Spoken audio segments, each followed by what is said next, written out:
Good afternoon, everyone. It's Sparks here, back for more Final Fantasy. We'll be jumping in to do more things related to the story of Final Fantasy XIV, the post-Endwalker content. But before that, there are seasonal events to take care of. One of them is about to expire, so I really need to do that one first. So, without further ado, into the game. We're gonna need to go to Gridania first. As per tradition, when I start streaming at this time, I have my lunch. So, nom nom nom nom. If I'm quiet, it's because I'm chewing on my food or grabbing something. Okay, so we need to go to the Maiketo Amphitheater for this seasonal event, because it's Halloween event. Should have done this last week, but we got distracted. So, the fright stuff. Except, oh my stars, could it be a self-same adventure who helped us keep wickedness at bay and transformed All Saints' Wake from Night of Screams into a night of revelry? It is indeed. Thank XIV for bringing you to us. For the fiends of the realm knock at our door once again, and we need a dauntless soul to help us ensure they don't tear it off its hinges. The host of this year's Parade of Horrors is a woman with a pumpkin for a head. I shall consider whether this is some elaborate costume, or no, perhaps it's best not to know. Her strange appearance makes my skin crawl, to say nothing of her underlings. Why, one might think the Continental Circus was come again, hiding her monstrous intentions behind the guise of celebration. I'm grateful that none have yet fallen under their spell, but I fear it is only a matter of time. Must act quickly to unearth their schemes. I will begin a thorough investigation at once, but I'm afraid my surveillance duties here prevent me from moving freely. That, my friend, is why I need you. Approach this pumpkin-headed witch under the flag of friendship, and offer your services to her ghastly celebration. If you catch it even a whiff of foul deeds, I want you to put a stop to them before any innocents come to harm. Okay. I knew I could count on you. Now then, you can find our quarry just across the way at Maikeo's Amphitheater, where she doubts to draw any and all passerbyers into her ungodly procession. Humor for now, but take care not to fall victim to her honeyed words. Okay. This all sounds very reasonable. What's the vendor got for sale? Just wall-mounted bats. Okay. Pumpkin-headed apparition.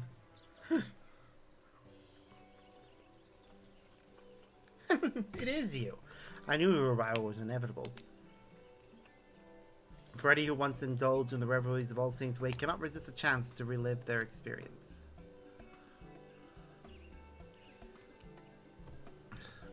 Oh, such eagerness. We are ever in need of willing hands to help with the festivities, preferably with bodies still attached. Of course, I understand you have been tasked bringing to light any iniquity on my part, but you know from experience that I am perfectly harmless, so you're free to conduct your little investigation if it pleases you.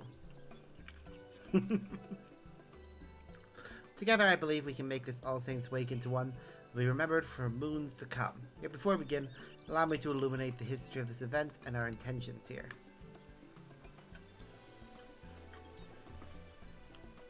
On this most unhallowed of nights, the saints revel in their palatal heavens.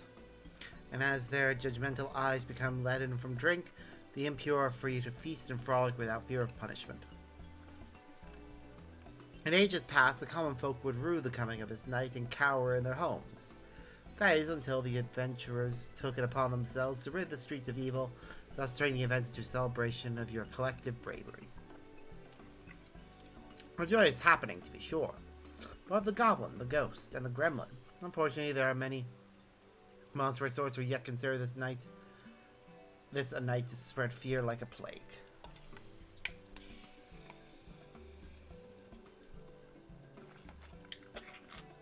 And so it struck me. What if All Saints' Wake could be an occasion for celebration among mortal and monsters alike? I believe there is room for light in even the darkest of hearts. It would be good if people weren't trying to hurt each other. Which brings me to the question of your involvement. I would have you aid a minion of mine named Papa Gruff. God damn it. We dealt with him last year. I don't think I streamed that, but yeah. And facilitating an All Saints Wake that'll allow yours and mine join hands in mutual merriment. Perhaps you know Papa Gruff. There was once a Voidsent who, so depraved that his kin spoke of him only in hushed whispers. I've since shackled, or rather, politely reasoned with him to commit devilry no more. Knowing of his formidable magical prowess, I set to work under these guiding words. Frightened enough to tickle, not scare. Fear need not be an unpleasant experience, and Papa Gruff is doing its utmost to strike that delicate balance between felicity and fright. Not much success, as I understand. I'd love to proffer him advice myself, but I believe one such as you would know better what appeals to the mortals of this city. Might you give our beleaguered Papa Gruff a few words of advice?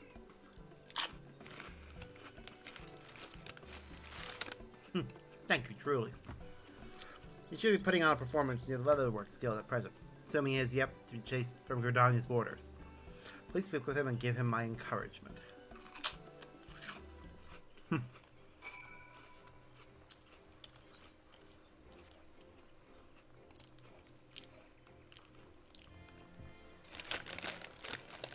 You got a little bit of experience for this, so I'm doing it as one of my classes that needs experience.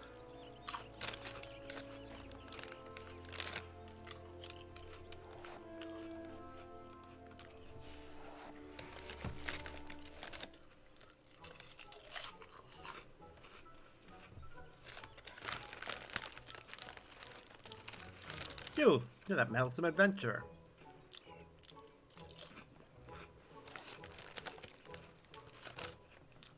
Rather, I see tidings of my humble appearance have reached even your ears, good sir.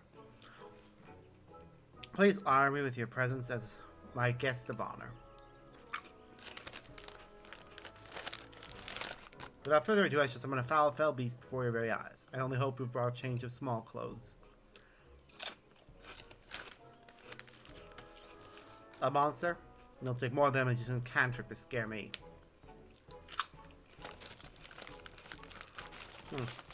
Look here, my dear thrill seekers. Here lies an old pumpkin. Or is it? Take care not to blink, for any moment may well be your last.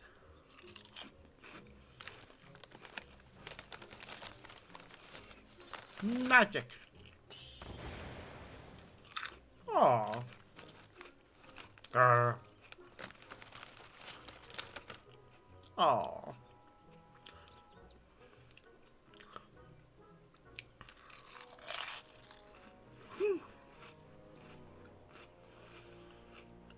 Oh, the terror, those bloodthirsty eyes, those razor-sharp fangs. Flee if you dare. The hellhound will chase you to the ends of the earth to have its ounce of flesh. I would know, considering the scars of its wrath upon my backside.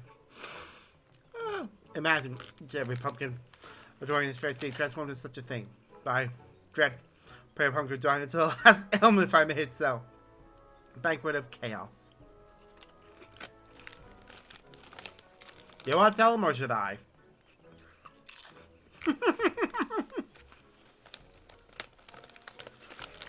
Oh, brilliant. Drew us in all that talk of nonsense only to dash our expectations where the door will pop. I admit some confusion at first, but how to see you are a clown among clowns.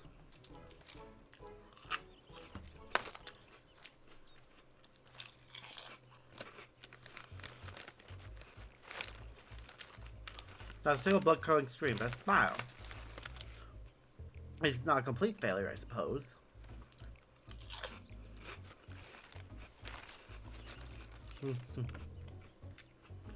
My fucking head has asked you to help me. Allow me to peel back the curtain, as they say. Considering our previous acquaintance, Tyler bears repeating. My true form is that of a void said. Yep. I remember you. 900 Grimace. Well, I suppose it would be inconvenient if you ran away screaming after every sideways glance my direction. Now, for the matter of this pure abomination. Fair enough to tickle but not scar is the agreement binds me to my master. I don't need to be told twice that summoning any of my kind would be in gross violation of that covenant. So remembering this deceptively winsome countenance of this vicious hellhound, that would strike the perfect balance between horrifying and heartwarming. That is until a child in an earlier show burst into tears at the pup's appearance.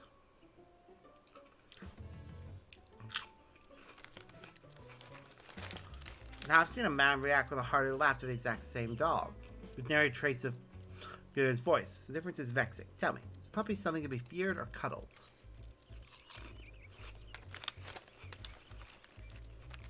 Depends. What frightens one may make another smile.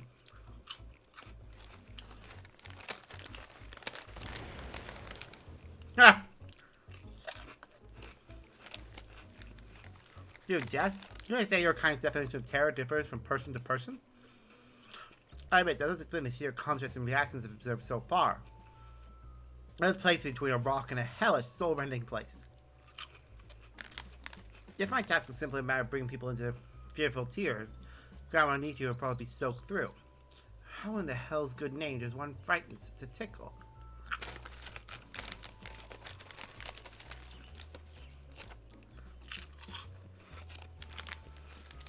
Ah, but you with your delicate sensibilities can teach me to mix dread and delight into a charmingly chilling concoction. Let's begin at once.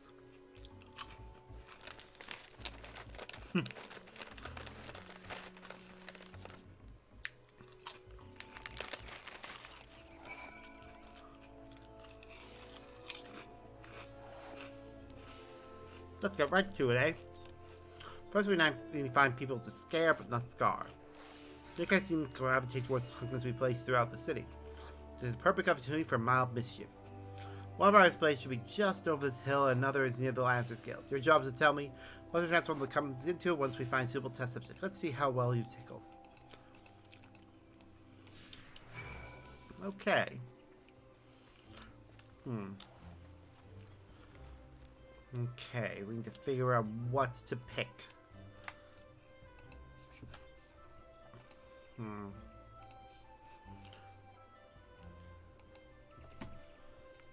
The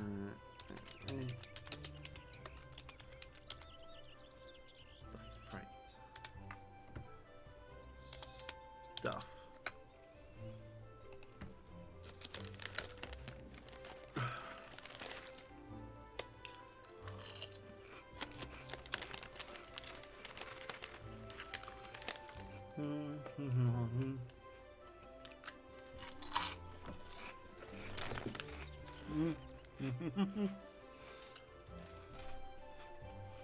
Okay.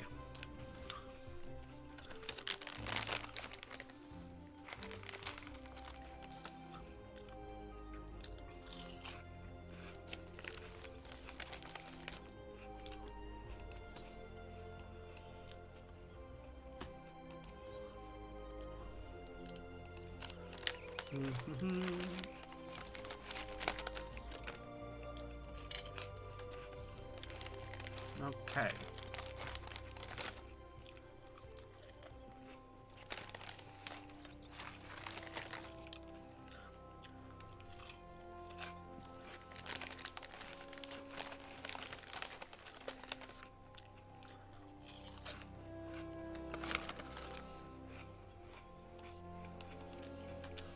Okay, I thought so. I played this with my other character, and I wasn't sure if the choices I made during that one were the right ones. They seemed like the right ones. Wasn't sure. Got my answer, though. No states awake performance. Very well. Face slavering monsters almost daisy, so... Flinch. I can make a blade so hard. Heart would burst in his chest. That's neither here nor there. That ghoul could be suitable. Get in the ghastliest ghoul you can muster.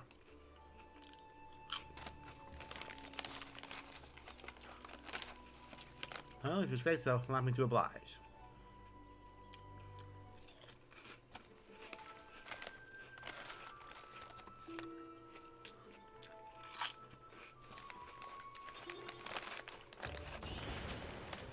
Ooh, okay. You got. That can be quite right. I hope I never face such a monstrosity on one of my patrols. Else my final act might be so my breach. Well played, well played.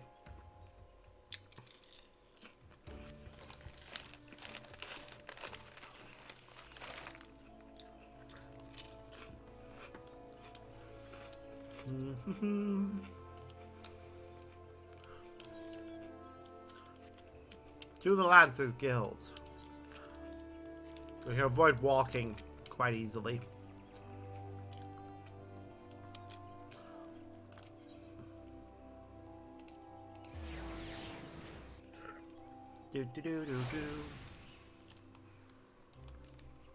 Cowering boy. These decorations are so scary. You're not here to trick me, are you? This one's right for picking. Forget I say anything. So, what type of ghouls do you suggest? Something spoopy. Pardon me, spooky.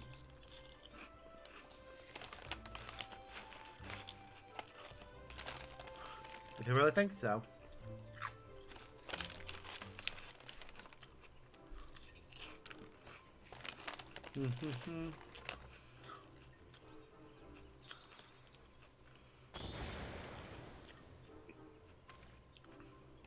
Huh?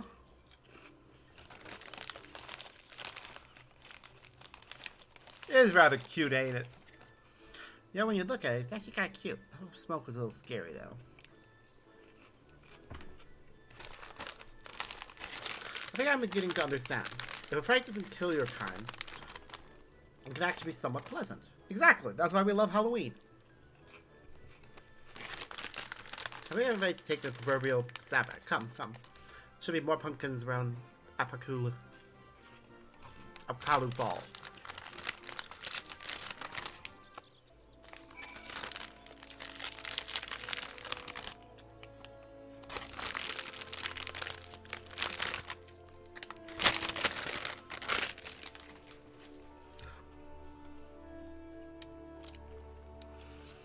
We're gonna have to walk to this one, so.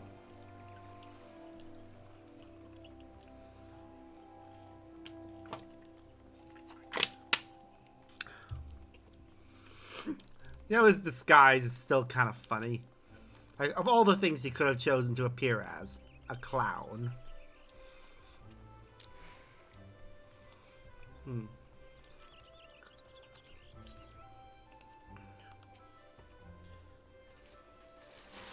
Don't tell me you're supposed to send a chill down my son. Clouds are for babies. These are they? Here's the last wish she was back in her mother's womb. You there, little girl. Look well upon this pumpkin.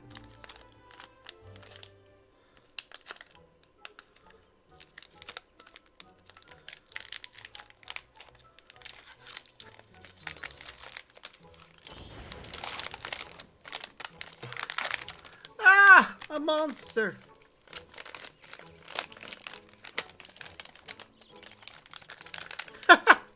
What impressive magic! My heart won't stop pounding.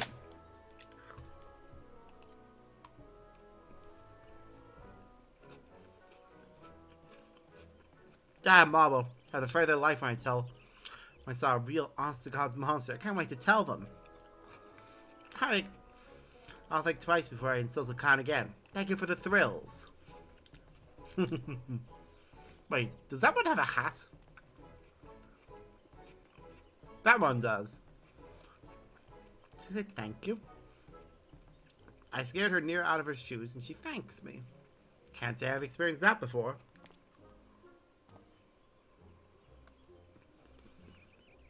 I did say I even enjoy it. Yes, now is time to capitalize upon this newfound tickling skill of mine. Let's put a display near the whistling miller next.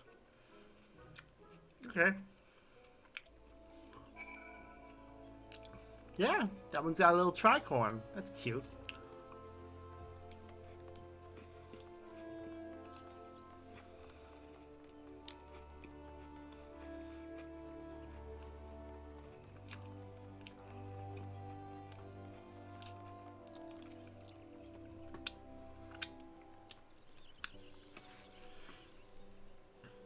Good day to you, young lady. Might you join me in celebrating the joyous occasion that is All Saints' Wake?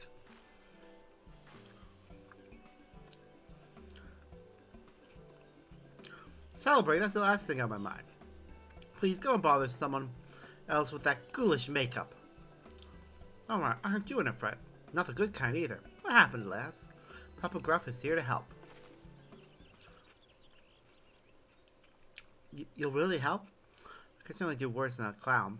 I've come from the Great Lone Growery, though fled from is probably more appropriate. I was tilling the fields like always when I heard a frightful voice from behind me. Turned around to meet it, face to face with the foulest monster I've ever seen. That is concerning. When I regained my senses, I was here, my throat hoarse from screaming. No power in the realm was waiting me to return. Now the horror wanders unchecked.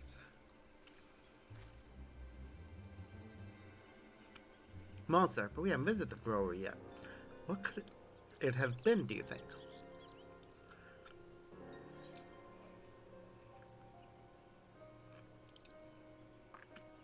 Maybe one of the transformed pumpkins from earlier?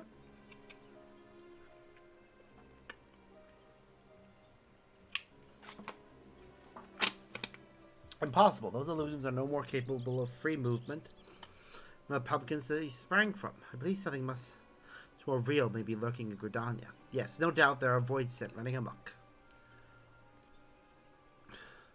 Here I am, tying myself into knots, trying to learn the subtleties of spookery, while some uncouth brute goes rampaging through the trails with nary a thought towards artistry.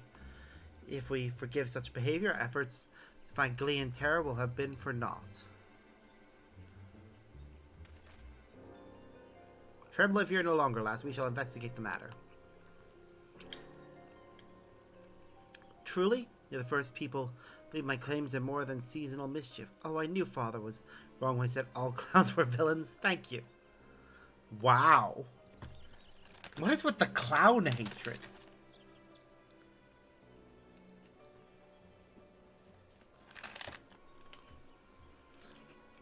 Again, those words ring strange in my ears. However, it is not entirely unpleasant sensation.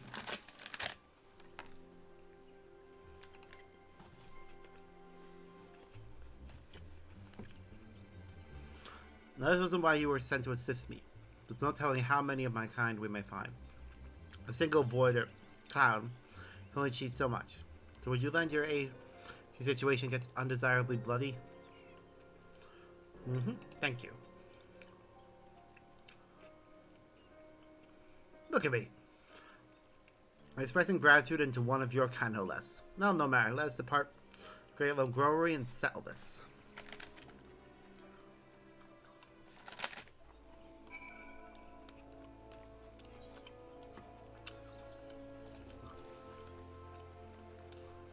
Yes, let's go see what's going on over there.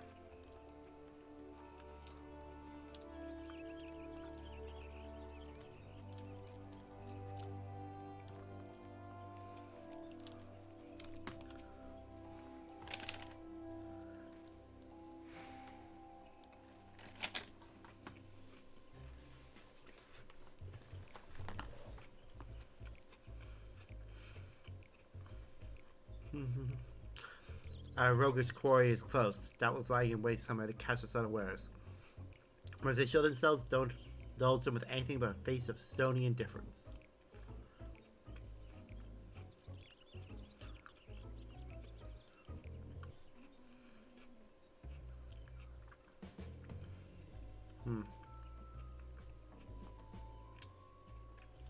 Boo!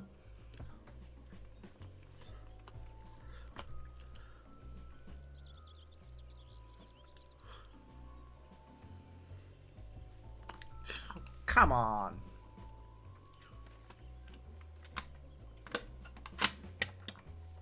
As I thought, a fellow voice said, "What, pray tell, are you doing here?"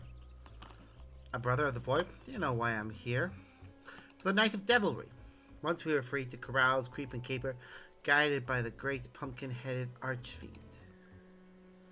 For too long we have been denied our demonic rights, and it is I who shall reinstate our grandest event. Yes, the age of the great gourd shall give way to the era of the great pot. Even now my allies lie in wait throughout the city, ready to usher in the night of devilry. You must join us, brother. Join us as we rise again.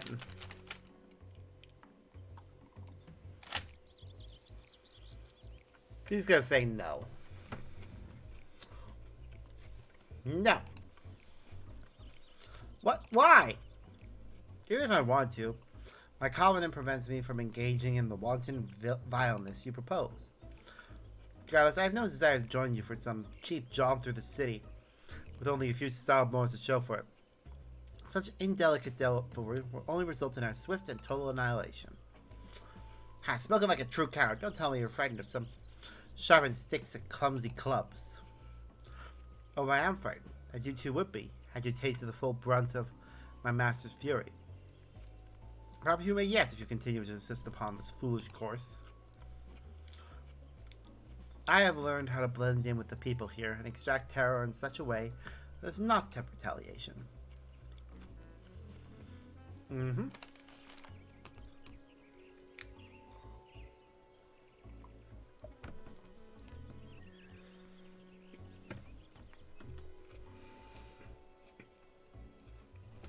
Sorry, enjoying my chocolate. Your plan would bring but a single night of debauchery. Learn how to cohabit, however, and our collective revelry can last forevermore. Traitor to my minions, I will devour you and your measly meat kebab of a friend. You're calling me a meat kebab? How dare!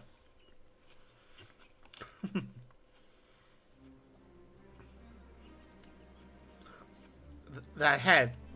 The great gourd? Naughty children ill deserve joy in the festivities. We should be happy as decorations to serve as an example for any who would follow in their footsteps.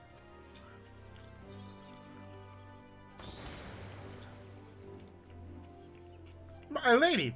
I mean, pleasant it is to see you. Yes, why you grace us with your presence. I got way to avoid said disturbance and came here to investigate. When I heard your voices, I knew something was afoot.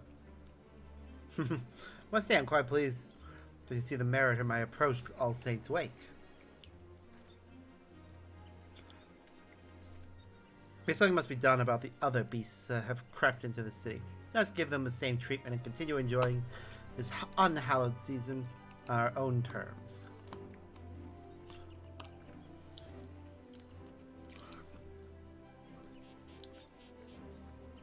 Oh, he looks so unhappy.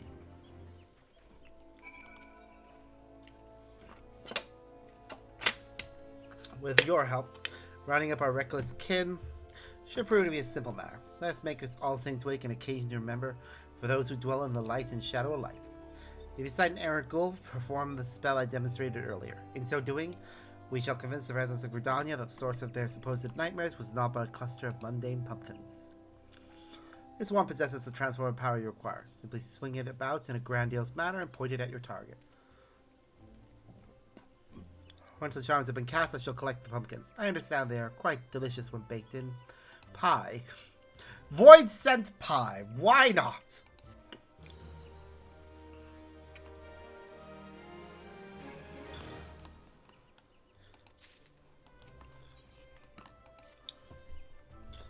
Just when I was getting the hang of being the life of the party instead of the death of it, let's wrap this up quickly, lest this year's All Saint Wake be remembered as a disaster. I sense something sinister lurking deeper in these fields. There's a trail heading to the east, perhaps towards the market or the Lancers Guild. Splitting up will be the easiest way to end this quickly. I'll escort the botanist from earlier back here and deal with whatever still haunts the growery. I shall use the opportunity to convince her that what she witnessed before was nothing but an overzealous pumpkin. That should put her heart at ease. I will leave the rest of Gridania to you. Once the voids have been verily vegetated, meet me at my kiddo's amphitheater so we can deliver my bastards news of our success. Now let the show begin. Vegified. The thing is, we're turning them into pumpkins, which are, by definition, fruit. They have seeds.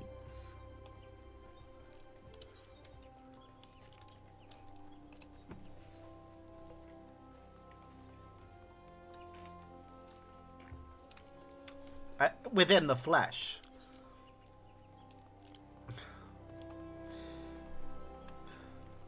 Hmm.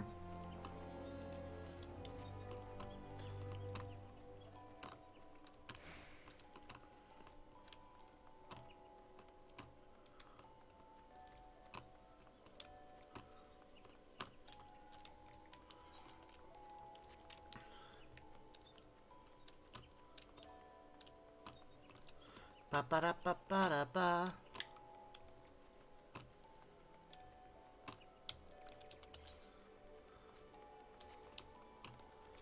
Wow. It's a nice little seasonal event. It is unfortunate, though, that most of the seasonal events seem to be in Gridania. I don't know why that is.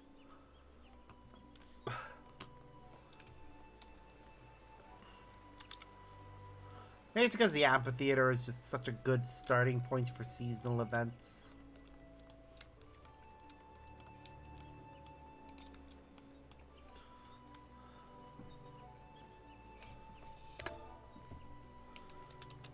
All Saints Charm.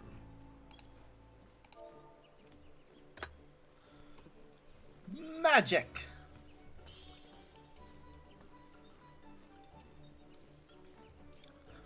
Become a pumpkin.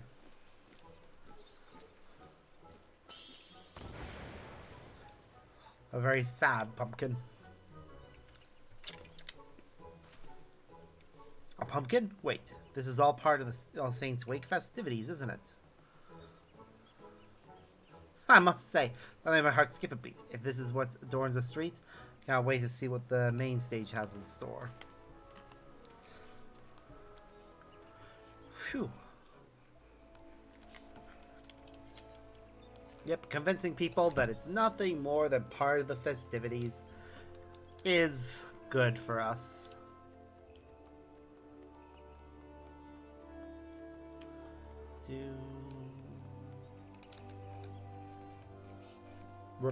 Repetition. All Saints Wake. Damn it. All. Oh, sorry. It's All Saints Charm. Boof. What happens if I use it on people?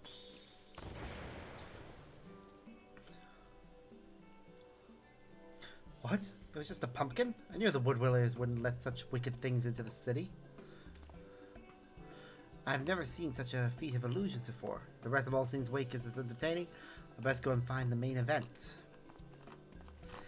Yes, you best go do that.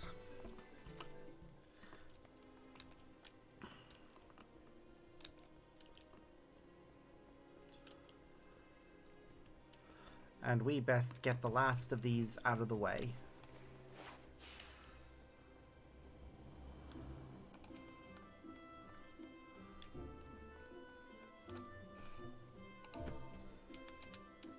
All Saints Charm.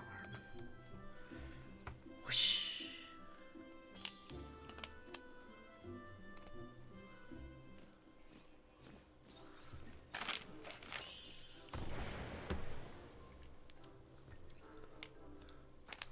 What?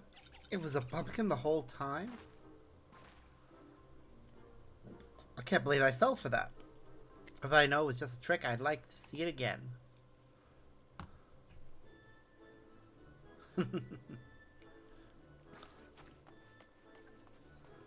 Well then.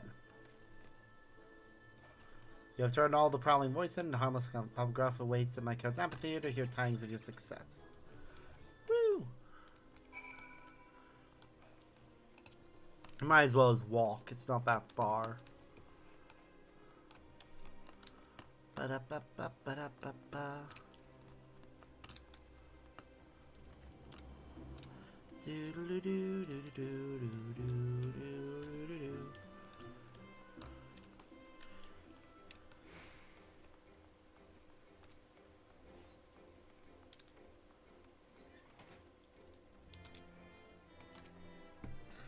Do, do, do.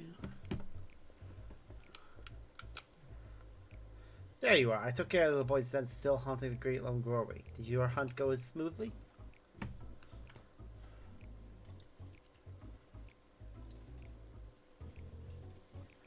Good, good.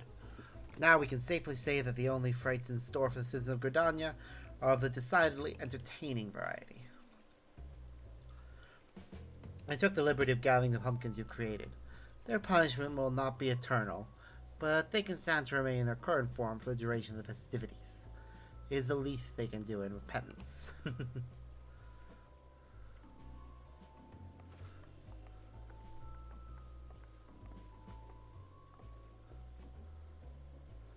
There you are, my fearless clown. Thank you for reassuring me.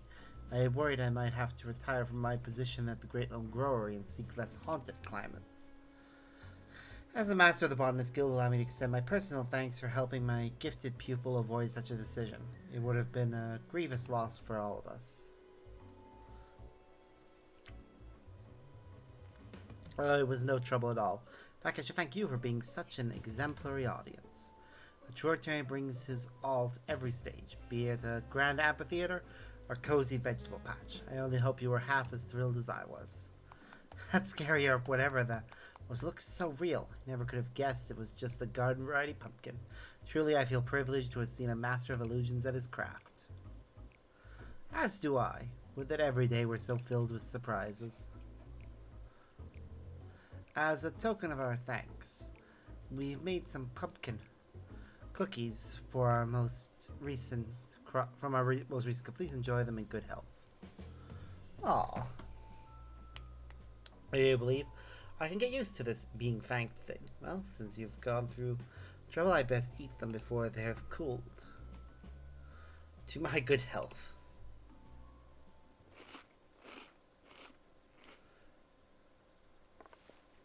This is delicious! Wow. That reaction.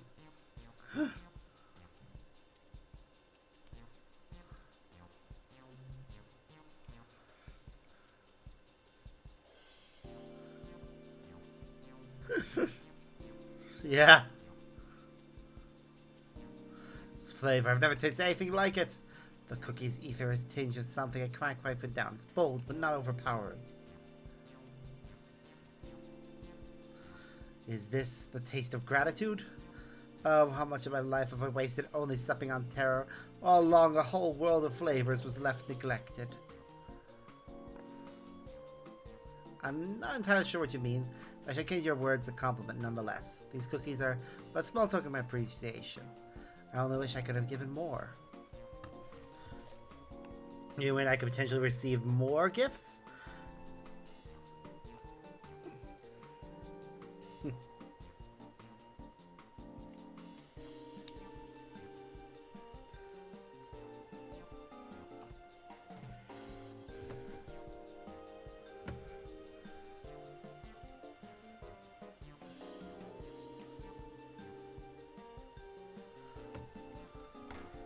If frightened of performing my act will get more baked delights, I better get to work straight away. Why, this is shall be quite the All Saints fake week indeed. To have imagined a bare day of celebration for all. Our success here is in no small part thanks to you. As I believe that Papa Gruff now has matters well in hand, I shall return to my manor. Pray visit if you are so inclined. But forget, do apprise that troublesome investigator of what has transpired here. Maybe he will finally cast his prying eyes elsewhere. Well, off she goes.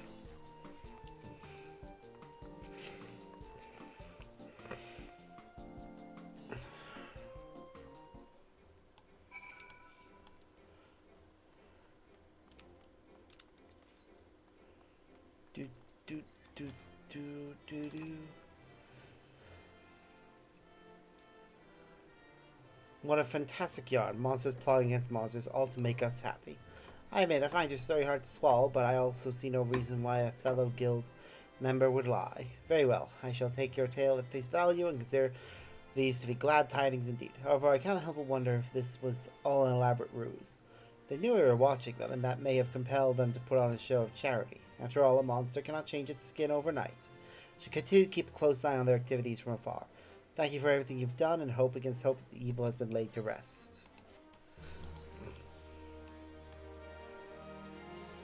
I am going to go and talk to that unusual usher and see if there's anything on the other side.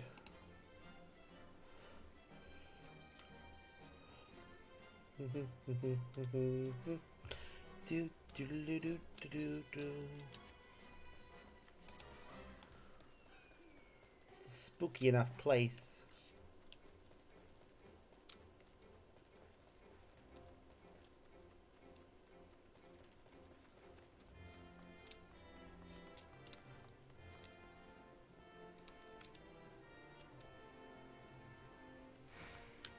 But tragically, we cannot go inside. Is there anything to do here?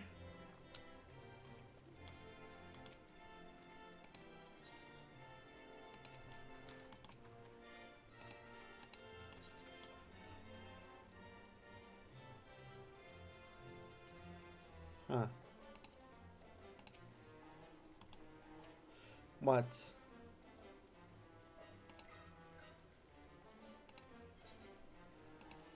It's real menu. Oh, wow. Hold on.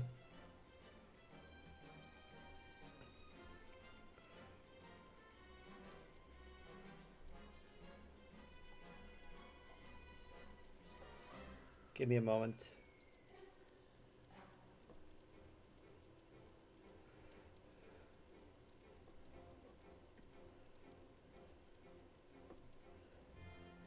Do, do, do.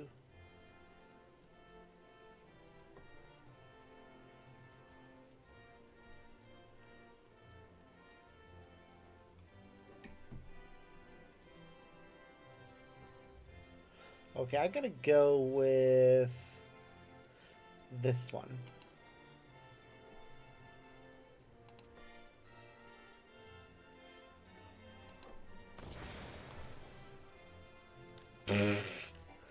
Ha!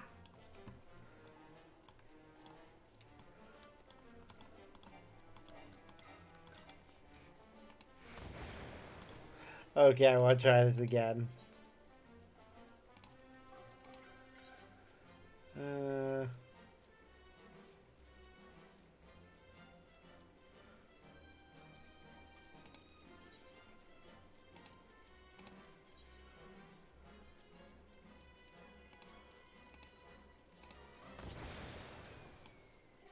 Ha!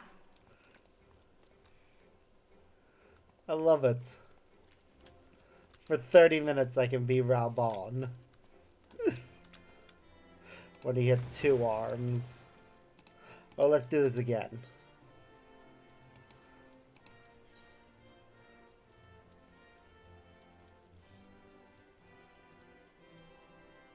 A gorgeous and clever Garlean man. Is this Sid? Or we turned... Yep, we turned into Sid in his original outfit. Ah! Okay, I want to keep going.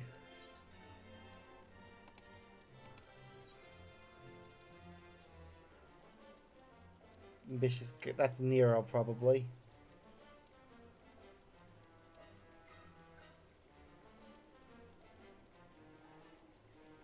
I do wonder what happens if we turn into... Oh, I thought he'd be shirtless. Oh well. This is fun. That was fun. I know it's just a appearance thing and you can't use it forever, but still.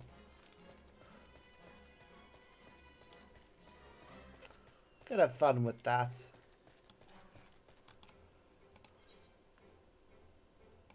Wait, we can actually enter the manor?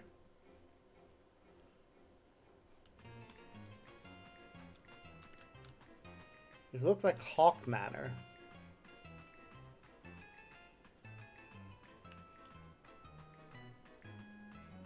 Did she take over Hawk Manor? I think she did. Amazing. With the gay pumpkins and all.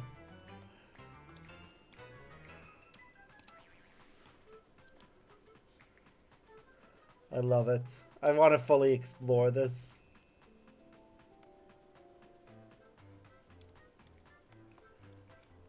This is hilarious. It is really just Hawk Manor. Does that mean there'll be people down in the basement? I must go look.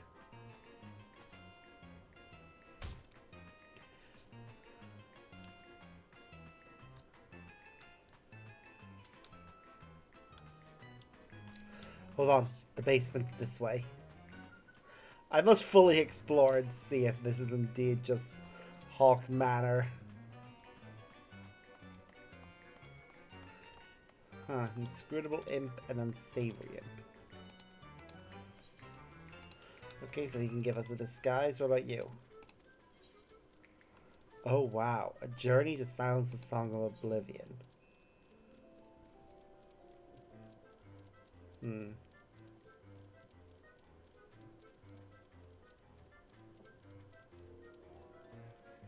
A hero man who crossed time and space to protect the star? Oh, it's our default appearance. I love it. I'm keeping this for a bit.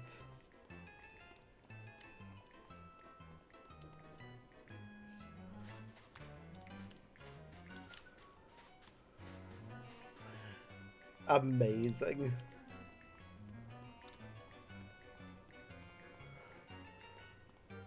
I just have to be amused by the fact that this is just Hawk Manor.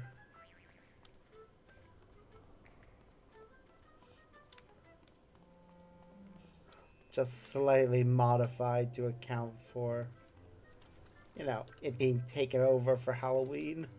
Oh, I love it. Also, I kind of like this outfit. I wonder where I can get it. Ah, whatever.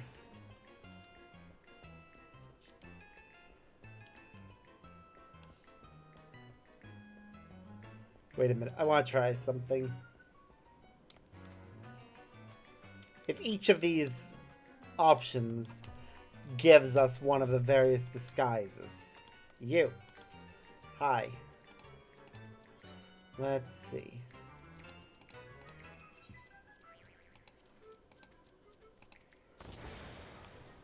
Yep, sure enough. Default appearance.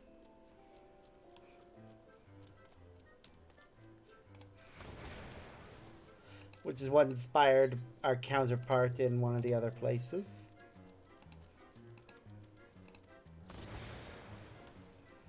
That's interesting. So in the first one, he's a warrior. In the second, he's a dragoon.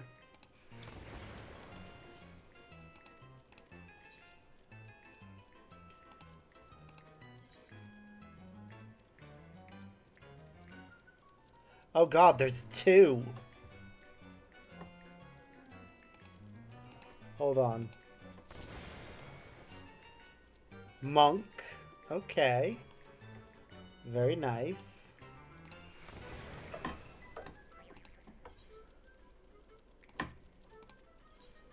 And samurai. Also nice. Reclaim the night sky. Dark Knight, of course. And then Paladin for the last one. Kind of cool.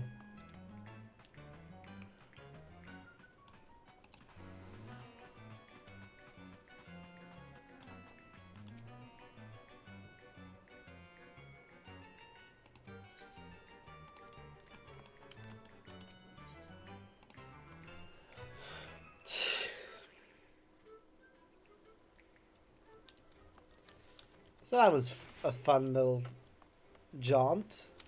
Let's see what we've got to work with now. Okay, so these two missions are special. I will try them later. This one we can't do yet. So, okay, so first stop, Morby Dry Dock.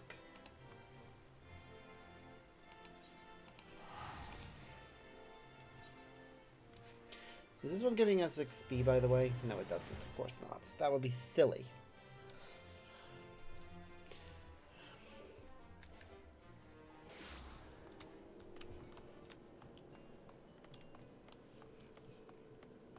Hello, Balden. I'm getting an island.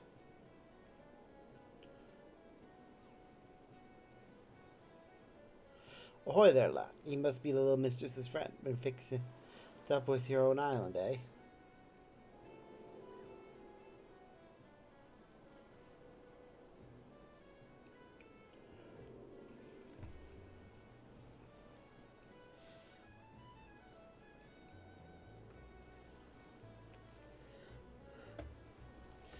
Should be along shortly yourself, but speak of the devil.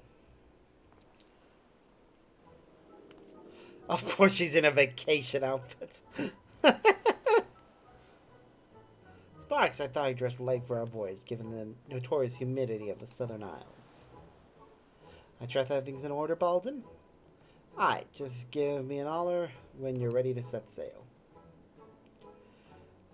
You've nothing to fear where you're going, not since any marauder with an ounce of sense in him hung up their sword. This whole island sanctuary business came about from the Admiral's reckoning we need something to do, and now piracy's off the table. Matter of fact, just look at me, bloody stand-up citizen ferrying folk around. Anyway, you're packed rather light for a venture of this sort. You do realize you're responsible for bringing your own tools and supplies. Not to worry, we'll procure everything there. Yo, what now? How in the hell do you plan to do that? Oh, I have a little something in mind. Let's just say the idea was good enough to land us our permit. Is that so? Well, best of luck to you both. I'm sure you're just itching to see your new domain, so I'll fill you in on all the juicy details once we arrive. Make your preparations. We leave port the moment you give the word. I'll be waiting for you on the ferry. I'm looking forward to seeing our island and starting to decorate it. Island sanctuary now accessible.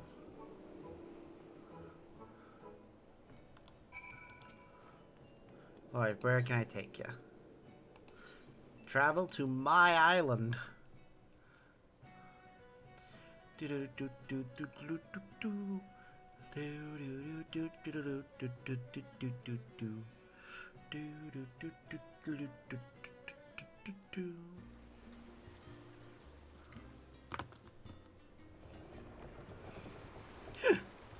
Oh, I couldn't see the hat that well in the lighting of the previous area, but that is a bright red hat. What is that made from? Sparks, look towards the horizon. I mean, it could have just been dye, but still. Beautiful, isn't it?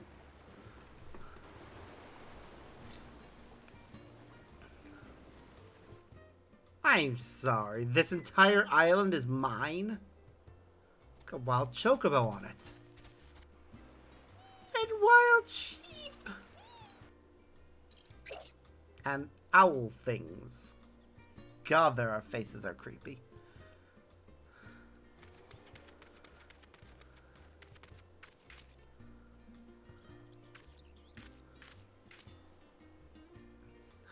There's nothing like a sea voyage to rekindle the adventuring spirit.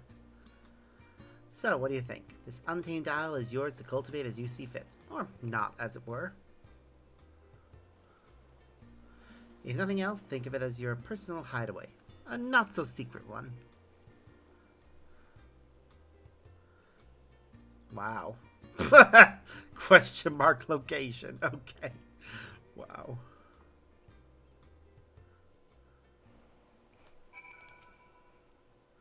The refreshing caress of the wind, the soothing whisper of the waves.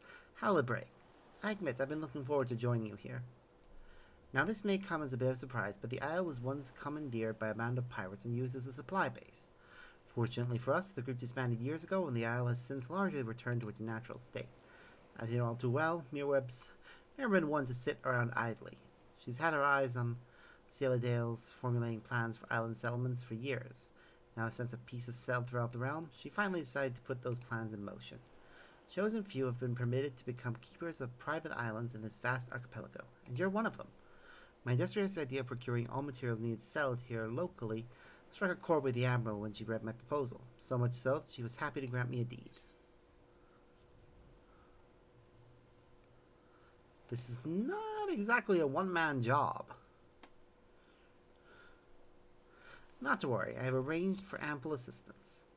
I shall happily introduce you in just a moment, but you'll need to follow me towards the charming little clearing I've designated as your base of operations. If we simply clamber up that slope ahead and proceed along the path, we should soon bump into, well, you'll see.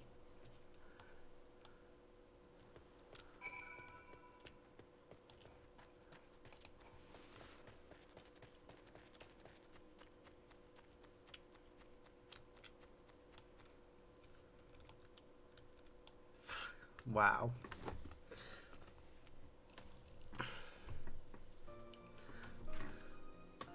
Allow me to introduce you to the Felicius Verbal, leader of your team of helpers. It's a machine. Well, well, well, if it isn't the owner himself, it shall be my pleasure to advise you whether you desire it or not. Oh yes, I think we'll get along just fine.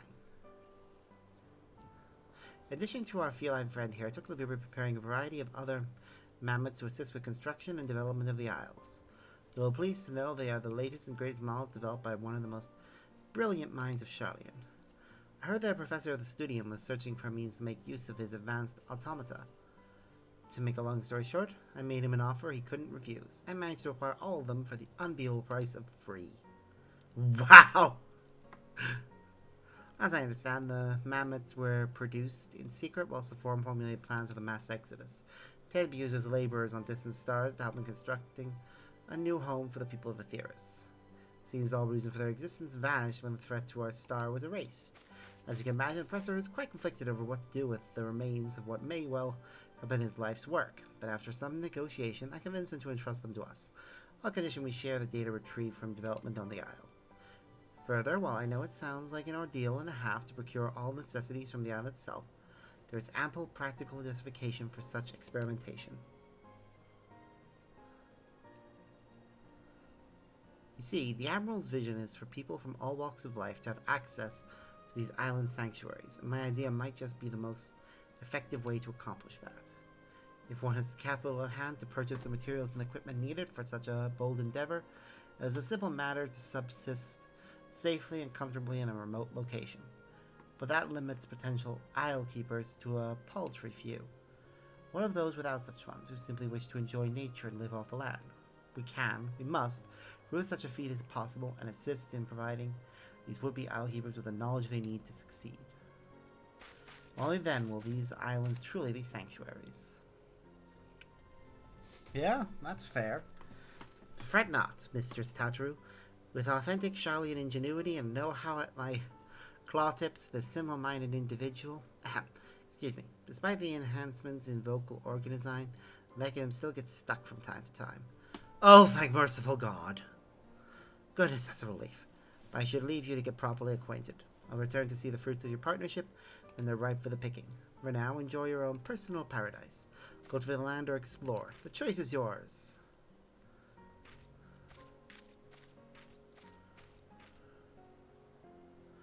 Yes, welcome to the island. Give the word when you're finished ogling the surroundings. I prefer to get on with this sordid business sooner than later. I should also very much like to discuss the matter of my payment. You may invite party members, free company members, and friends to visit your island sanctuary once it has reached a sufficient stage of development. Which means we need to begin development immediately. Oh, that's still cute. Welcome to your new home in the southern seas, your own personal island sanctuary. Explore the wild, build landmarks, grow crops, tend to animals, enjoy everything a slice of paradise has to offer. Adventurers of all inclination can enjoy island sanctuary life regardless of crafting or gathering experience. Come as you are. Accumulating island experience by engaging activities on your island to increase your sanctuary rank. As your sanctuary rank increases, so too will the facets of island life available to you. Realize visions of your newfound sanctuary following a series of simple stats, and life on your island will be nothing short of perfect before you know it. Okay. Basically, take the little quests. Unless it's Sparks. May I call you Sparks? Well, I will anyway. Before we get started, I want to make it very clear that while you may be the owner, I command the mammoths. and as such I demand a considerable sum. I would hate for us to get off on the wrong foot. With that settled, beyond the slope lies a clearing that Mr. Statteru believes would serve well as a base of operations. Let's give it a look, shall we?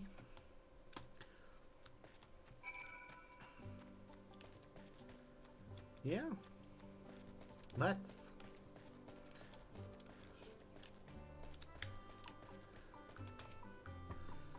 A fine place to set up shop. Would you not agree? Yes, I think it will do nicely.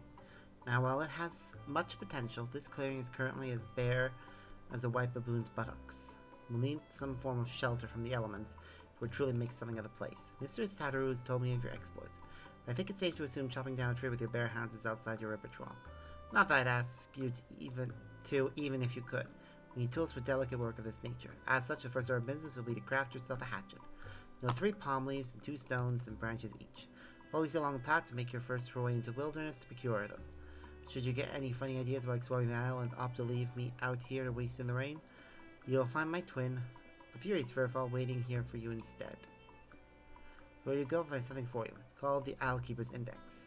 This helps you keep track of your projects here on the island. Can have you running about watering mammoths instead of plants. That should be all for now. Safe travels. I'll be waiting here should you need me. If I've disappeared, it's because I've been mauled by a wild animal, I assure you. Wow. Okay.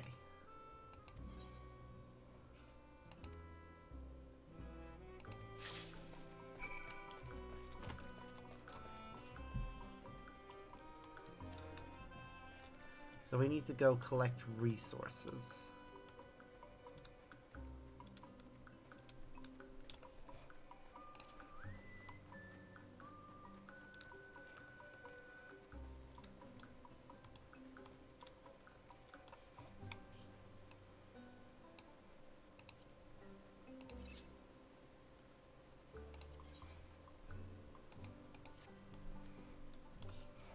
Right, we're now in gatherer mode. Hopefully.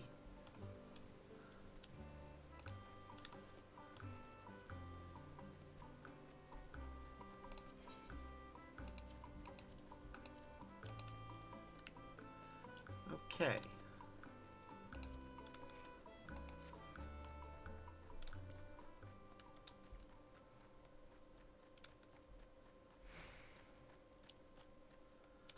At least we don't have to worry about what class we are while we're doing this.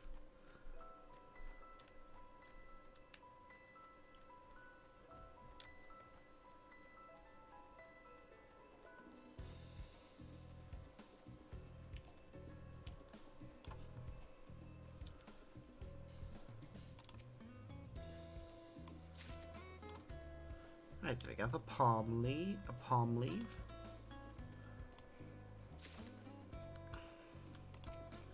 Pumpkin seeds.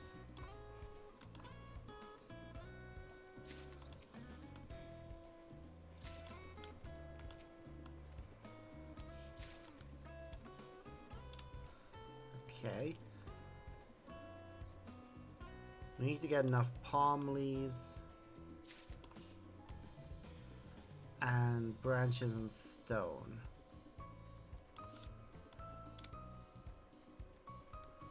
Shouldn't be too hard to find what we need. There, we need 1 more palm leaf, a bunch of other things. Okay, we're outside of the range we need for finding things relating to this quest.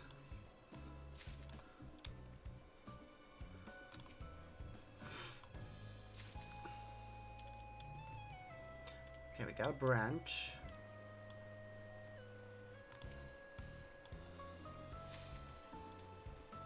It's a vine. There, we got a branch.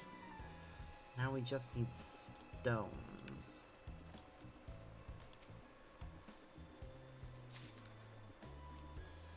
I think I can see where those are coming from, I hope. Oh, that's sand.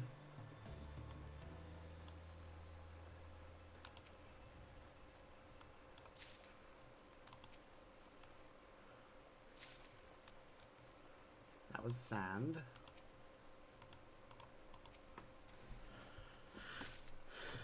sand. Come on, give me more stone.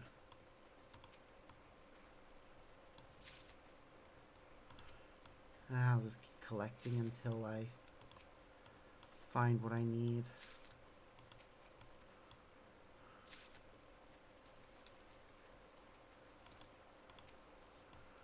Come on. Nope, more sand.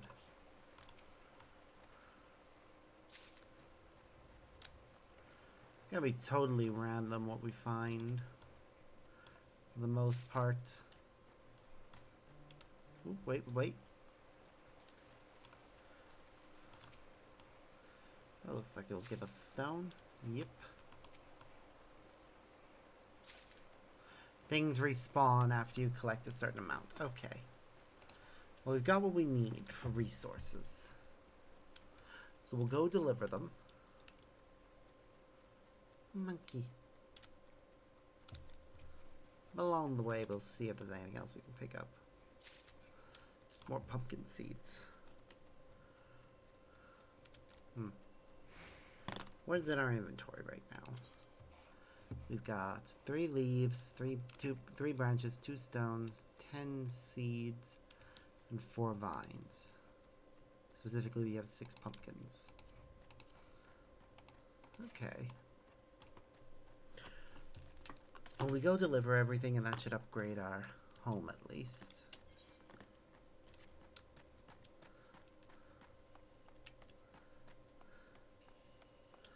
There'll probably be some quests for this island that we can't do right now.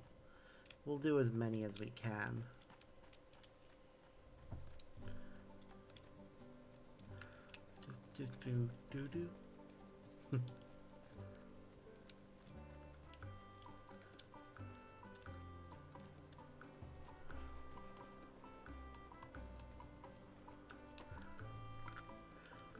Felicius Furball. You need a name.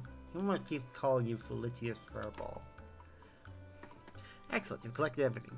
We can move on to crafting your very first tool, then a hatchet. While you were out there gathering, you could do little more than scavenge the odd branch here and there from trees, yes? Well, that will all change in just a moment. With the hatchet in hand, you may hack away as many trees as you like to secure raw timber. The hatchet's design is of my own making, mind you. Is that even a non-mammoth like yourself can craft it with your own 2 non-mammoth hands. Isn't that wonderful? I've uploaded the blueprints for the design to your codex. Go on, make the hatchet.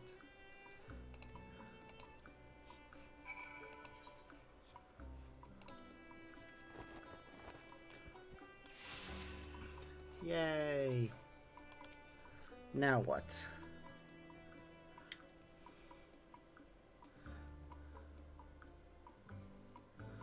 Yes, that's indeed a hatchet. With it, you may now collect all the logs you could ever want or need. Let's move on to the next phase. Shelter. That hatchet of yours should be able to cut through even the thick bark of a palm tree, meaning you can now collect palm logs, a material vital to our soon-to-be-built haven.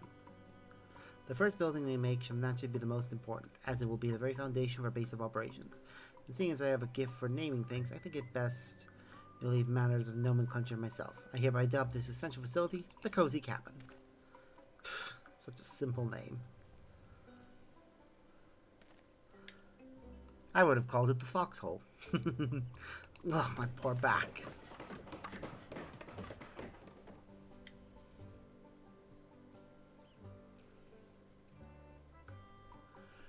Okay, so we've cleared some terrain for building.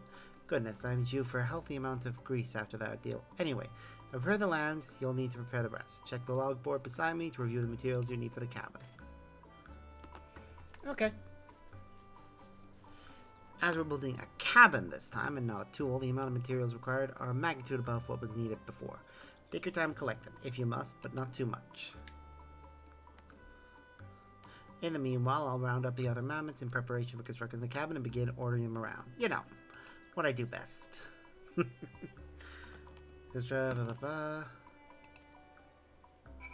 Okay.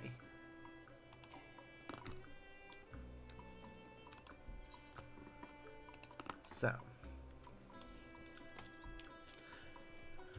What's this?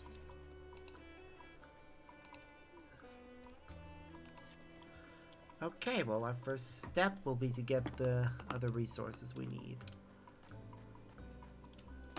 So we need 10 palm logs, 10 palm leaves, 4 island vines, and 5 stone. We've got enough sand.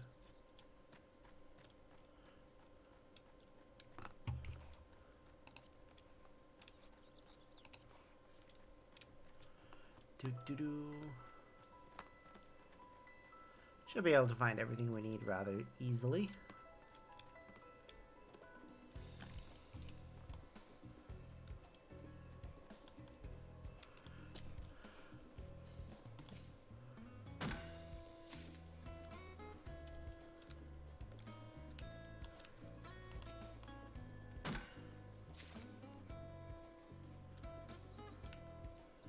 And of course everything will respawn after a little bit of time.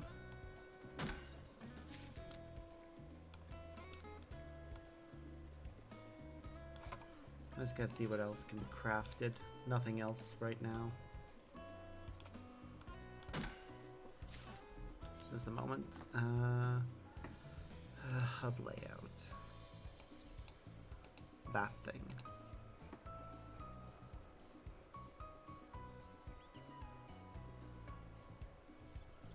What does that fall under?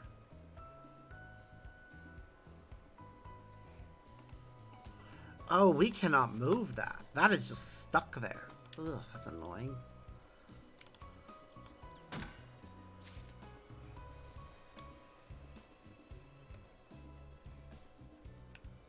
Specifically palm logs we need. So we'll have to pay attention and only gather from palm trees.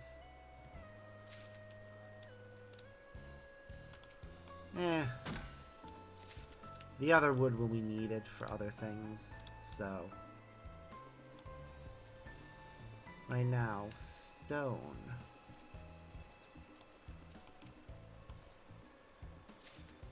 Okay, that's sand. We don't need sand. We do need stone. I'm gonna go back over there.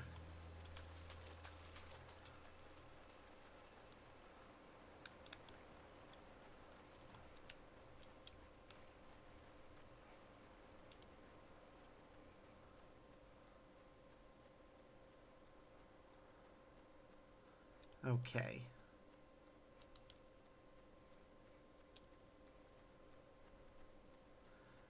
There's some more palm trees. That's what we need. Lots of palm trees. And lots of stone.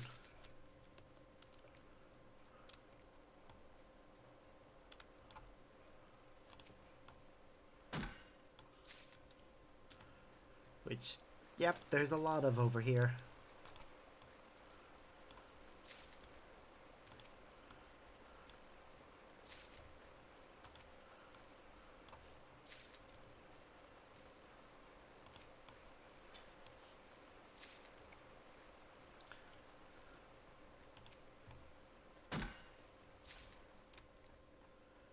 Dude, what's this?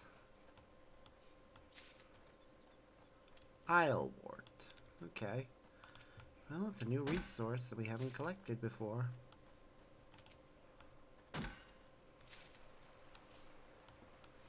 Just 2 more palm trees and we'll have enough resources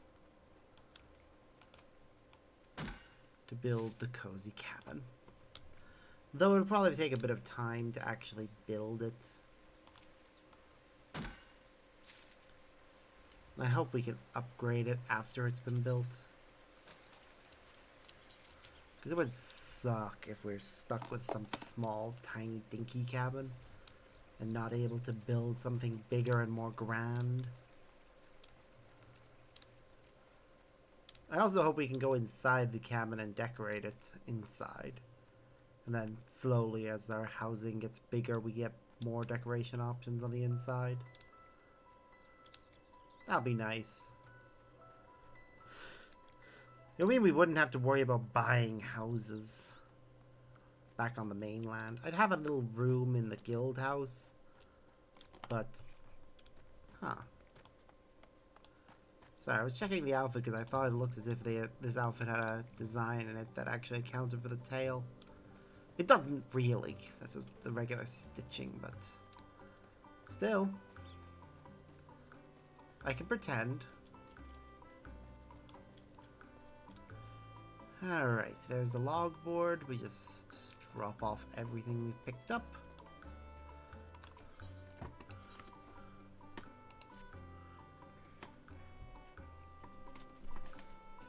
Oh, look at the little mammoths with their little hard hats. Oh, I love them.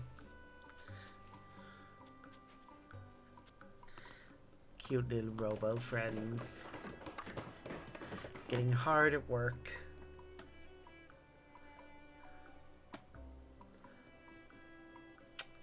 Yeah, we definitely need to upgrade this. It's a nice little shelter, but it does nothing to protect us if it's a really bad storm.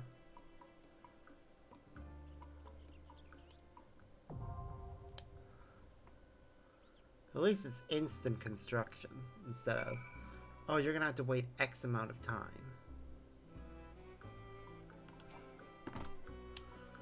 Still, it's nice enough. What's this? Curious courier. Okay.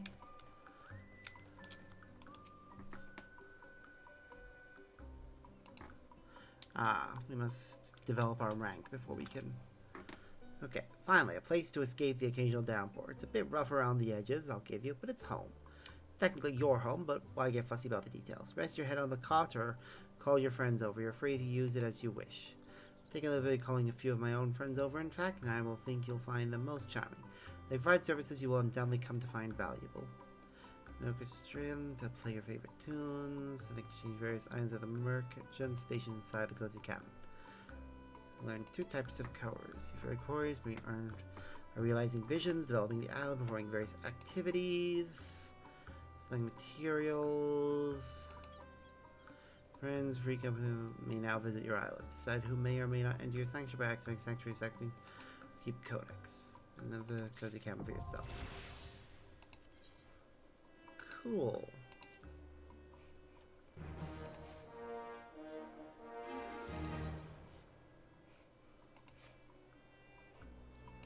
Sanctuary settings. Entry. I see no reason for any of those options to not be okay. So, hello. As you may have noticed for yourself already, this island receives a dreadful amount of sunlight. I expect that's desirable for growing crops. If cultivating is your sort of thing, I suggest you speak with my subordinate, the produce producer. You'll find the inland oaf, no doubt loitering about north of here, finding some excuse not to do any sort of work. Produce reserved solely for myself. Pfft. Wow. Before I go over to them... Hello, Orchestrion.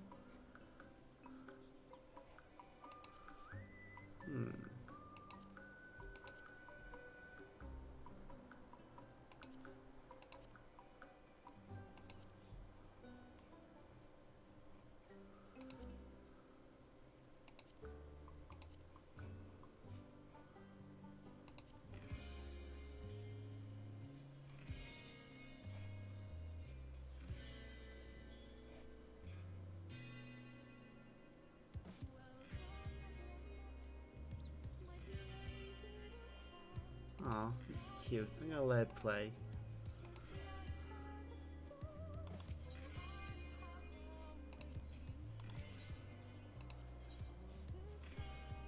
Okay, so we trade them out. Okay, we won't do that right now. Well, that's good to know that we can play whatever we want from the orchestrion and it'll play across the island. Oh, no, it doesn't play across the island. It only plays around our house. It gets quieter the further away we get from it. That's unfortunate, but oh well. It's sort of busy here. I'm looking at the grass. It's quite green, I've noticed, and You're gonna ask me to clear the area, aren't you? Clear the ridge. Oh, alright then, let's get this over with.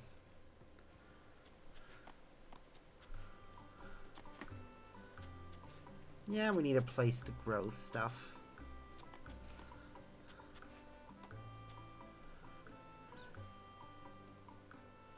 Aww.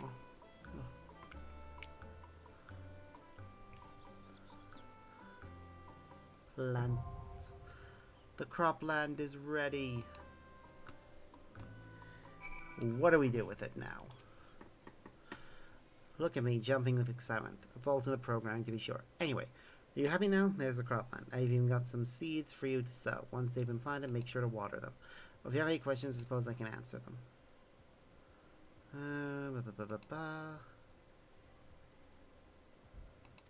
Okay. So first, let's go into sow mode.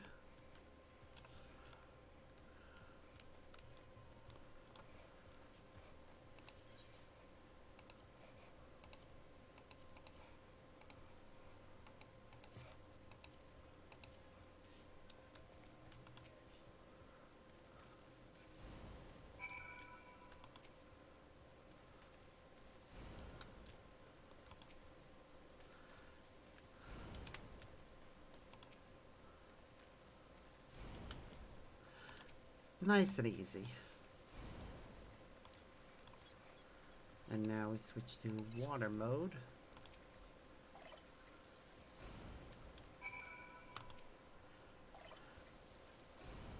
Get all of our plants nice and watered.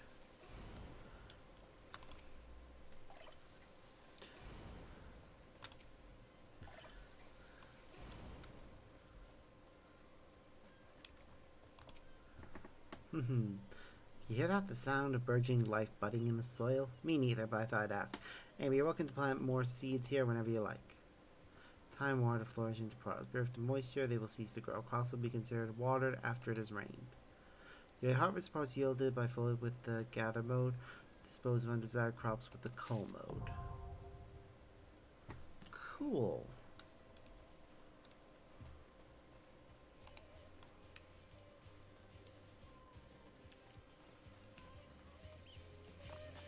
I do like this song.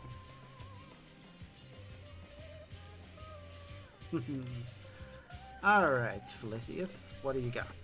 It's been all of 5 minutes, you've already had your fill of tilling the land. Productive will be you are. Would that I had you under my employ. Anyway, think of another way to make constructive use of your time. Say, do you like animals? I bother to ask. Of course you do. You'll surely make fast friends with the creature comforter, another subordinate of mine, and one who prefers the company of animals more than its own kind. You'll find the curious fellow standing across from the producer.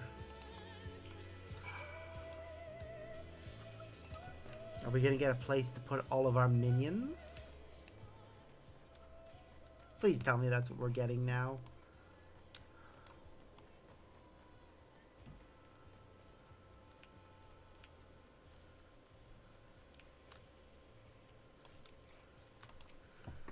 Hello. Are you ready to build a little home for your adorable animals? Build a little home for animals.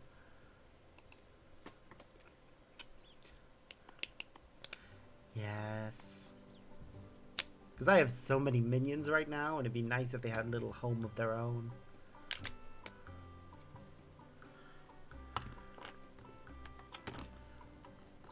Yay. There's probably a limit to how many we can put in, though. So I'll put in the cutest ones. The ones that aren't machines, for instance. Or dolls. Good to see you, Frank. Good to see you. We built a nice little pasture here, but as you have noticed, got no animals to put in. That's why I prepared some small nets for you here, which will let you catch smaller critters. Word of advice, be gentle with the animals out there, and they'll treat you the same in return. Before you go, if you have any questions concerning the pasture, I'm always here to answer them. If I've learned one thing during my brief time in this world, you should never be embarrassed to ask questions, friend. Never. Capture mode. Okay. So first things first. Got the makeshift net. Okay.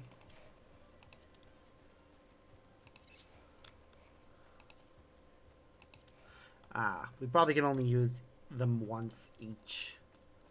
With that in mind, I'll only capture one of each animal. Thought it would be our little minions, but clearly not.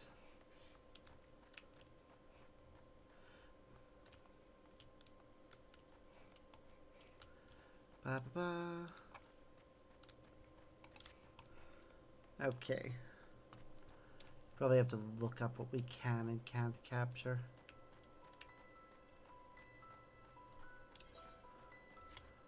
Oh, we're in the right area. We just need to find an animal to capture. There was a monkey around here earlier.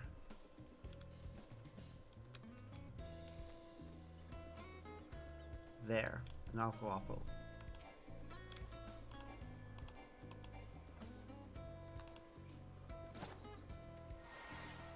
Yay! I'll save the others for later.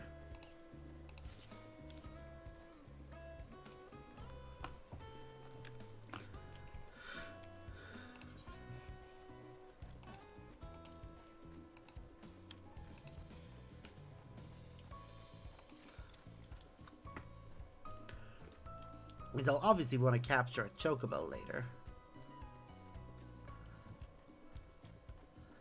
And other things.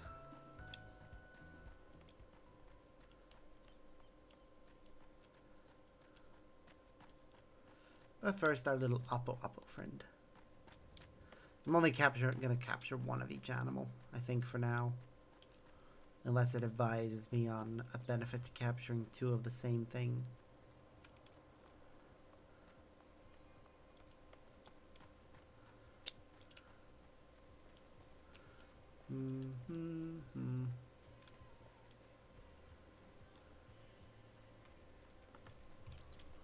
Oh, look at it. Needs a friend. Excellent work there, friend. Just excellent. Pastures really come to life. Here, take this. It's some feed I prepared myself. I want you to have it. Try offering it to an animal in the pasture. Need animals using the feed. Feed. Island swift feed. Sweet feed.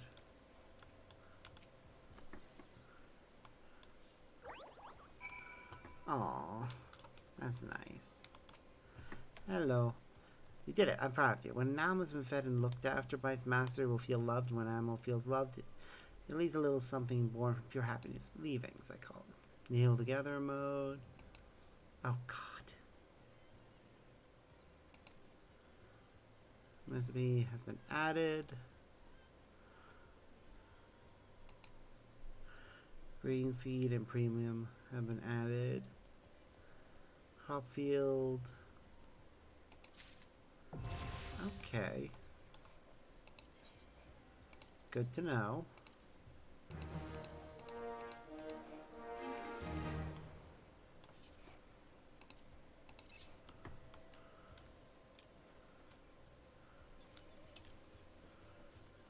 Okay, we're just gonna go with free mode right now.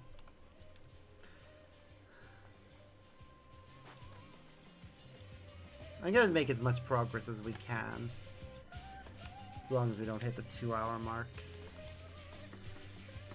You finished with the pasture already? Very good, very good. Let's see, perhaps next you can find a use for all the materials you'll be getting from the animals in cropland. You can make a workshop and craft I'll work handicrafts. That's a fine name as any. As you are, you needn't concern yourself with crafting. Nay, I'll make my support to enjoy watching them suffer. We're awfully pressed for space as it is, so we'll need to clear away the trees around here in order to build the workshop. For all matters concerning the ones in structure, plant life and vegetation, pathological pathfinders are the mammoths of a job.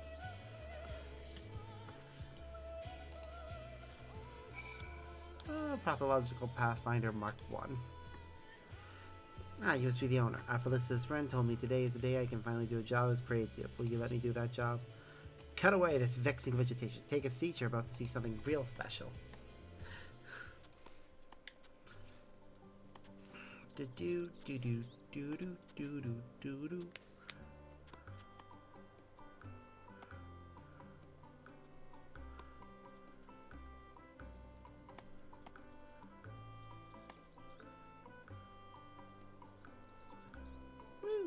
Now we can build things here. Oh, it's starting to become a real little village, isn't it? Site ready.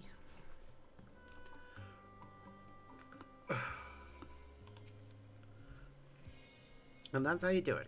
Goodbye, irksome trees and plants. Hello, vegetationless land. If you like what you saw today, I'm always happy to do more. I'll just need the shells to get the necessary help. You can use these two plots as a workshop, or at least that's what the furball told me to say. You can leave it as is or play around in it for all I care. If you decide to build a workshop, you'll need plenty of limestone. And you'll break your hatchet if you try to chop a rock with it, so you should probably make a hammer. There's nothing better than a hammer for smashing things. As for materials you need to build a workshop beats me.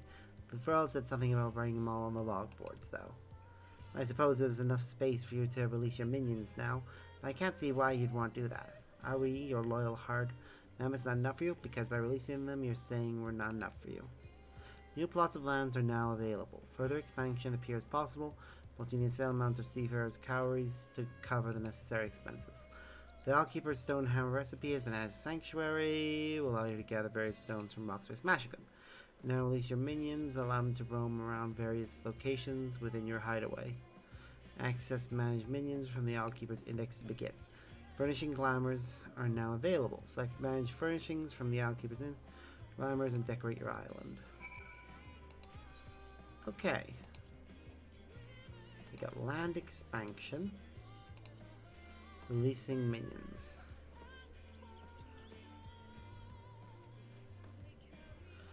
Okay. Selecting your desired area, press select minion and release your tiny friend via your subcommand. Release one of each minion up to a starting maximum of 40 minions. Release more minions as your island develops. Please note your minions are enjoying this island paradise as much as you are, or seem different than they do when accompanying you on your journeys. You will find the nameplates of minions rolling around will display according to selected mode in the Isle Keeper. Free mode can be targeted and things will be displayed. Conversely, by the so no longer. Okay. And furnishing glamours. Okay.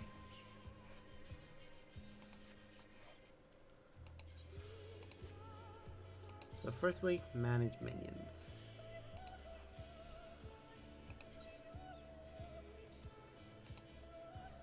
Alright.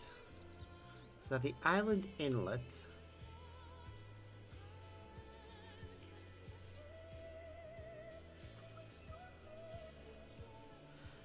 Which is the beach.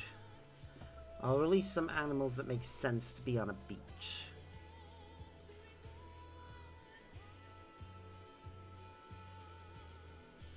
Trying to choose which minions to unleash is the problem. Oh well.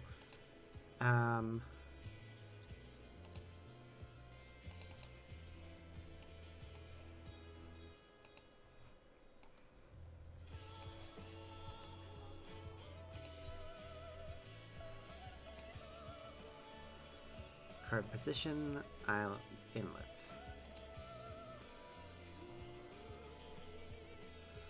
Magician. Okay, I'm gonna send you out there. So how many? We have 4 locations. We can put 10 in each.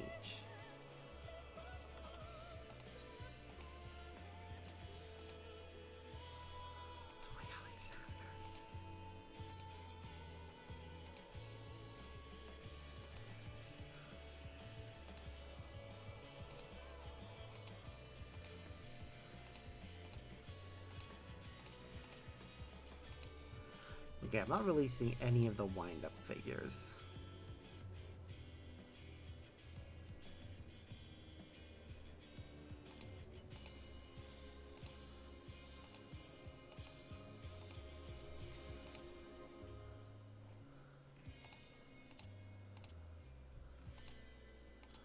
Let's see.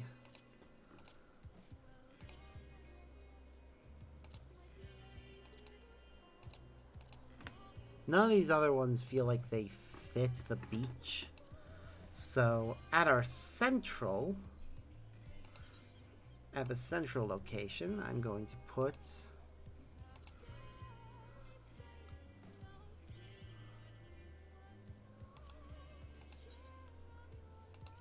this one. Look at it. Okay, what else should we release here? Oh.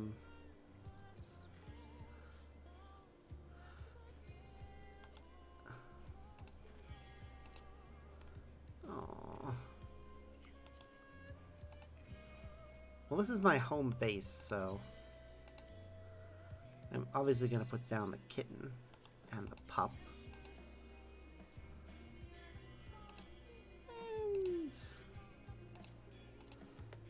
And, I'll think about the other ones in a bit.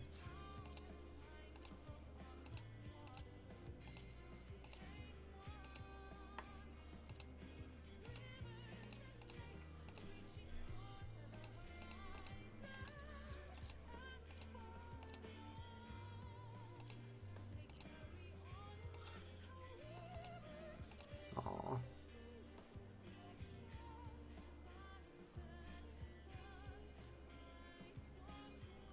Pew.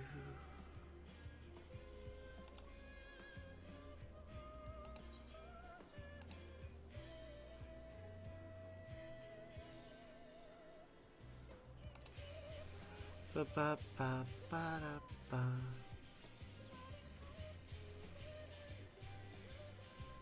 Okay.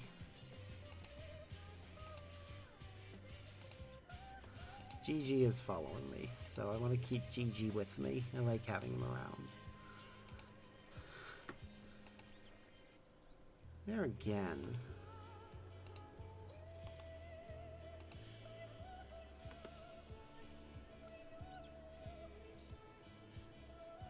I'll think about it. But I am going to release this one here. It's what my partner gave me.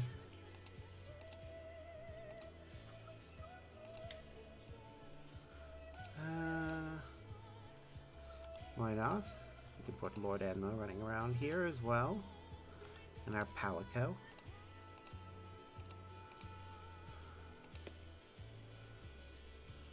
Okay, we've got 10 out. In the cropland and the pasture. On the cropland, I'm gonna release the garlic gesture, the gobbo, and let's see, I'm also gonna send out this little one.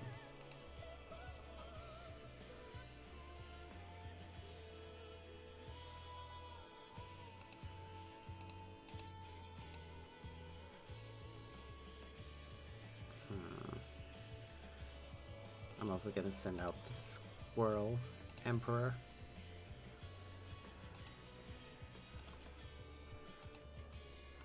The Dwarf Rabbit and the Great Servant of Ronka can also call that area home. And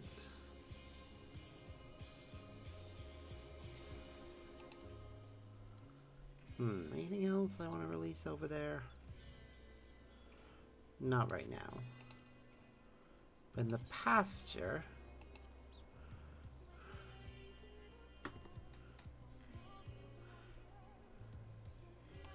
we'll put the baby behemoth, the wide-eyed fawn, the buffalo, the dodo, the wayward hatchling. Let's see. Anyone else?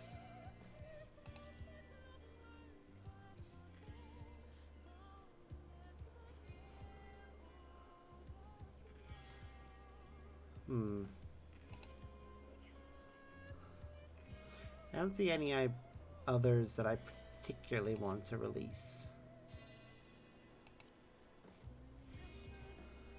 But we can go ahead and send... I don't want to put out wind-up toys, but we can have a Moogle down by the beach. I think a Cacturn actually kind of like being down there on the sand, so we'll send that down there. Also send the slime and the bite-sized pudding.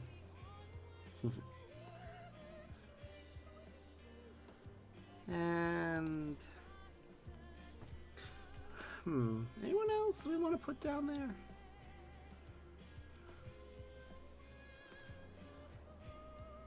I don't like Ultros, but we'll send the wind-up Ultros down there.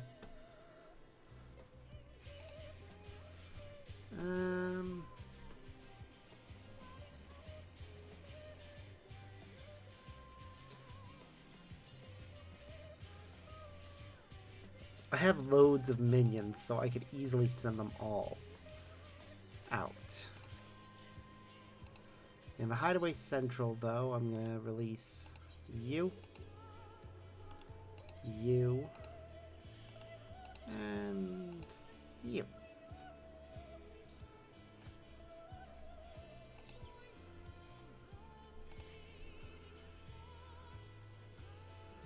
And the Cropland section, release the Taoist Moogle,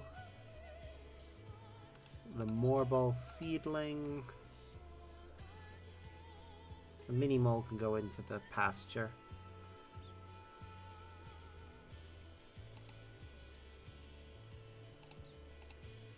Yeah, why not?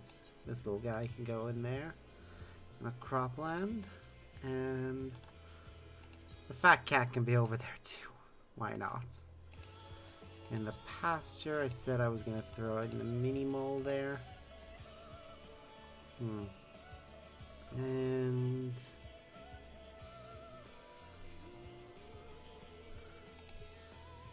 anyone else that I want to put in the pasture?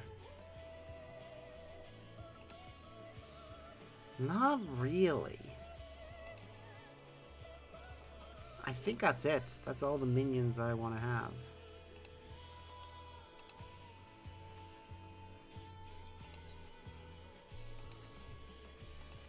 For now, anyways. Alright. Facility 1 longboard.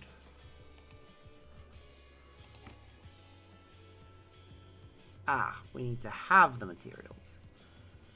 But first we need to make ourselves a hammer. Okay.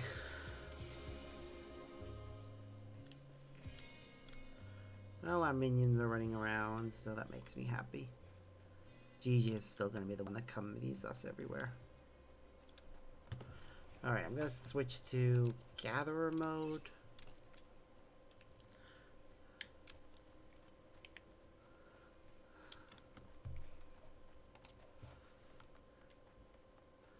We need to get stone and vines. We'll gather other resources too, but stone and vines are the ones we mainly need.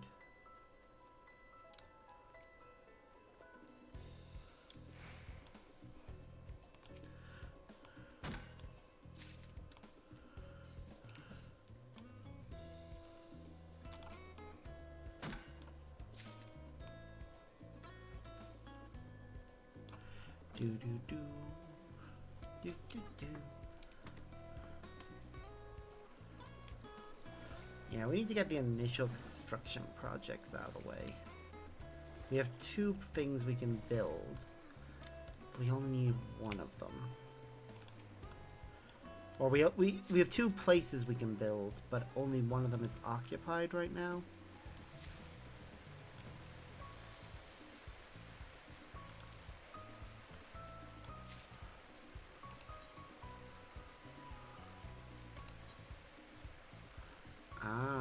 Okay.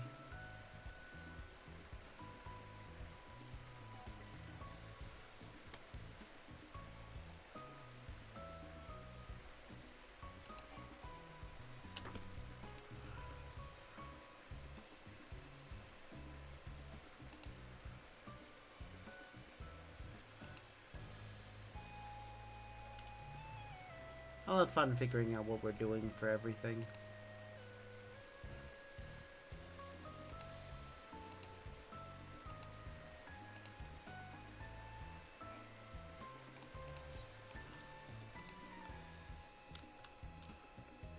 you know, once we can do things with things. Okay, right now we need to get stone and another bundle of vines. That should give us the vines.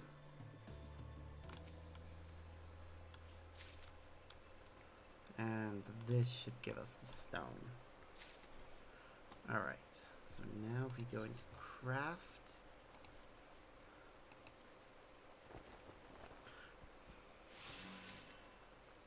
Cool.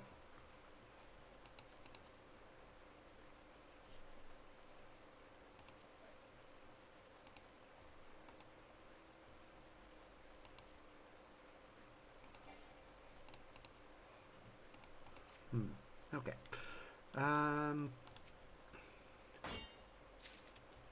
So first we need limestone.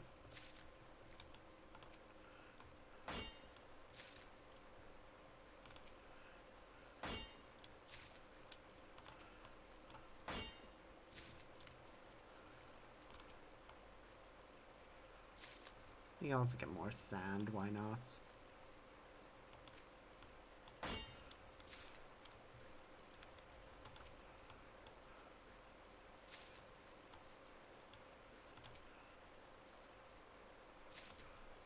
Ah, we actually have more than enough of sand. Okay, cut down a palm tree.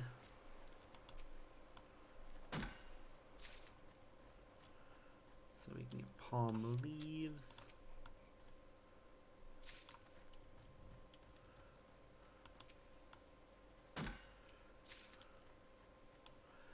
So we need 10 of those.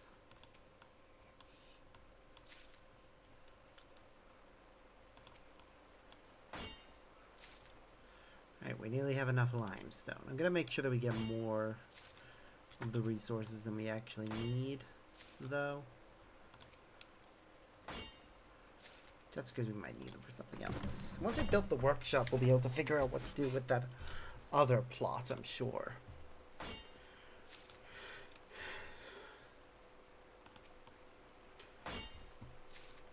Okay. Now we collect the tree.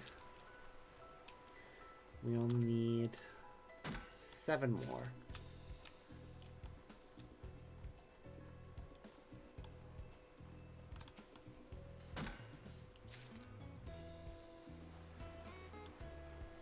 We'll need to collect from other trees as well. I know that much. Because it says island logs, which come from regular trees. At least the tools don't break. We could have easily programmed them to, but they didn't, which I am grateful for.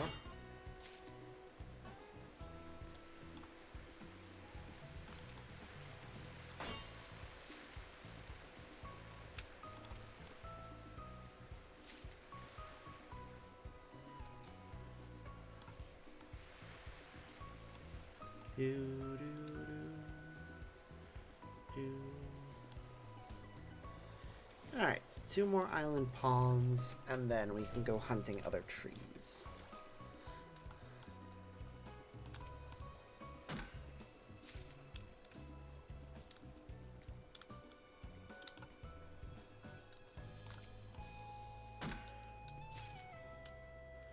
There we go. We're good.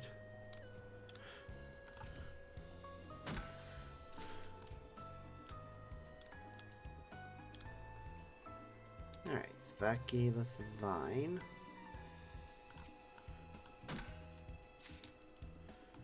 That gave us a log and a branch.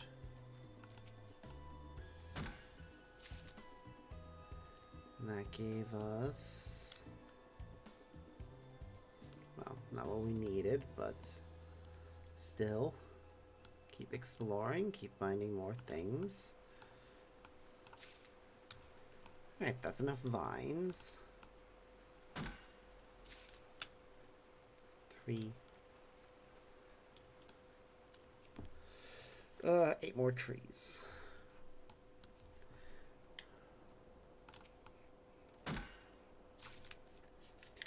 Da, da, da, da, da, da, da, da, da, da.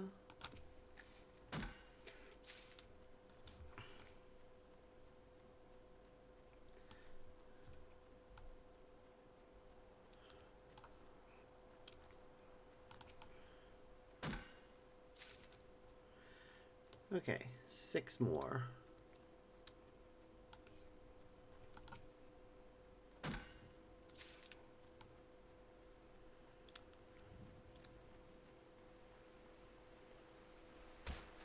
Whoop. What's this?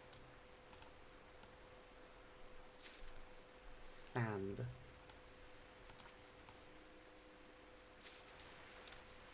Plant.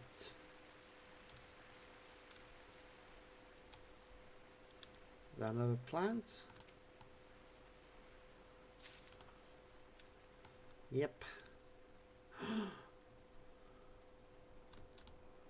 I see animals, but I don't know if I can catch them. I'm gonna try.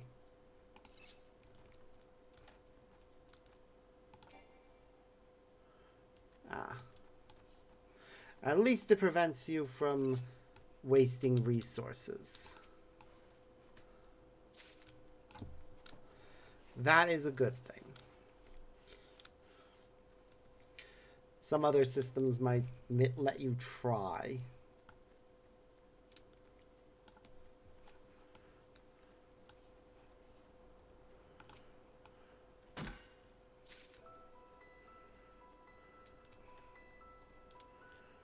Tree. Come on, give me another tree.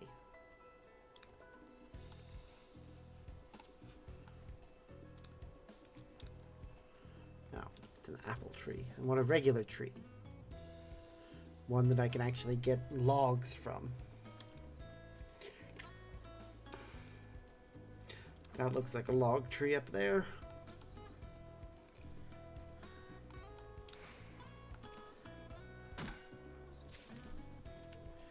Yes, log.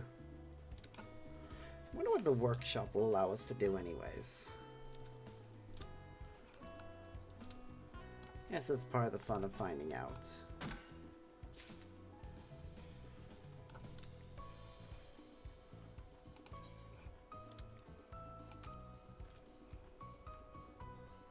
Huh, at least we can make feed now.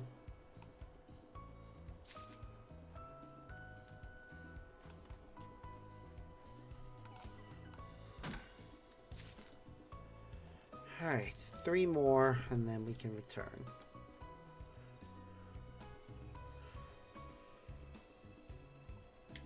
What time are we at? I need to pay conscious attention to the time. And I do want to continue with the main scenario, at least up to a certain point. Because there should be a point in the main scenario where they give me gear that's good enough to do the, one of the side objectives. Or, not side objectives. The quest, the Pandemonium. We need gear good enough for Pandemonium, basically. How we doing then? Inventory. Yeah, still got a bunch of stuff we can discover, but we've got what we need for the purposes of this quest. So.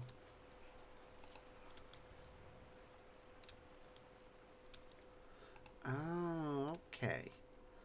Island Sprint refreshes faster,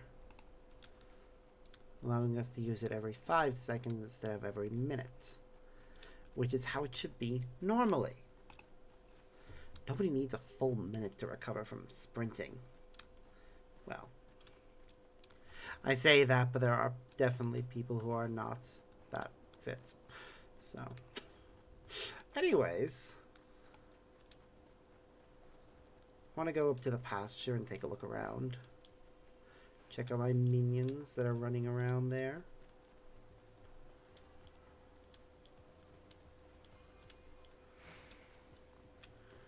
Look at them.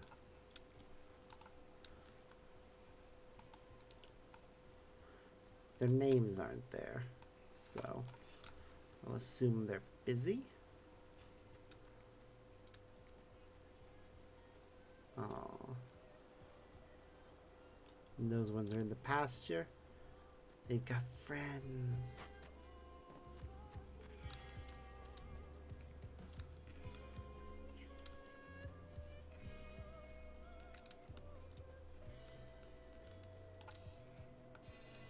Okay. Hold on. Yeah, facility 1.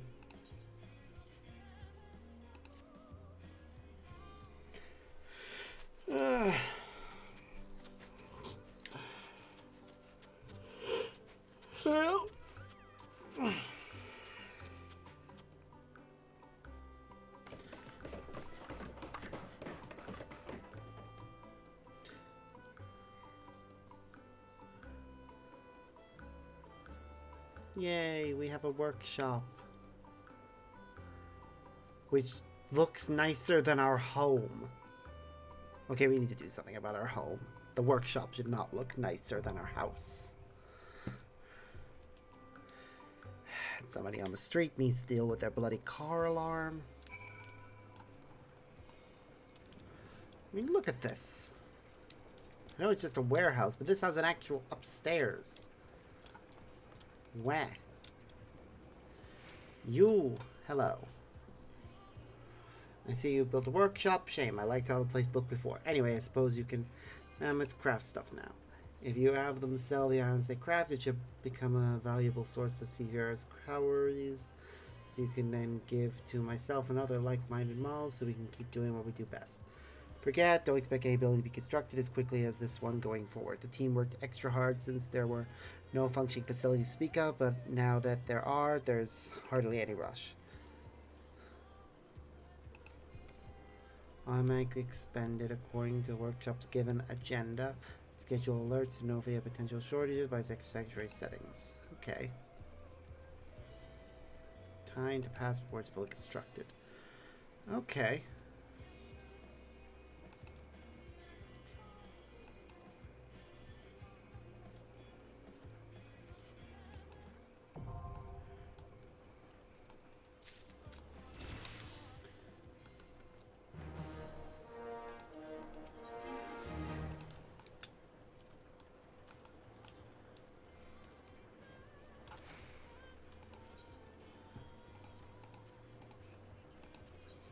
Okay, hideaway, customization.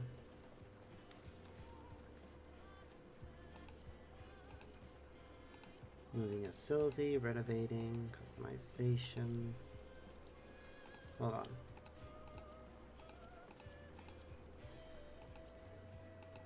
Customization.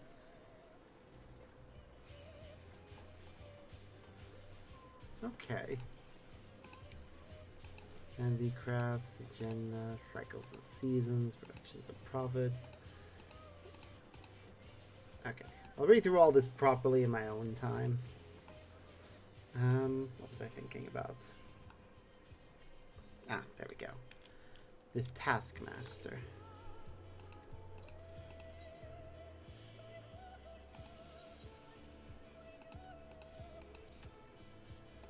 Okay.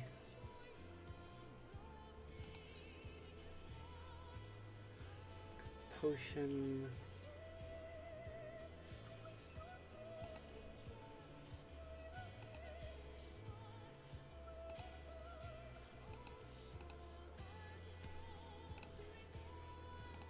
Okay, we'll start with that.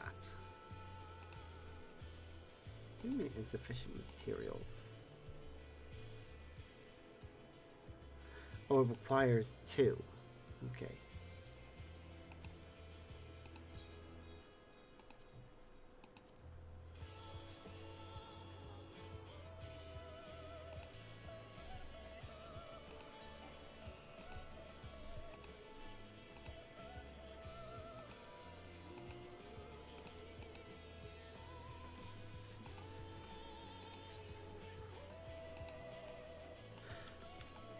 We'll leave that as it is for now.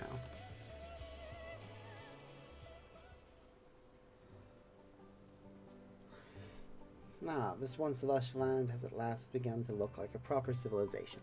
Away with the trees, the bugs, sunlight, and the sights, I say. Let there be bricks and buildings, subjects to be exploited. Ahem. I think it's about time I retire to the cabin. Now you may capture wild animals, sow seeds, remove what vegetation abides on this isle to build wondrous mammoth made Evis in its stead.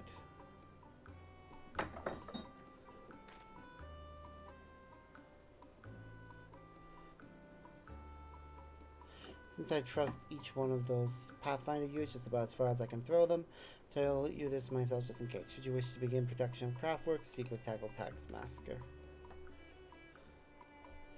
If you have any further questions or experience any trouble, I encourage you to review the Isle of Keeps. It's nice such occasions after all. Okay.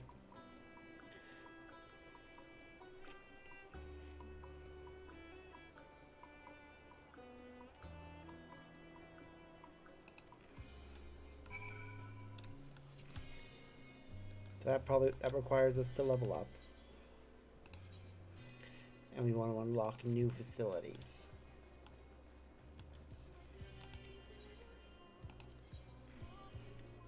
Okay, we need palm leaves and copper ore if we want to upgrade the cozy cabin. Which I do. But not yet.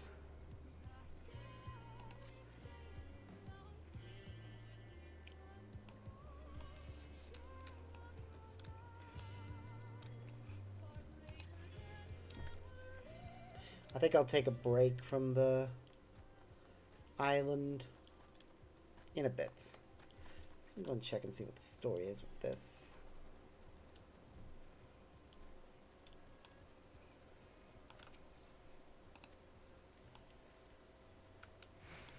Okay, well.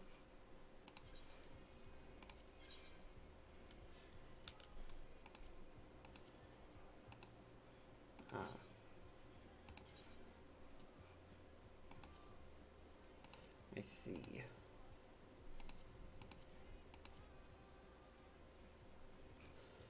We have to actually get these things if we want to put them anywhere.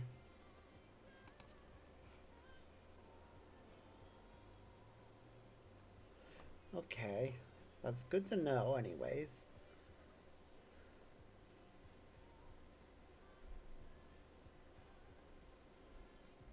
Let's see.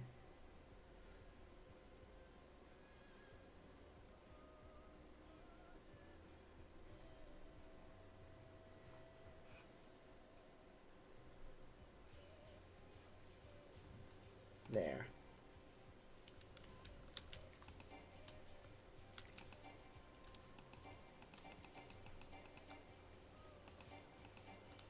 Where can we place things? Oh. I see. You can only place things where the ground is blue. It's kind of boring, to be honest, that we can only place it in this specific small area. But admittingly, yes, I would put a gazebo in somewhere. But we have nothing we can put down right now. We need to get some outdoor furnishings. Pretty sure I have some stored away somewhere. But right now, we're done here. I've had my fun on the island. We've done as much as we can. Off camera, I will probably do a lot of gathering on this spot. But that'll be a later thing. Oh, hold on.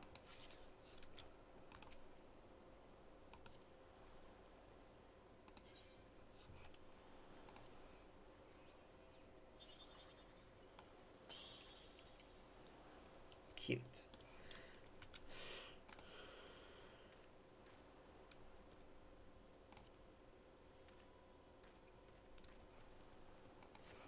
Okay.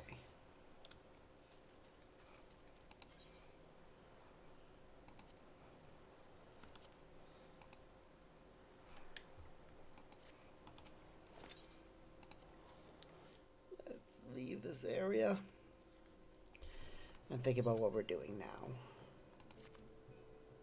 Well, it's after 3 p.m., so I could go ahead and do a leveling duty roulette just to, yeah, break up the tension a bit. Oh, okay. What do we get anyways? It's new. Ah, aspected Helios. I'll have to think about where to put that.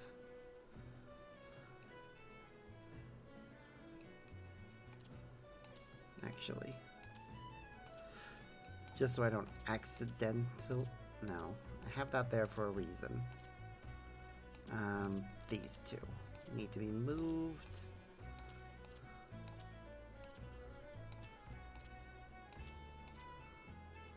Actually, just...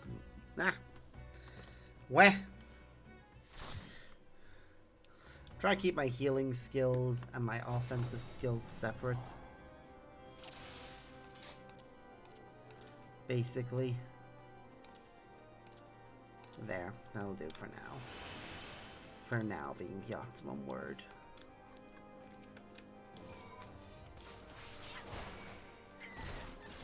Okay, in this dungeon, the only thing I can do really, aside from keep the party alive. Jesus.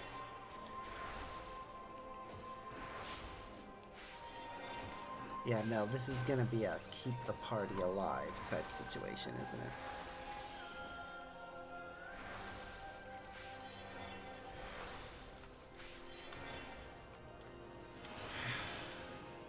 Some dungeons are fine and I can do everything without having to think much. But it really does depend on the party.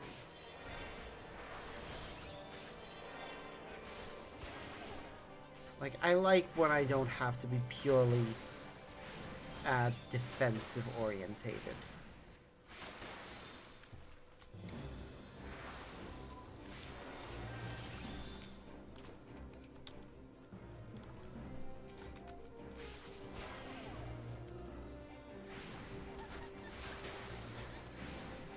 It looks as if one of the DPSs is deciding to set the speed we're going at. Which, really, it's the tank that should be doing that.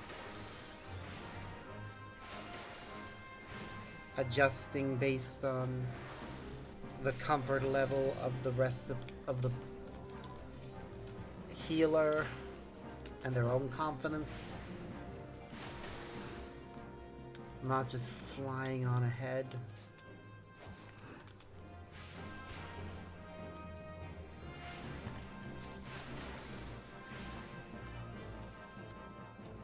It's fine. Nobody's here for the first time, I don't think, so you don't need to worry about mapping out the place. That's one of the things that often gets overlooked when you when people are replaying dungeons, is they don't check and see if any in the party are new or ignore that fact. And then some new people miss out on getting to explore everything. They have to come back unsynced.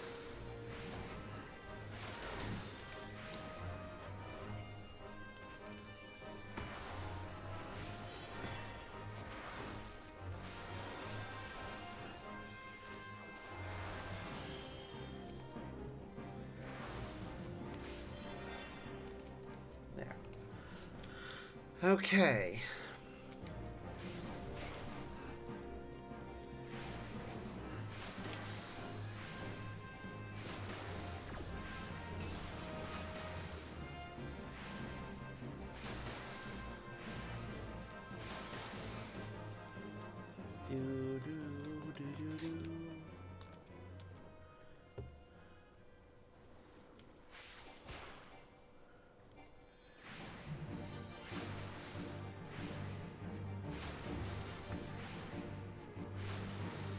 If he drops below 1,000, then I'll heal. Otherwise... No. Oop. Hello. Otherwise, I'll focus on just attacking.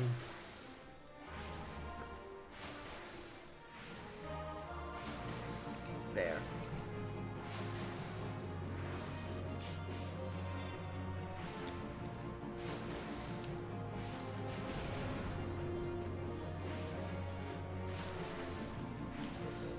I forget, Dark Knight has an offensive ability that heals them, don't they? It's been a while since I've played Dark Knight, so I don't remember all the mechanics of it.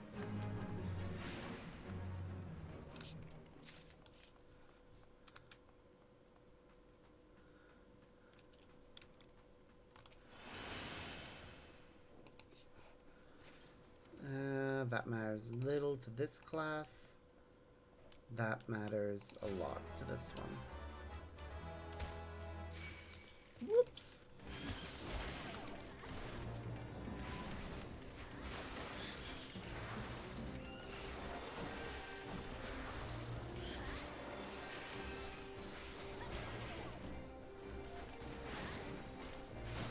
I have no idea if that bracelet I picked up is actual. It said greed actually on it, so it probably doesn't benefit this class massively. It does not. Oh well. Guess nobody else was after it though.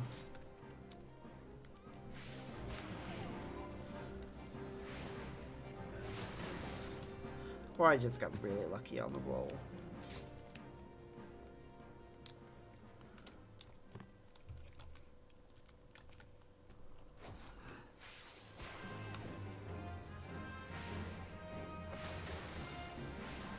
Thank you, DPS, for saying that.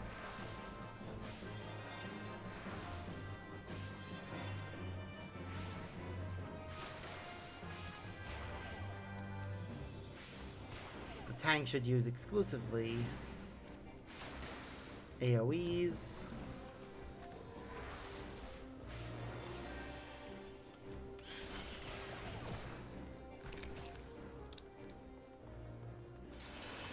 What are you doing, buddy?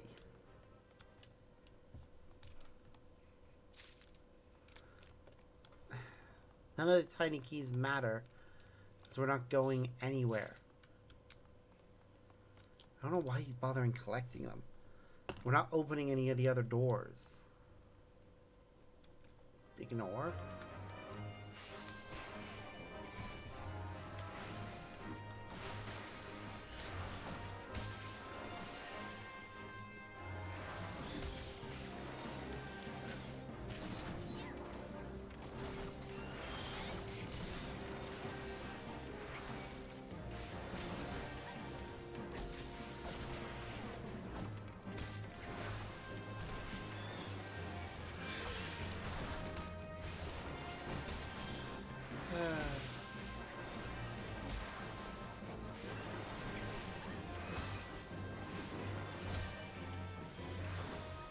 Everyone's getting attacked, so...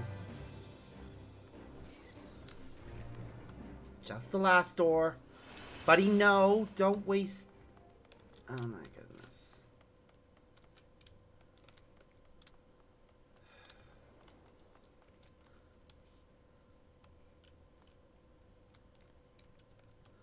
There's literally nothing of value in any room except the last one.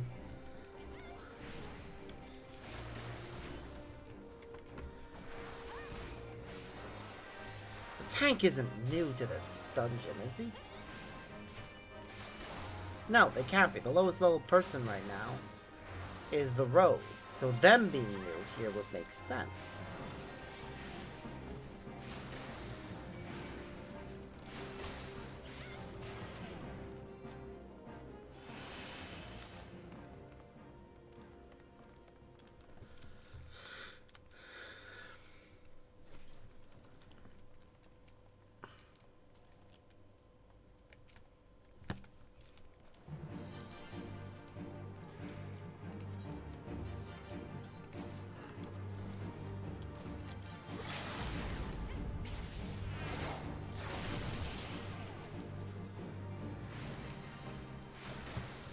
God damn it.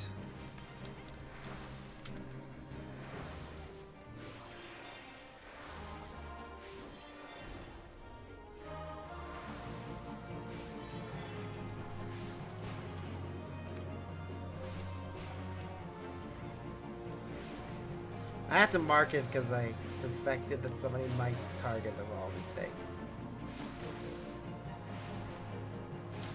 And I was right to suspect as such.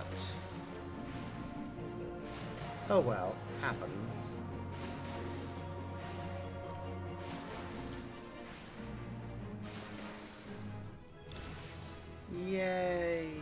class leveled up.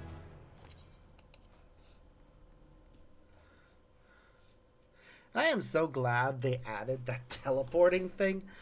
It's like they noticed that no one was actually bothering to do the actual quest stuff.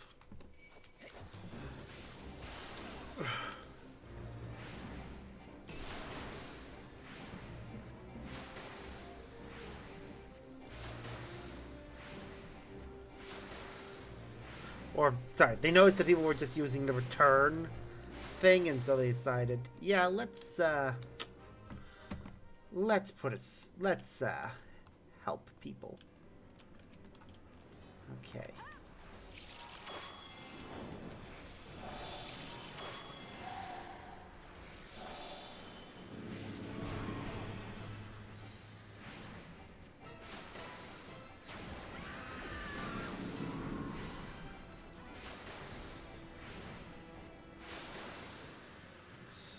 Turn away from him.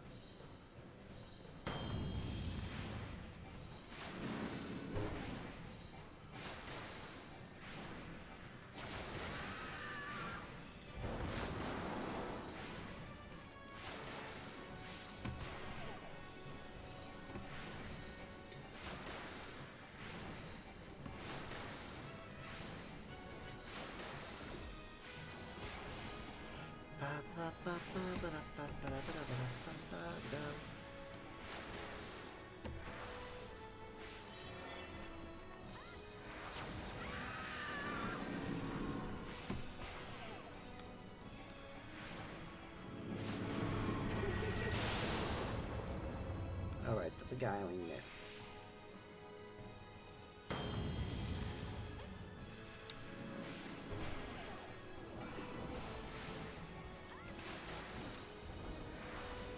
Heal you.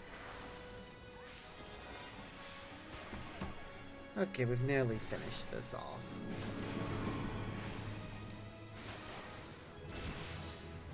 There we go, 2 levels. Oh, wait. Pass on that and on that. Might as well give a commendation to you.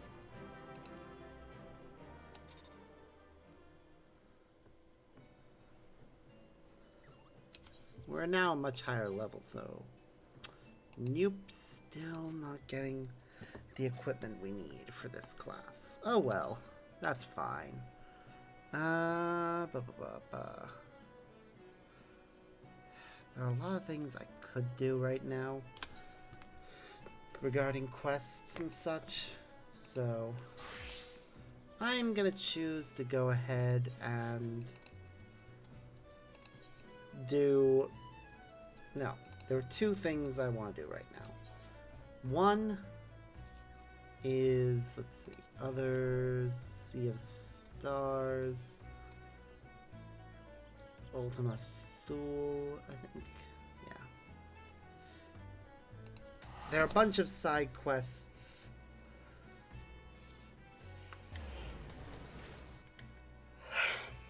in Ultima Thule to do.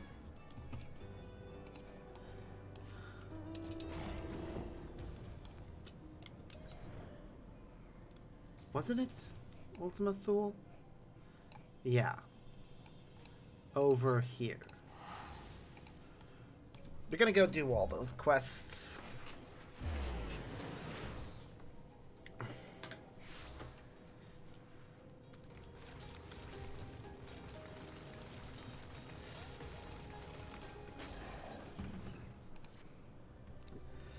Little wanderer, hast thou the courage to ken what awaits beyond this oasis? My kin, twisted body and soul, or turned to ash, all long since rotted underneath. Wilt thou venture amidst these horrors to see if our brother yet stands? Ne'er hath he moved from his place of mourning, ere his consort was thus entombed. Would that I could bring him the solace of a gentle touch, but I dare not seek him now. Shouldst thou wish it, thou shalt know him by the pallor of the forsaken.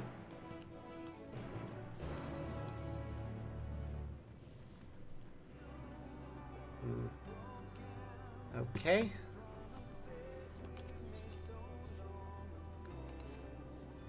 Thou canst leave this place.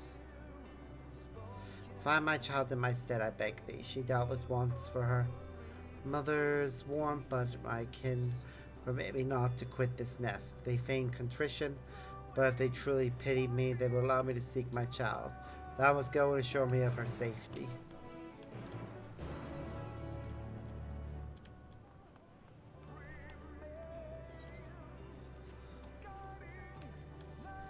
I really do love this song.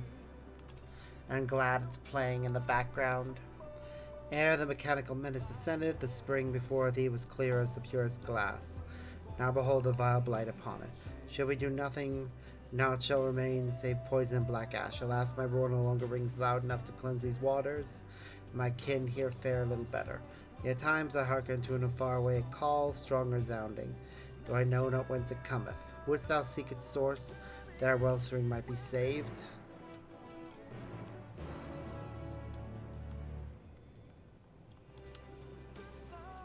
Okay.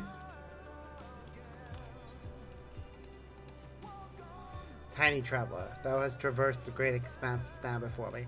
I ask thee, on thy journey didst thou find strength? None here have been spared the torment of loss, yet even tragedy cometh not in equal measure.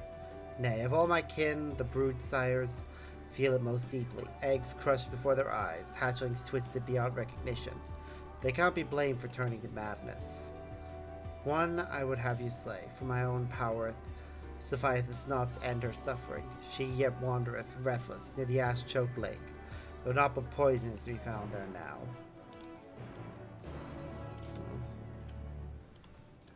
Helping these shades. I sense the power of one of my kin upon thee, that of a grape worm long departed from our star. Though his gaze falleth not upon thee now. Midgard Sommer you speak of? Midgard Sommer, then that is the name by which thy kind know him. Long ago he left us, fleeing our home with his children. From thy presence I surmise that his decision was the right one. Some yet wish they had chosen the same path, but such regrets avail them not.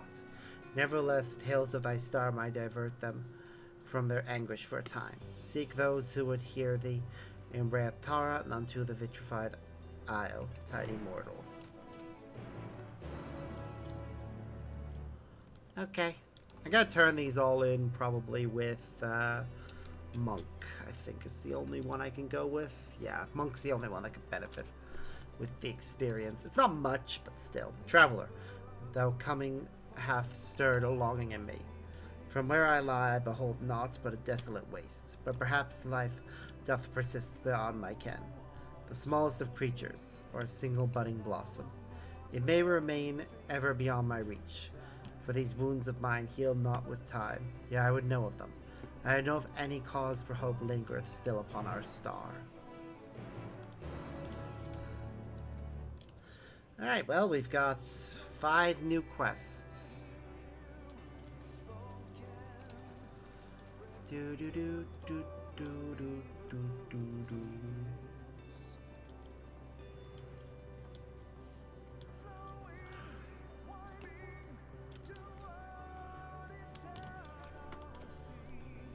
The great worm that did take leave of the star. Yes, I remember him well. Are there many such tiny creatures of the star whence he fled? There are many of all shapes and sizes. Then thy star too knoweth war. Differences lead only to conflict. No matter how far thou venturest, thou cannot flee from this truth. No more could I. So it's inevitable. I must... Really, mate? Come on.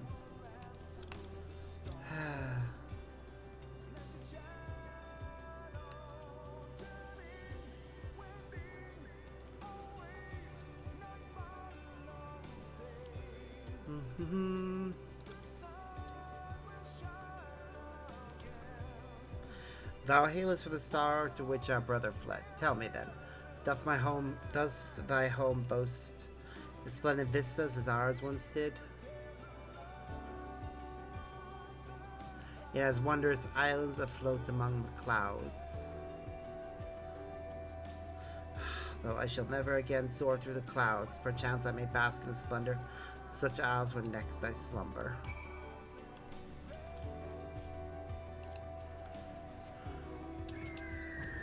Flying time, because that's actually the reason I think why we got some of these quests. Ooh, there's more over here. There are a lot of new side quests around these islands. Would not fain waste mine energies on thy lost cause, morsel. Be gone with thee, ere thou findest thyself betwixt my teeth. Apologize, I was unaware I was dressing a dragonette.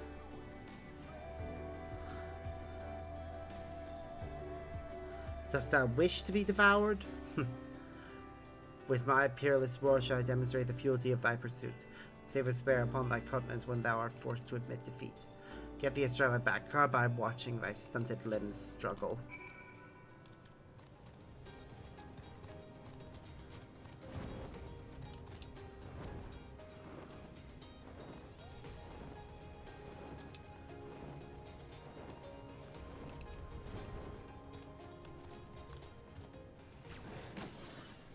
The water ripples slightly, but you are unable to detect any significant changes.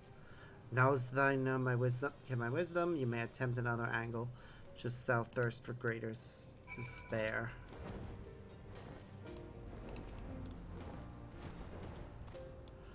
The spring appears slightly clearer from mud. You are unable to detect any significant changes. The heat to this spring shall never regain its splendor. Though if thy tale be true, not the only fool in need of this lesson. Let us speak with that old worm. Aww.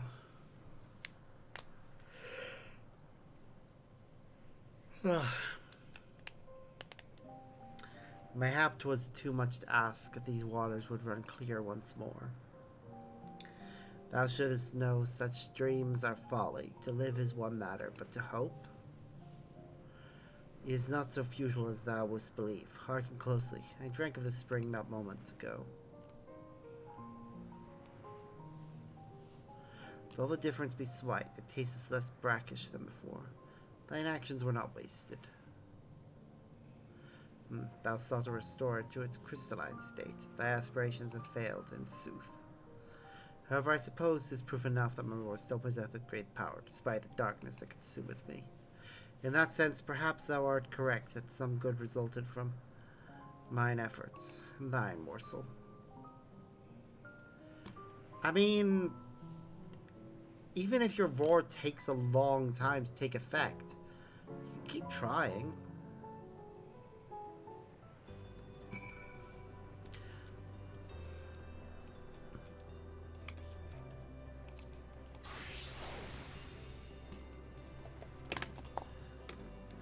For any change, no matter how small, I am grateful. To recall the taste of pure water once more, to know that we yet have the power to fight our decline.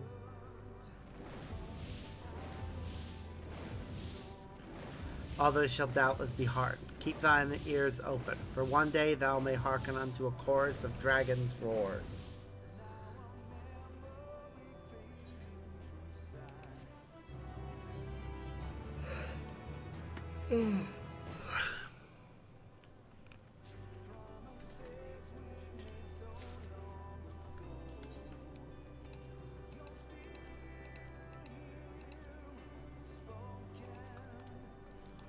Okay.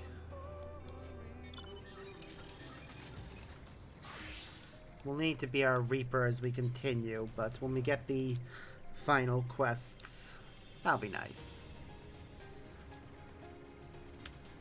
Boop, doo, doo, doo, doo.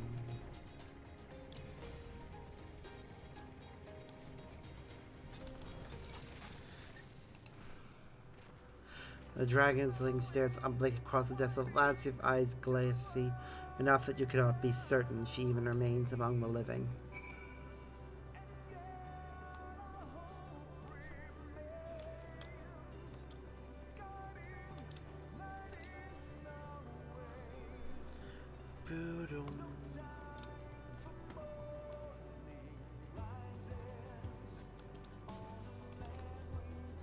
Dragon, like so many others, is mired in his own grief. You may draw his attention if you pet him gently.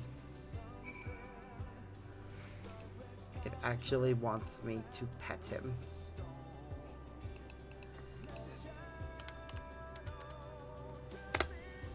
Pet. Thy gentle caress, like unto the warmth of more joyous times. Thou art not of my kind, why hast thou come? So, he has not yet forgotten me. I pity him. At times I wonder if my love doth pity me in turn, all of us unchanging, unable to be reborn. Yet if naught else remains of us, we have memory. Thus do I remain beside my beloved, through 1,000 quiet moments, forever.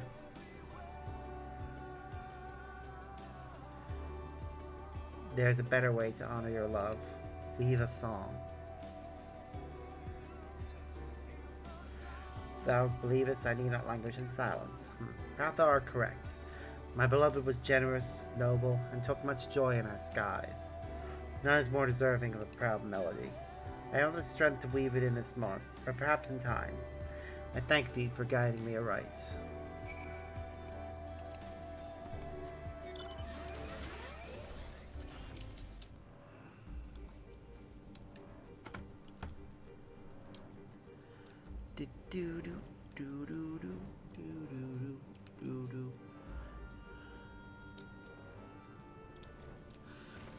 There are even more quests back with the Aya, and I hate the fact we're gonna have to deal with them again. This cannot be. Thou must have given her a dreadful fright for her to freeze so. Though she hath never been fond of strangers, 'tis clearer than ever I must see her myself, if only I could be free from the watchful eyes of my consort. Not long ago did I feel his gaze upon me, once so loving, yet now so bitterly cold. How he doth patronize me. Thine eyes bespeak curiosity. My consort was much the same, in times past, ever desiring to know more. I pity he changed so. Oh God. Nevertheless, he would surely divulge much if thou were to speak with him. Thou needest only seek the least pleasant countenance here. Okay.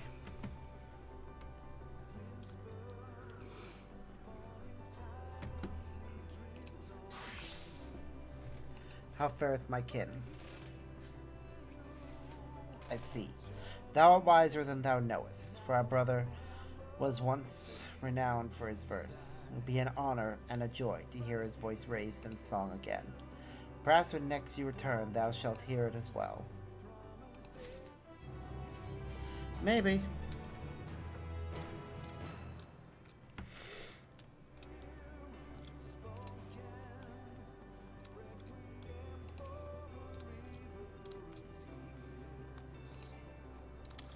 Where? Apparently she was my beloved consort, but she has lost me now. Thou sought her progeny, didst thou not? And thou knowest as well as I, that Dragonling was stripped of all she was by the machines. Recall the battle, the burst of heat and light, her smoldering form. I know not what occurred then. When I returned to myself, she was there, neither dead nor truly alive, as if imprisoned in her final moments by some cruel deity. And so she hath remained ever since. When she found us, my consort broke somewhere deep within. She seeth naught beyond her child, though I do not imagine she seeth her true. And now she hath gone. Thou knowest whence. 'Twas inevitable.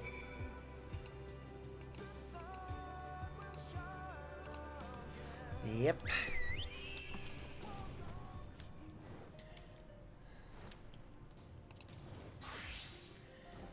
They're gonna be adding more classes apparently soon.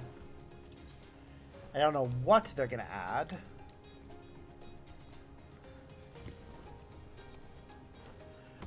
But yeah, we'll get a new class in the next expansion.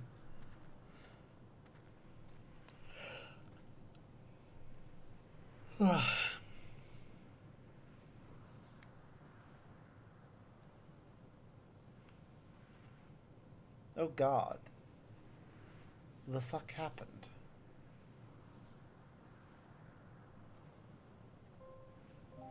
My dear, I shall love unto the end of time.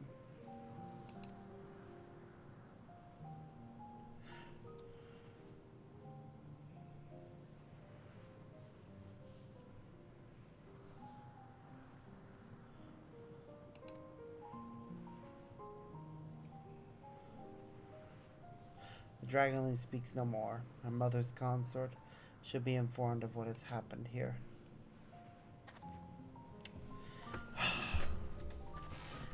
Wow. Her mother tried to talk to her, and it's horrible.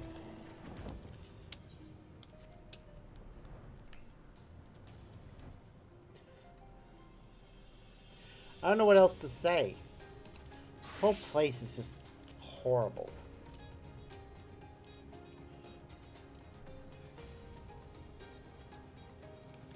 Beautiful in its own haunting way. Still a horrible place.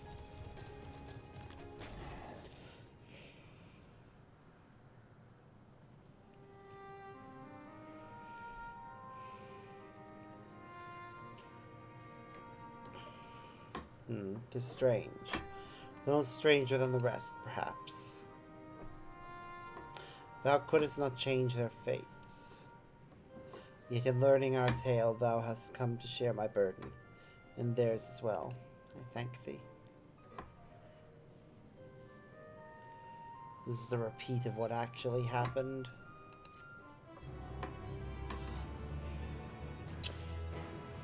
Because everything that's happening here is essentially just a parallel.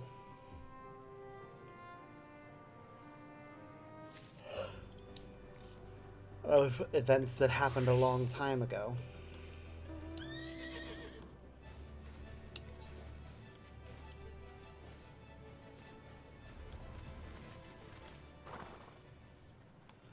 Huh.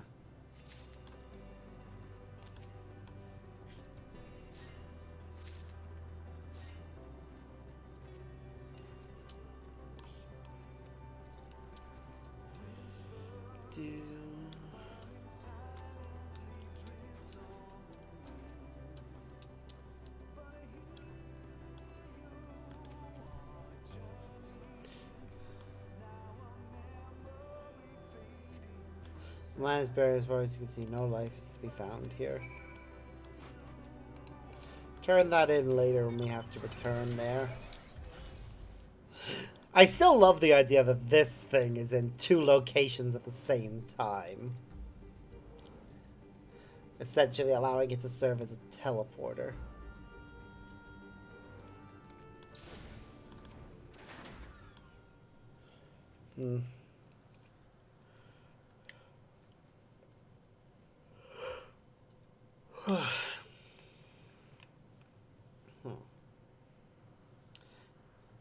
Dost thou wonder who hath lie beneath this veil of ash?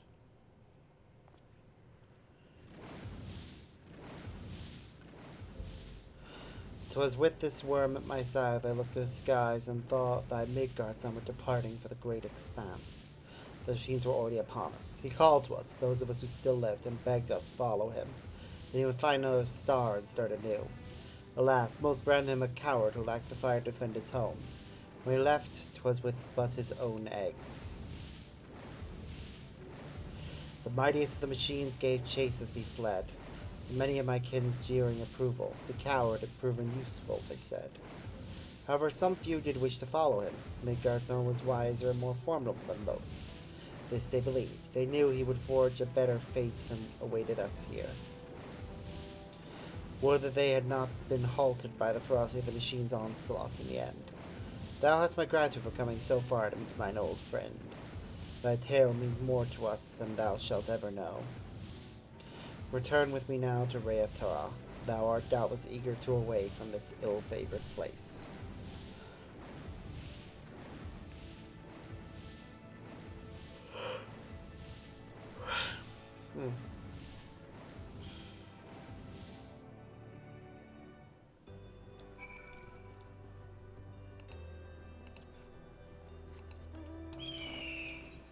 There are a few places left for me to visit by flying. I'll probably do that on my way over to these quests. Just take the long way around.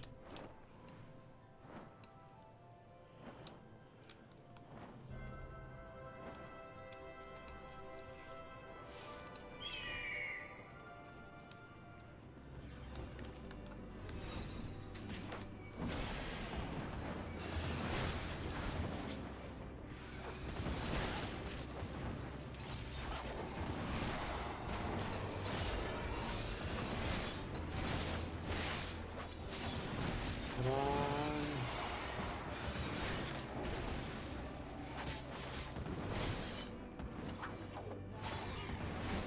The song playing while we're fighting is weird. Oh well. Actually, we'll stop. We'll swing through there. That one's very much out of the way from where we're gonna be. But we have 3 quests to turn in over here. And then however many quests to the north.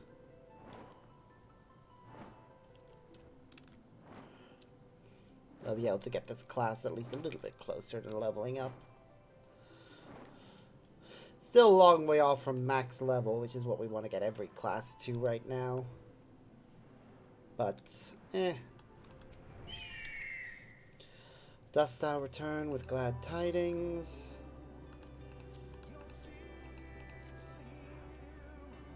Flowers, joyous sight.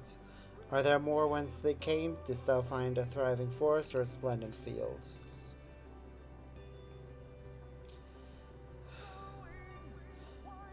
These are sort of it.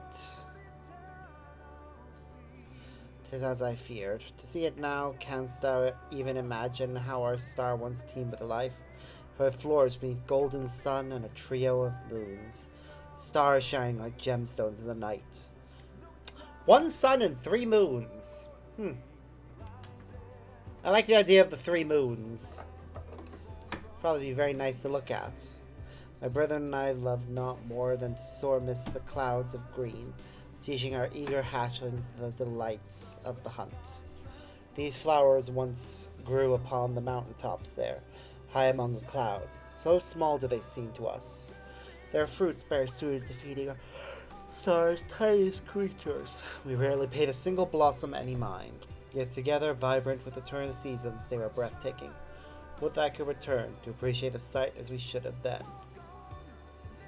I had nearly forgotten what this world once was. Though may never be so again, thou hast my gratitude for returning to me these precious moments. And I just had a thought about something. Give me a moment. Yeah, thought so. Sorry, I just realized that I've been using display capture rather than game capture. One is better than the other.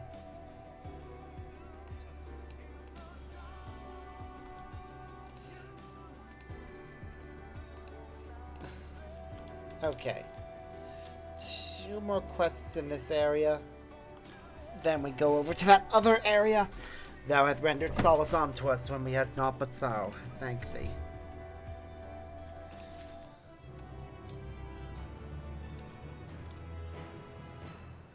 And now this person. Thy comment speaketh volumes, I thank thee. Metal demons struck without warning, beautiful and pitiless as falling stars. We fought, yes, yet for only our savagery we failed to protect the young. For all our, Where few survived, emerged from barracks disfigured and screaming. Would that fate have taken a different course, we might have welcomed them to this world together and guided them into a brilliant future. Make our summer's children live on. So the young have found their place elsewhere. A kind shall live on. I'm glad to hear not all was in vain. May thy path lead thee true, traveler.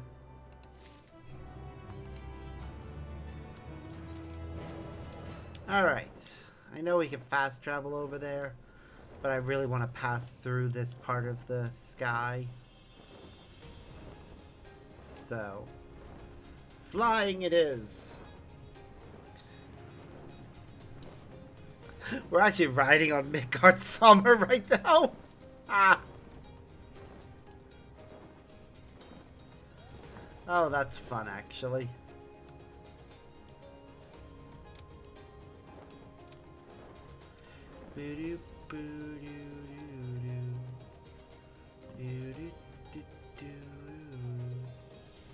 Huh. Looks like part of a planet with its cities down there, doesn't it? Interesting.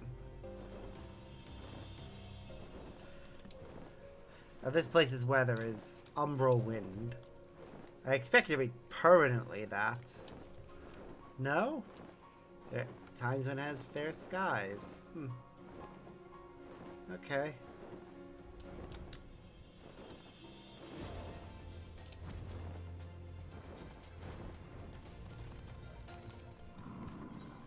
God, these things are creepy. Greetings, unfamiliar life form, being that you bear a corporeal form as surely as I. As you can see, do not. Perhaps you might offer me a way out of my predicament. You see, I have been attempting to fashion a vessel that may house our weary souls. Sadly, with no model to work from, I am ashamed to admit my experiments have failed. Rather spectacular at that. You may have noticed that byproducts of my failed labor, as you now wander aimlessly and pathetically about these environs. I intended to clean up this mess myself, but the task might prove difficult for a formless being such as myself. Might you put the pitiful creatures to desire their misery in my stead? I thank you, curious one. If you might also retrieve for me their internal cores in the process, I dare say I would be of great benefit to me in the future experiments. In any event, I eagerly await word of your inevitable success. Okay. So that's one quest taken.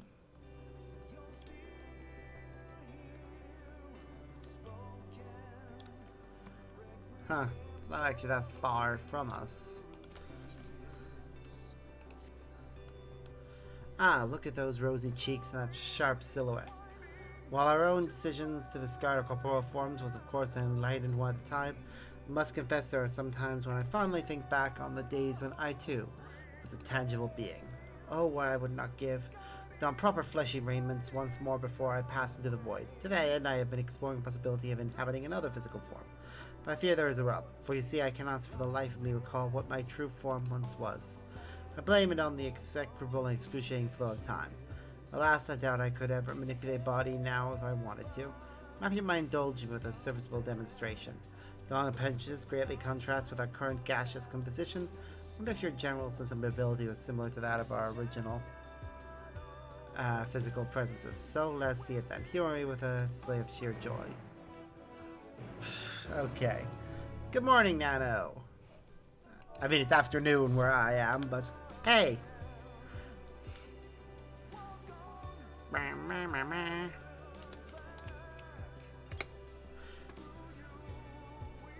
You most enjoyfully to the envious Aya.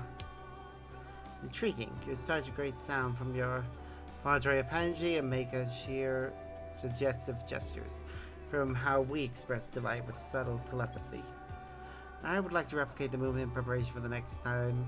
I mean, instant amicable travel like yourself. Allow me to try. In the process, I'm making some insights to whether or as well bodies once moved in a similar manner. It seems I can't fully mimic the vocalizations you produce. Nor can I garner enough momentum against the air to move my body as quickly.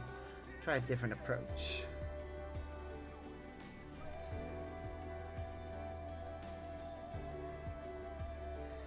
Ba-da-ba.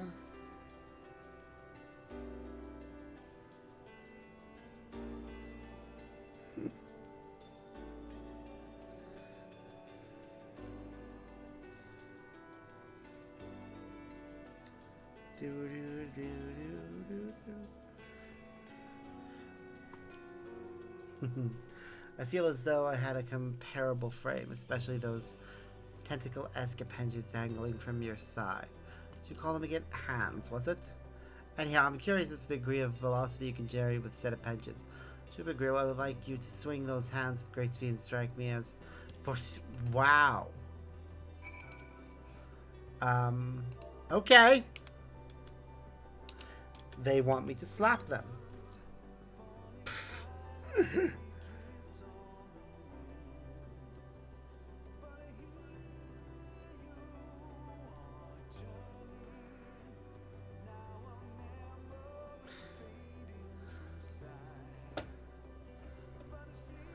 Fair. My word, the impact of that strike was so considerable that I felt it to the very depths of my soul.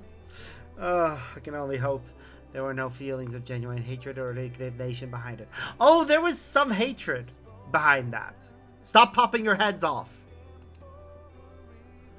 But alas, it is no use. Even your most energetic motions seem insufficient to jog my memory.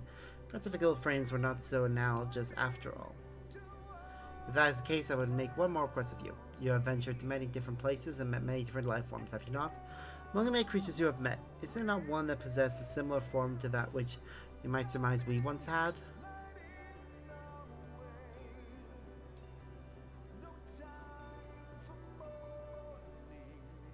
Drow beasts who are viscous to the touch and squeak when they move.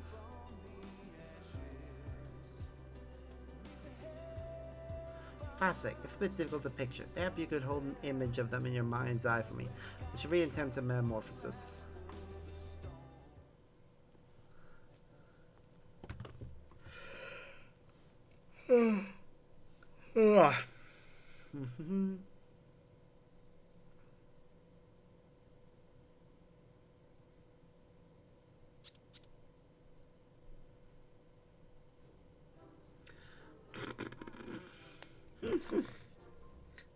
Well, they are somewhat rotund, with ocular faculties of a comparable size.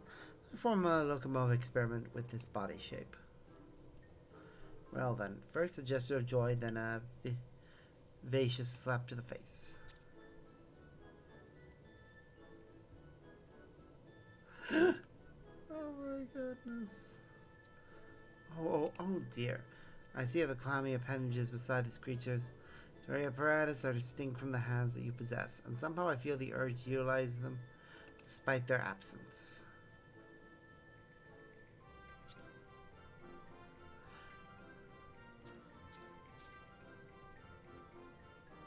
Clearly this is the wrong form if you think you should have hands.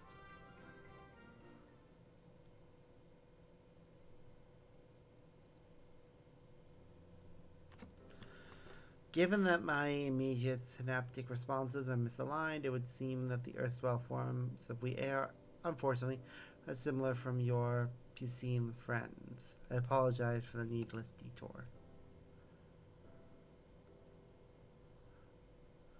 How bothersome it is to be unable to assimilate with the frame of another creature for lack of memory. It would seem that regaining our physical forms will be even more challenging a task than we originally suspected.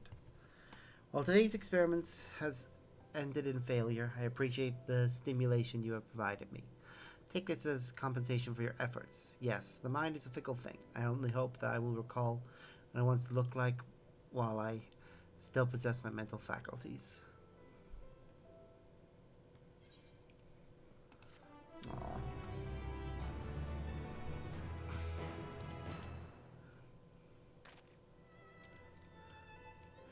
Alright, so that's another quest done. We need to change classes now a moment, because the enemies nearby that we need to take out are stronger than that class.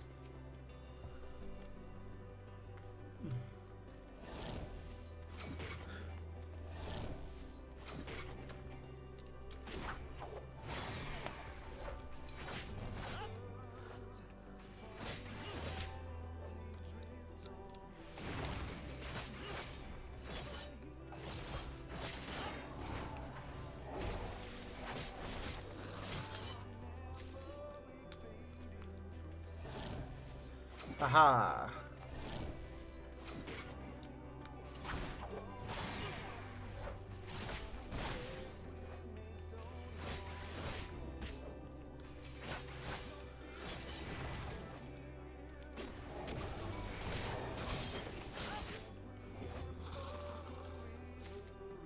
There we go, another quest done. Ba-doo, ba-doo, doo-doo, doo-doo.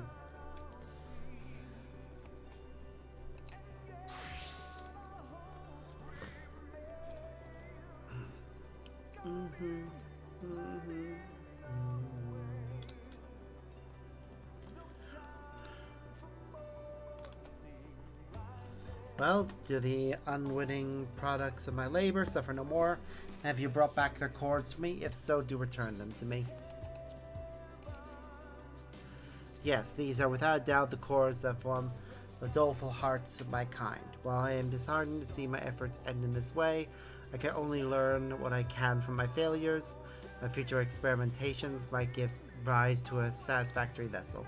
In any event, it has been quite some time since we have encountered any entities with the modicum of intelligence as you seem to possess. I dare say our conversations have provided us with a sliver of stimulation that has eluded us for ages.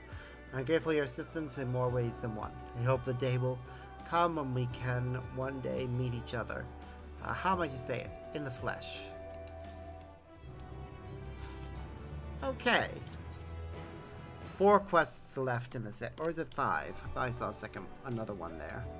No, it's 4. Okay. 4 quests in this area. Hopefully we don't have to see these guys popping off their heads again. Please, for the love of God, do not remove your heads.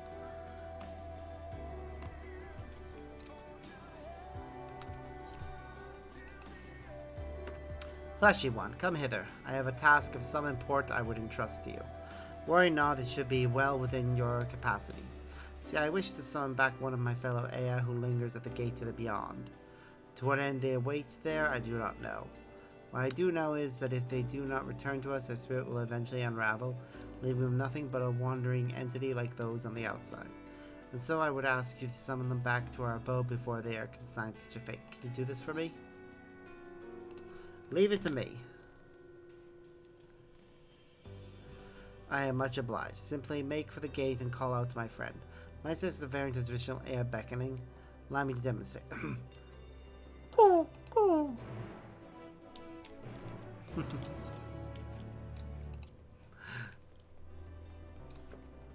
Yes, I am imagining pigeons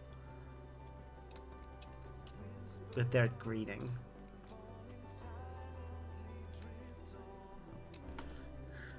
You, person. Hi. Oh, hello. Forgive me, I'm distracted. One would think we would have evolved beyond fear knowing what we do, but I must confess that I am rather frightened at the prospect of losing who I am. Not in a physical sense, of course, as we have transcended our corporeal forms. We do, however, feel the gradual corrosion of our mind, our memories, that which makes us us, so to speak. There are ways, however, to slow this inevitable process. One such method is to come in contact with another and confirm with each other our defining qualities. Therein lies my dilemma. For you see, a friend most dear to me is missing. I fear their absence will only quicken their own passing into nothingness. It would be much to me if you could help me find them.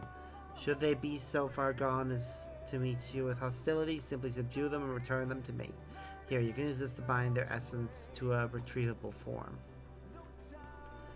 Okay. There may yet be hope. They enjoy taking contemplative strolls at once scenic spots on the opposite edge of this landmass. Even if their memories fade, it is likely they might drift in that direction. Okay. Ba ba ba ba da.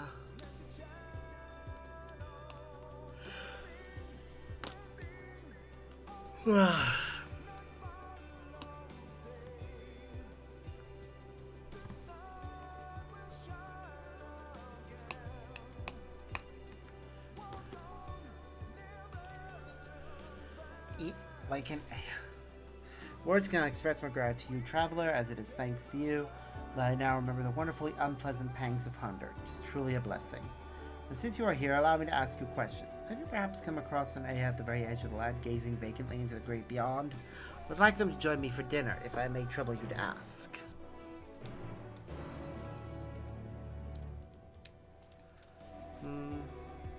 Why? Why must you do this? Ugh. Gross. Still no response. I wonder if they have already scattered to the wind. That would be ever so unfortunate, you see. Why, what a large cranial dome you have. And impeccable timing. My esteemed colleagues often hold councils at their home here, but they have not emerged in quite some time. Perhaps you could pay a visit and see what the trouble may be.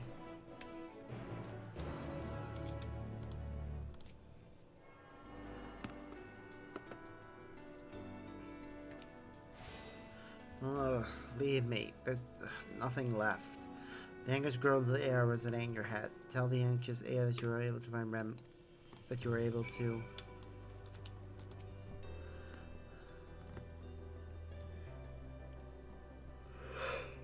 I see. If they mean to melodramatically evanescence into the abyss in the comfort of their own home, then I ought to respect their wishes. And yet I feel the need to be selfish to keep them here to confabulate further on such views. Yes, I shall have to talk them out of it. But I shall need your help once more, large-headed but wholly capable stranger. Could you fetch me a neurological sinew from another one? You should find them wondering about the wellspring of regret.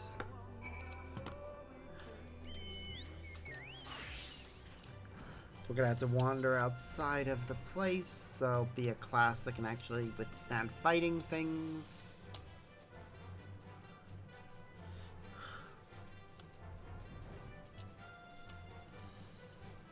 Wow.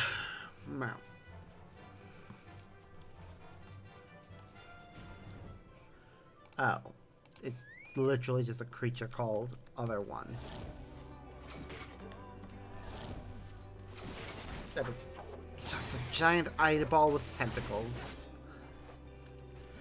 Because, yeah, let's have some Eldritch abominations running around.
Boop-a-doo.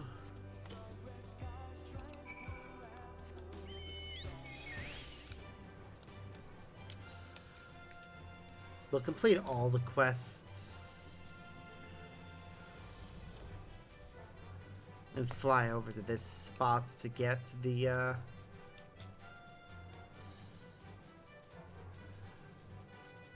thing from it. Mapping, whatever. I am apparently still tired. Cool. Is that beckoning I hear? The timbre of your cooing sounded rather dull. Anyhow, if it is I you seek, you'll find me to the north of where you stand.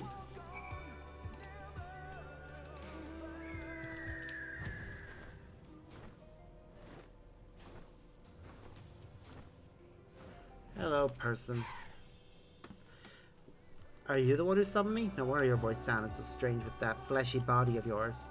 I have not seen your kind before. Might you have come here from afar? Yep. I see, you must feel very privileged to have still upon us. This gate here serves as the ingress to our bastion of enlightenment. All who come from afar to seek such knowledge must pass through. I have stood here for so long expecting a visitor. Perhaps this is you for whom I have waited. I can see myself ready to greet someone from another world. Why do you come to us now in this moment? And why from the village, not toward? Ugh, why? Why must they keep doing this? It's so gross. Oh, did they now?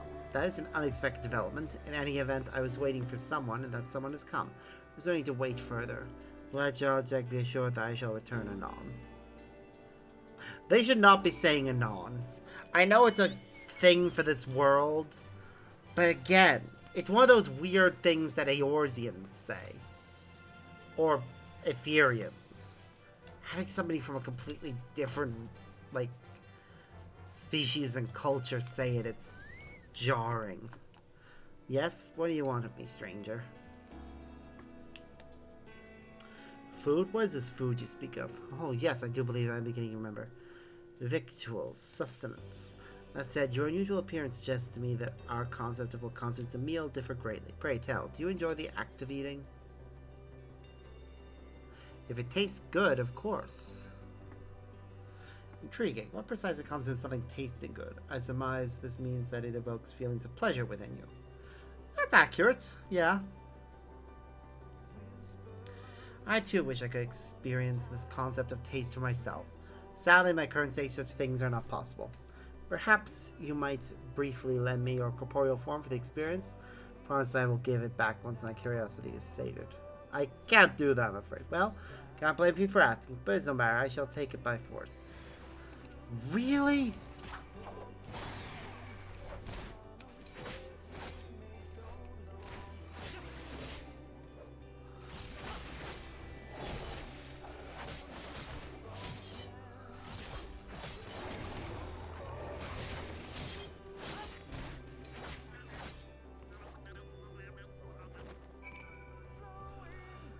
Now we have to go tell his friend that he attacked us.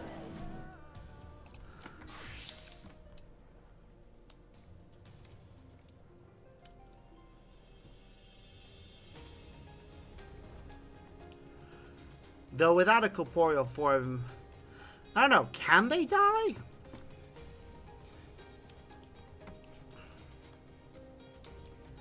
That is a question. I had searched throughout the abode, my companions nowhere to be found. I wonder if it is too late.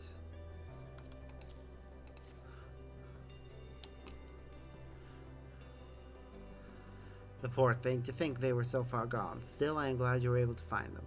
This will now allow me to absorb remains of their mind into my own.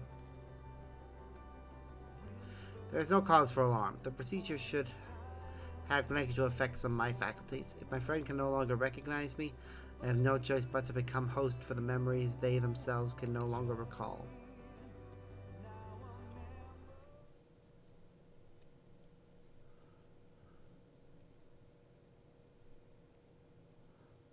Okay. What will happen now?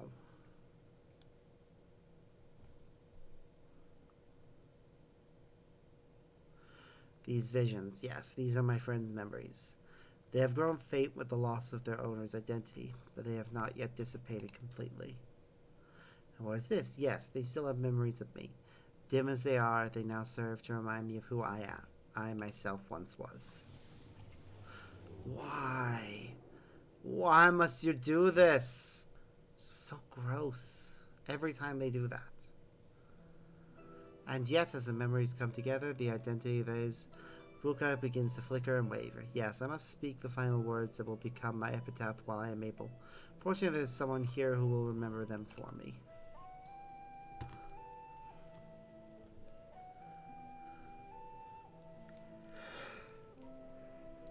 Oh, well, I'm honored, but we barely know each other, mate. In my final moments, I must define myself. I would call myself a realist. Others would call me a coward.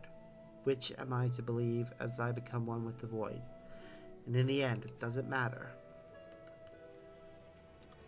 Yes, that should do. That said, I feel most peculiar. I am not of one mind now, but two. In truth, I'm not even sure those words I recited were my own. All I know is that these words reflect the me that exists now, for I, standing before you, did recite them. Even if one day my identity should dissipate, these will remain with you as a vestige of what I once was.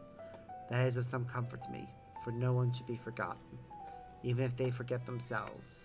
I hope your own memories will live on long within you, and within those who have shared this existence with you. Aww, that's a rather sweet thing to say. But I wish they wouldn't do that. Every time they do that, it makes me want to close my eyes, because it's just so gross and unsettling. Why were they designed to remove their own heads? I know they don't have physical forms, so the concept of being one body doesn't really exist for them, but still. Ew.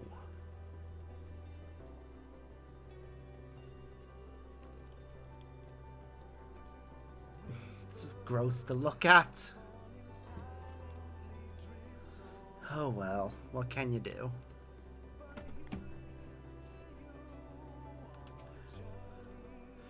Bah, it is no use. The walls of their humble abode are far too thick for my telepathy and pedantry. Did you bring me the sinew?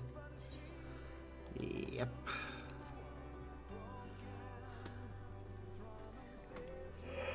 Perfect. Zigzagging fibrous cord is exactly what I need to amplify my empathy. These do extinguish quickly, but it should be enough for me to rile my friend with some provocative persiflage. A moment, please.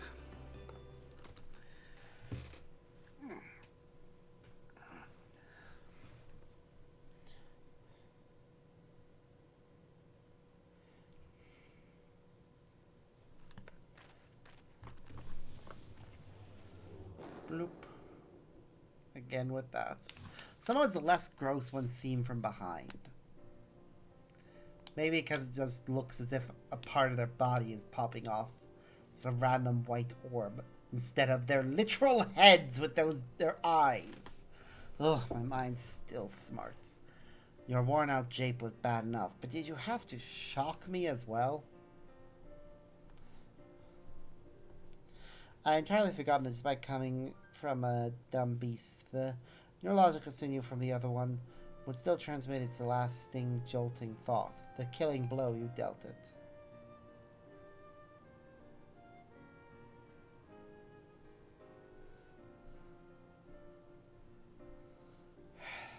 Still gross, though, knowing that that is their head. Yes, well, it was enough to traumatize you back onto this plane. That much is certain. I think I shall take a stroll around the plaza to rid myself of that unpleasant sensation. Good day.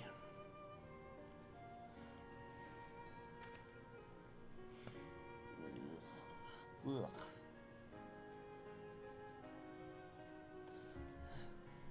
My friend always was a bit melodramatic in their conduct, but I do believe I will have to keep a closer eye on them from now on. Aside from their close call with dispersion, they are showing other signs that they are losing their faculties. We have a friendship that spans millennia. They can stand to wait a bit longer until the void takes us all. It would be dreadfully boring without their curt, fatalistic commentary. That being said, I shall make for the plaza as well. If they somehow manage to careen toward the Lutrician tank, I shall be very irritated. Oh, I do very much appreciate your assistance. I do not have much to offer, but I hope this shall suffice. Thank you for saving my friend's life. Aw. I shall take the soot blacking dye.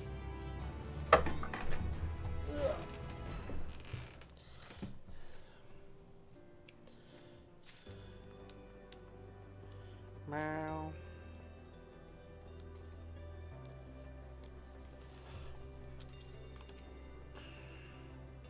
You have returned, and yet you wear a troubled expression.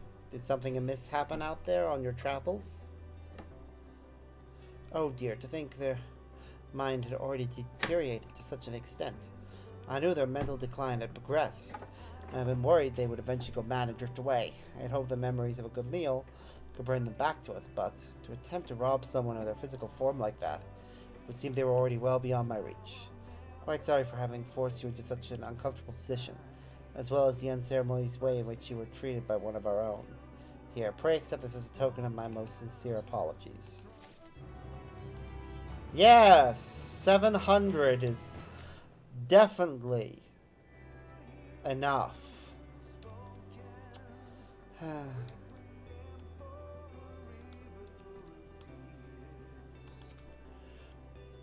I am pleased to inform you that our friend has returned, and our debates are more amusing for it. It seems I was wise to enlist the help of an outsider. As you may be aware, the settlement was originally conceived as a place where we might explore, one day solve the mysteries of our universe. Many have made the pilgrimage here to contribute to this great cause. Oh, how little we knew. As such, it is not uncommon for someone to wait at the gates for a guest. Tradition, really. However, my friend, for whatever reason, waited overly long. So long as spirit remembers the act itself, but they have no memory of who they wish to meet there. Now that you have come for them, they feel that they have fulfilled what they set out to do. They have been set free from the lingering thoughts that bound them. At any rate, I am grateful to you for returning my friend to our ranks. Here, I would offer this as a token of thanks. No problem. Furthermore, I'm relieved you were able to make the beckoning call in the right tone. If you had cooed instead of would have been equivalent to telling them that their mind was as empty as a hollow crater. I doubt they would have been amused. Wow. Okay. I just want to check something now. Okay, where would it be? It would be VNC.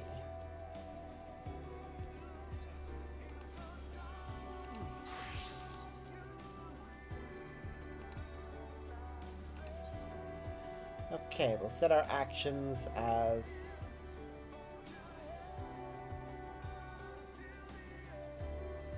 Okay.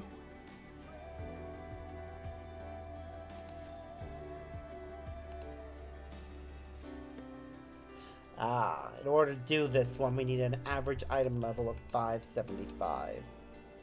So we'll continue with the main scenario then, before we go on with that one. Razat Han has a few new quests as well, though, so...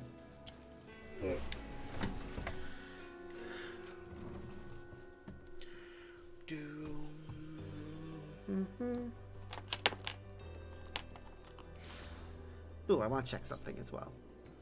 Hold on. Can we? No. Where? Hardly looking radiant.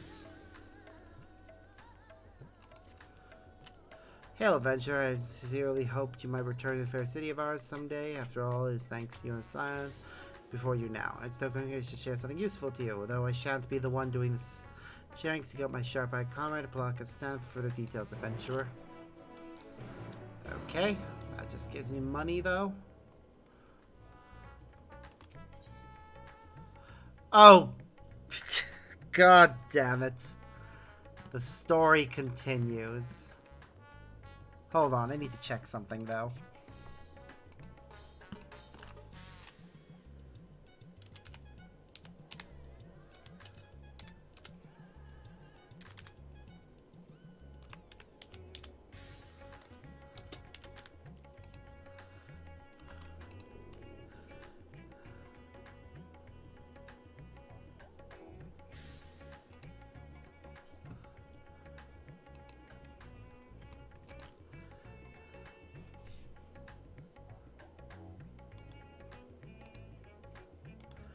I need to check something.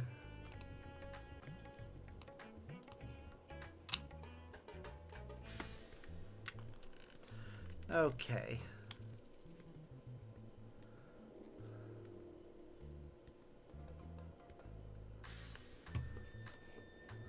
Before I continue, I need to check something. Because I don't remember if we finished all the previous,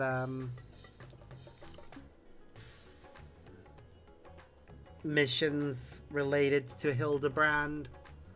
So, give me a moment to check.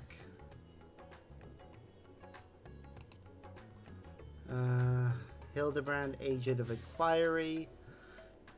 Further Hildebrand, even further Hildebrand. Yep.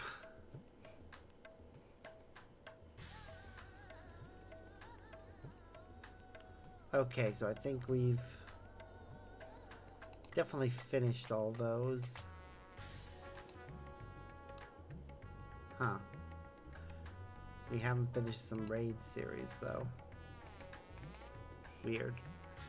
Oh wait, I know which one that is, I think.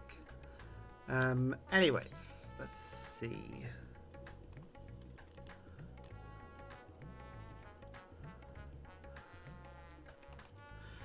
I need to check then the other quest.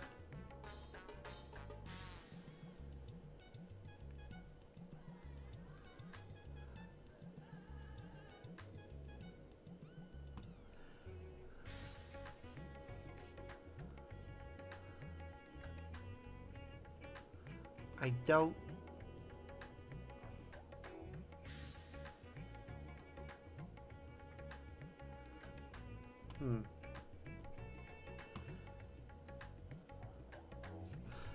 Wait, okay.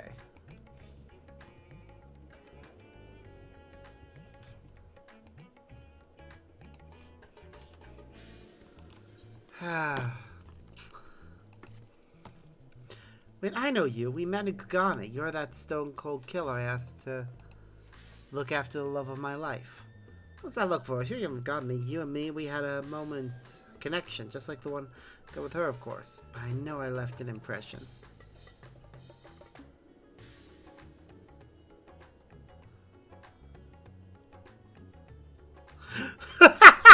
Right, considering how many blows to that I've taken, I'm lucky I haven't forgotten my own name. Oh no, I'm gonna go with the other one. The creepy little bastard smells like cheese and followed Nasha to Kagane after stalking her for over 5 years. Hey, there's nothing creepy about my love. It's as pure as the pristine waters of a forest stream. Fair point about the cheese stink, though. What's about me? This is about Miss Nashu.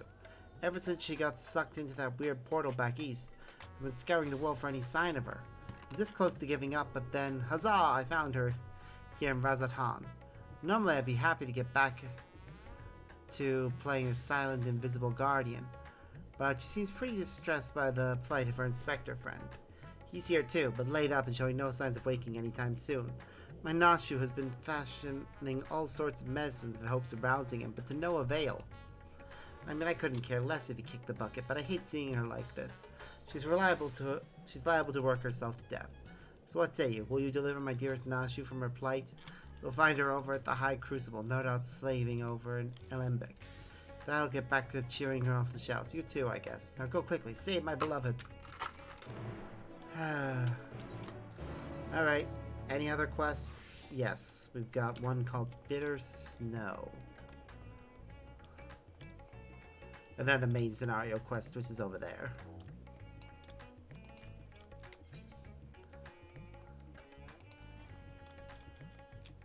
Where's Palaka's stand again?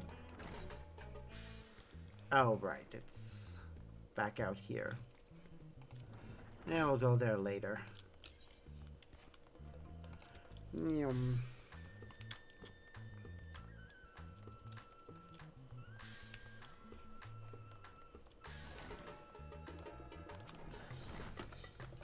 The Glinton suggests she is hoping you might pass through. Well, I've Spark, all-around good egg and champion of, well, the whole world, I suppose. Word travels fast, my friend. We've heard all about your exploits defeating the blasphemies that plague the good people of Eorzea and Doma. Sadly, there are other fell beasts that yet want for slaying, but fear not. Efforts to bring them low proceed apace, and we've had naught but glad tidings from our allies. Perhaps a more surprising report came from Werlet, where soldiers led by the infamous Black Wolf fought alongside Almegan troops for yet another hard-earned victory.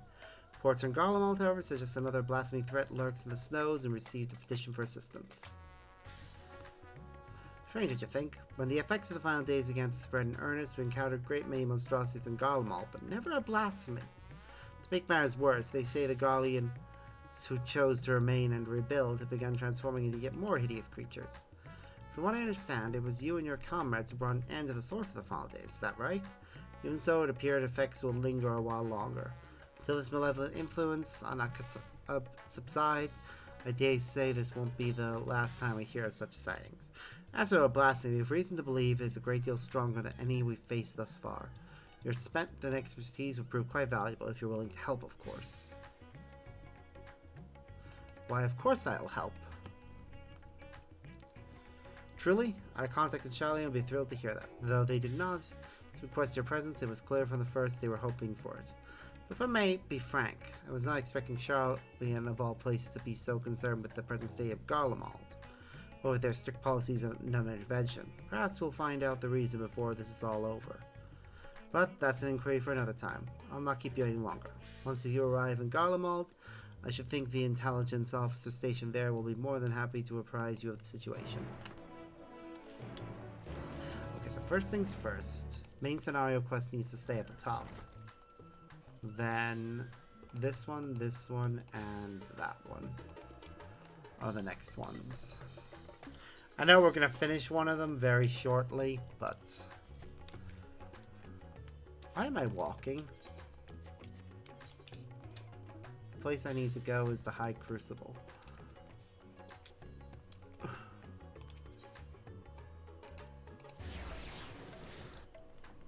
Do-do-doom.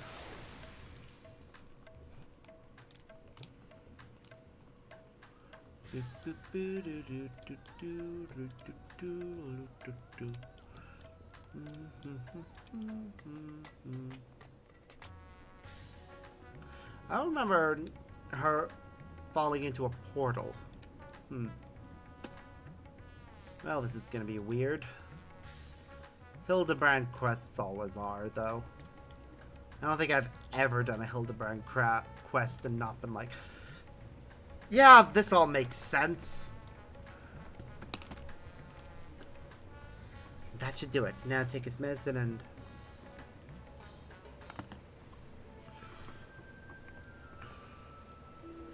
Hello. Oh, Sparks, it feels like it's been forever. But definitely less than a year, I'm sure. What brings you to Razat Han? Enjoying a spot of adventuring, or perhaps... Then you've heard. It's true. Inspector Hildebrand's gone into hibernation again, and... wait. You're giving me that look. The one that screams, what about the whole weird portal business? Alright, since you silently asked. So back on the river sea, remember how Greg got doused with dew prism and was forced to whisk us all far away?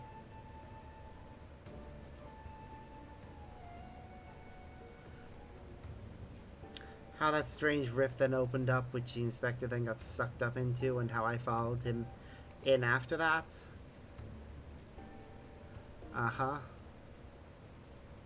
After that, we all ended up in this bizarre place. Couldn't tell up from down, left from right, so we wandered lost and confused. Fortunately, Greg came to his senses and explained that we were in the interspectorial rift and then used the same trick to bring us home. They ended up in the rift between worlds. Of course Gilgamesh got them there. He's been there before. Greg himself stayed behind, though. Something about a score that he had to settle. Not sure what that was about, but hey, you know Greg. Anyway, we're back now, but the rub is that Inspector Hildebrand hasn't opened his eyes since. I know he needs his beauty sleep, but it's been an awfully long time, and we've got cases to solve. I've been trying my hand at apothecary stuff, seeing if I can't make something that'll get him up and moving, but nothing seems to work.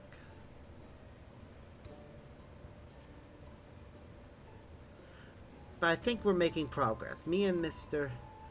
Chupacabra from the Show Concern, that is. You remember Mr. Chupacabra, right? Got stuck in the rift along with us. Former evil mastermind. Not so bad once you get to know him. Sort of? Chupacabra, rather. Pleased to meet you once more under the less compromising circumstances. If I may correct your mutual friend, I am Chupacabra, chairman of the Shajata Concern. Your distrustful and somewhat bloodthirsty glare is not unwarranted, but in my defense, who among us has not contemplated enslaving the rich and powerful to bend the world to their whim? I mean, you're not wrong.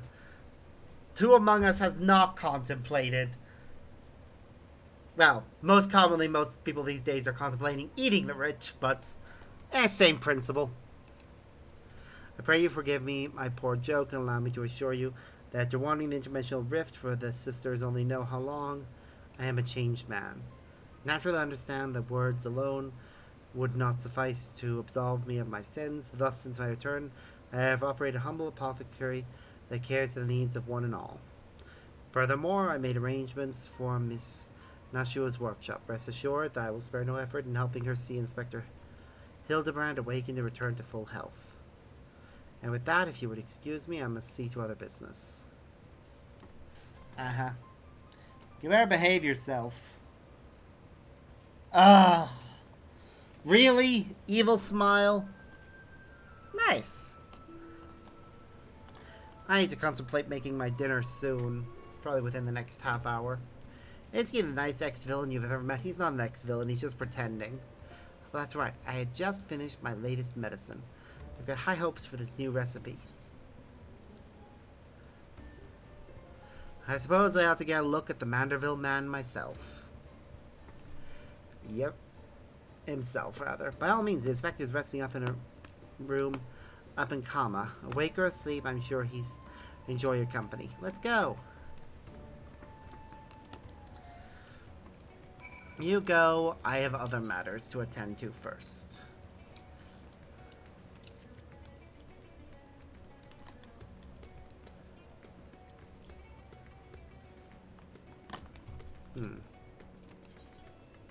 Just want to check how many of those things I have.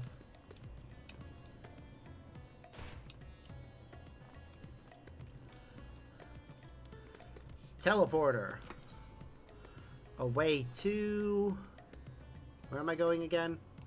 Mirrod's Mihane. Yes. Oh, and there should be some new traders with new gear.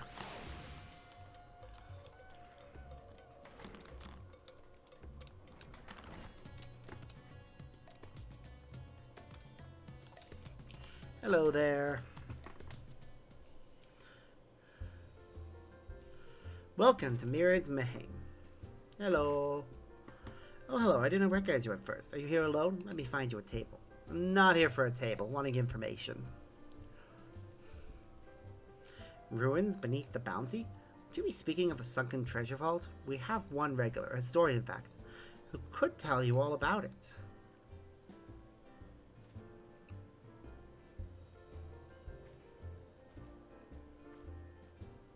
Ah, there he is, Professor Jalheen. I thought I saw him come in. That name sounds familiar. Coincidence, I'm sure. Although somewhat private sort, the professor is quick to befriend those who share his fondness for the Maine's unique beverages.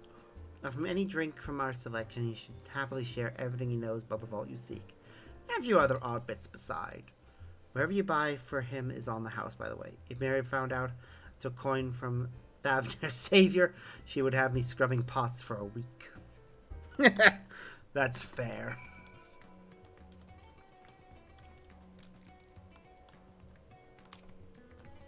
Yes. The following event cannot be skipped. You may wish to cancel any pending duty fighter registrations.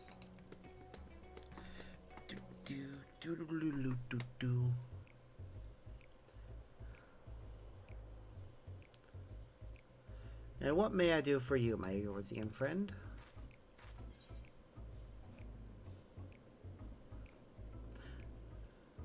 Oh, just friendly chat. How about a drink?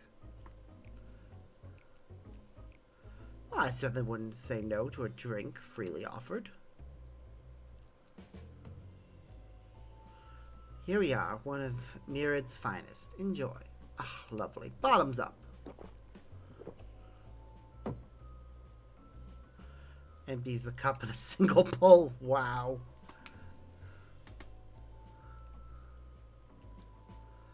That was very kind of you, sir. I know when I'm being softened up. What is it that you want from me?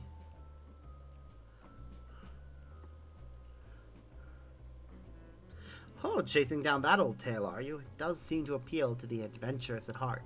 Where to begin? I assume you've heard of Alzadal. He was Khan of the Ori tribe which sailed to Thavner from the mainland, and a key figure in the history of Razat-Han. Okay. His decision to aid the Arcasadora is what ultimately won them the war against the Gajasura, thus allowing our predecessors to lay the foundation for this thriving city-state. Truly fascinating stories, however, concern his grandson, Alzal III, who was known for his deeds as satrap in Razat-Han's early days. Okay. Some attest that this man traveled to another world entirely and returned with glittering riches. Others they brokered an alliance with a certain worm of the first brood. And then there is a tale of the sunken vault, the one you seem most curious about. According to this legend, Alzadal III claimed a small island somewhere in the middle of the bounty. There he built a structure reaching clear to the bottom of the sea, a deep and secret storehouse, and locked all his worldly wealth within. Centuries since, whenever a natural disaster or hardship befell Razat-Han, folk remember that tale of hidden treasure. Hardy souls would set out to claim their fortune, but precious few ever made it home. Would you like to hear more? Apologies, I have a slight tickle in... Oh, my cup appears to be empty. Mihail, another round for the professor. I see we've reached an understanding. You're a sharp one, adventurer. Please. I've been doing this long enough. I know how to get people talking. Today was a splendid day to visit the Mihail. Yeah, you're getting free drinks. It's all going on my tab. Where were we? Yes, those who did return from seeking the treasure vault flatly refused to speak of what they saw. This discouraged others? Nay, quite the opposite. Such accounts only served to feed the legend, and the golden lore grew stronger than ever before. Reminds me of something Azama once was saying. Azama's a fellow connoisseur of spirituous potables. Yes, he is. Anyway, he was saying that one of his acquaintances went after the treasure himself. Hasn't been seen since he set sail, I hear. But he did have a... No, I can say no more. You seem a generous soul. What kind of man would I be to encourage what is clearly a foolhardy quest? If my words sent you to your death, I could never live with myself. I am no stranger to peril. Is that so? Perhaps it's your turn to tell a tale then. What manner of dangers have you faced? Oh! How long do you have? The very edge of existence? For anyone else, I struggle to believe it, but I recognize you now. You're the hero of the final days. A drink. I need another drink to still my nerves. Mihail, more of the same, if you please. As you wish, but this one is on your coin, Professor.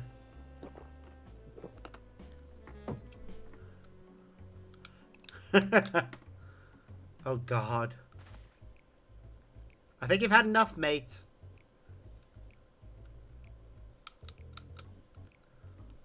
Anyway, you being who you are, I suppose it wouldn't hurt to share a little more. This friend of Azama's, he was desperate to buy a treasure map, one which showed the way to the entrance of the vault. Seems he could only get it from some merchant. What's his name? I forget. Let's drink a toast to you, my new best friend. Mihail, more drinks. Signal for war. No. He's had enough.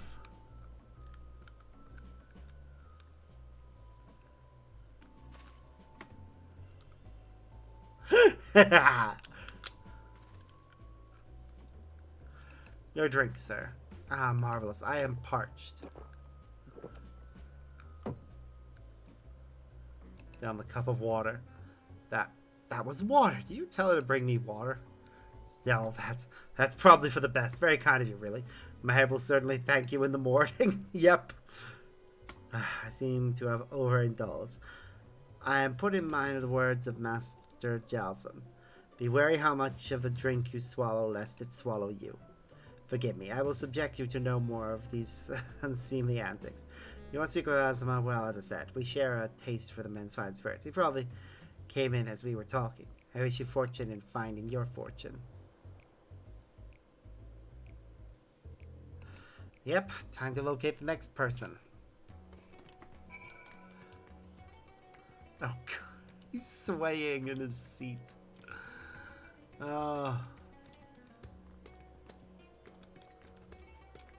There's the person. Yes, I am Azama, and who might you be? All true, I'm afraid. My friend took a ship out in search of Azal's legacy, and I've been watching for his sails ever since. Tried to persuade him, of course, but he refused to listen. All he could talk about was finding that vault. And a look in his eyes. I knew it wasn't common gold or jewels he lust after. He was hunting Alzadel's otherworldly hoard, and his ambition would not be denied. I see it in you too, that appetite for the mysterious and the unknown. But I'll not attempt to turn you from your path. I know too well the futility of that endeavor. So I'll tell you what my friend told me. How he convinced a merchant in the bazaar to give him the rough location of the vault's entrance.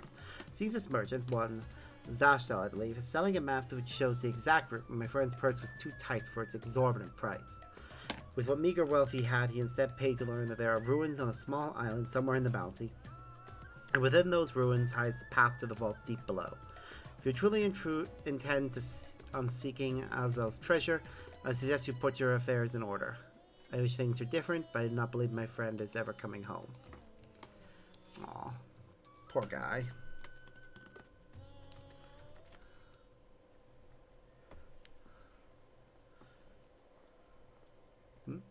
What's happening?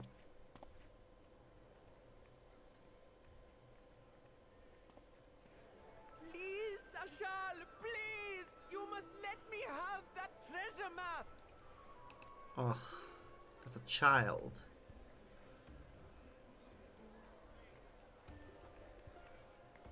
What's all this about? My mother and father were slaughtered by monsters. My baby sister, still too young to fend for herself. Can you spare us no kindness? No, he can't. He's actually looking out for you a little bit. He needs the money, but... So, also... you hope to find your fortune? And what? You expect me to surrender my wares for pity's sake? Yeah, I don't expect him to. He is a greedy merchant, but at the same time, if he actually just gave it to him, I would need to hurt him. In payment?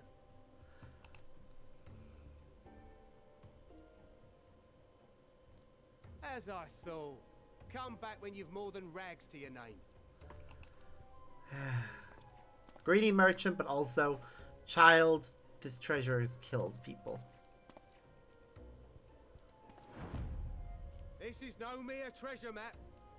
It is a guide to the vaults of Arzadal III. One of the great satraps of Radzat Han, and a direct descendant of Alzadal Khan. Uh-huh. A map to Alzadal's legacy? Yep. So he says. A fake, I'd wager. This is no fake. The parchment is marked with an arcane glyph of passage.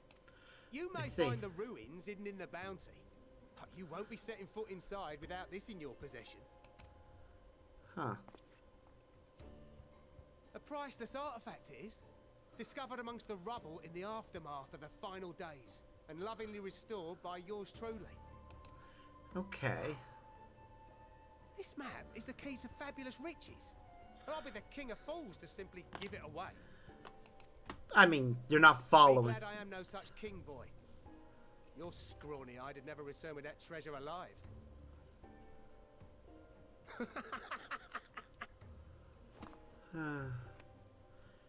As much as I hate to admit he is true. Why must you tempt me with wealth I am powerless to claim?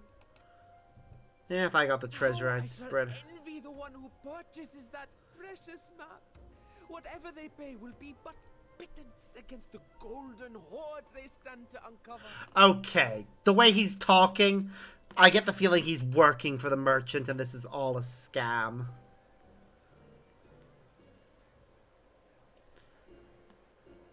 I've seen scams like this. But it's... Oh, god damn it.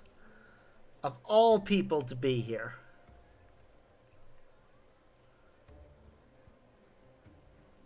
What of you, sir? Fighting many love his outfit, though. relish the challenge of recovering Alzadal's lost fortune. It's nice to see him in something a bit more casual.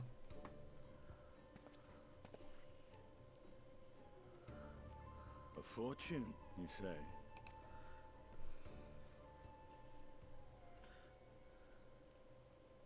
If I had but the strength to seize that treasure, my starving sister would never want for food.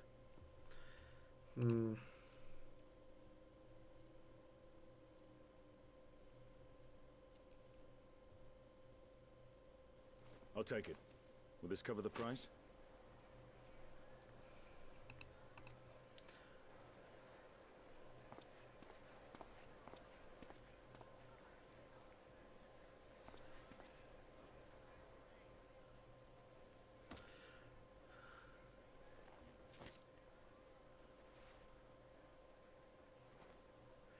Well then, looks like we're going with him on an adventure. Hey buddy. Long time no see. Well met, my friend. Indeed. Someone is dressed for adventure. Yep. But why Favner of all places? Knowing you, I suspect there's more to your plans than sightseeing and shopping. Yep. Ruins beneath the bounty. Curious. And here I've acquired a map to just such a site. Go together? With that sale, I do believe I've earned the rest of the day off. Thank you for your patronage, sir, but if you'll excuse me. You needn't mind us.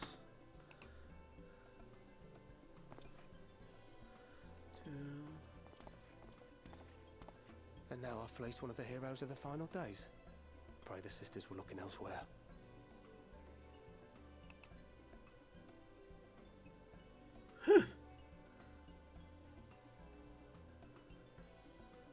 This map may or may not be genuine.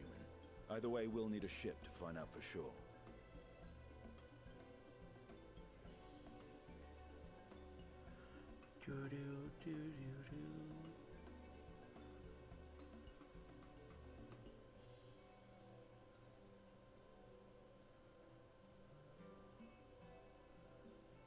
Boo, boo, boo.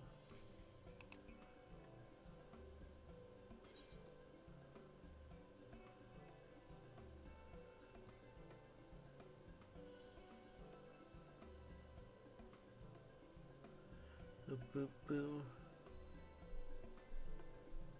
You seem eager to be underway. Lest you misunderstand, I seek the treasure not for myself.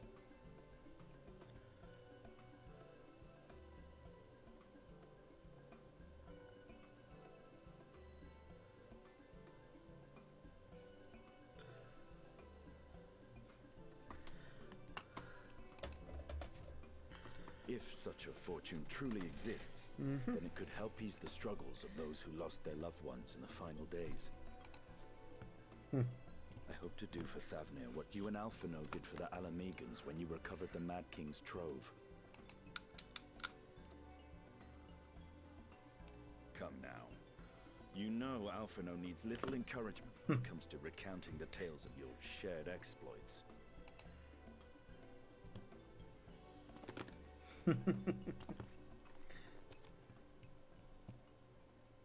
Speaking of precocious lads, that boy in the bazaar was clearly an accomplice of the merchant. Oh, yeah, no shit. Suppose his role was to draw the attention of the crowd and add weight to the merchant's bold claims. Uh-huh. Transparent act for the most part. It was not all mummery. The need to provide for his sister rang true enough. Thus, if some portion of the profits end up in that waif's pockets, then I will consider it money well spent. Whether the map leads us to the vault or not. You better get paid properly.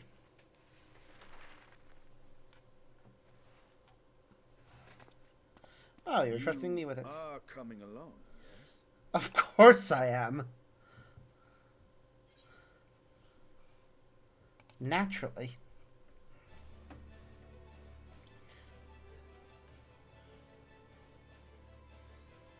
I thought as much.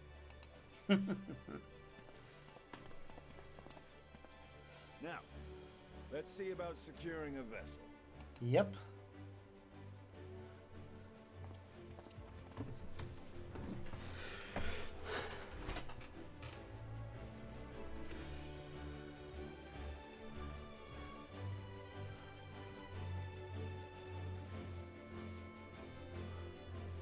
He's gonna try and follow us, isn't he? We're not gonna need the riches from the treasure hoard anyways, so we can probably spread them around. Before we continue, I want to check something. Not this way. Over here, it looks as if there's new merchants that weren't here before. Collectible appraiser. Script exchange. Splendor's vendor. No? Where are the merchants I'm thinking of then? Because somewhere in Razathan there should be merchants that sell our level 90 gear. Okay, there's Pandemonium Relic Exchange.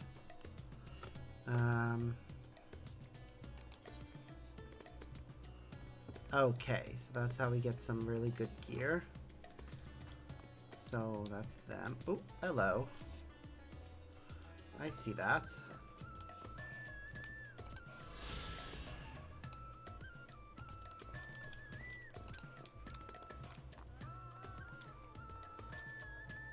Yeah, here it is. Token exchange.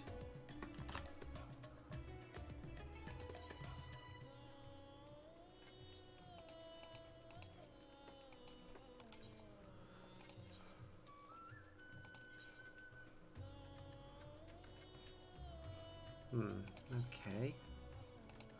That's not it.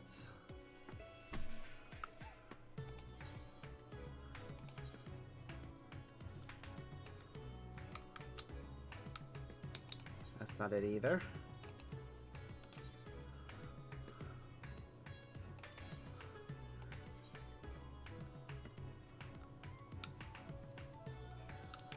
Okay.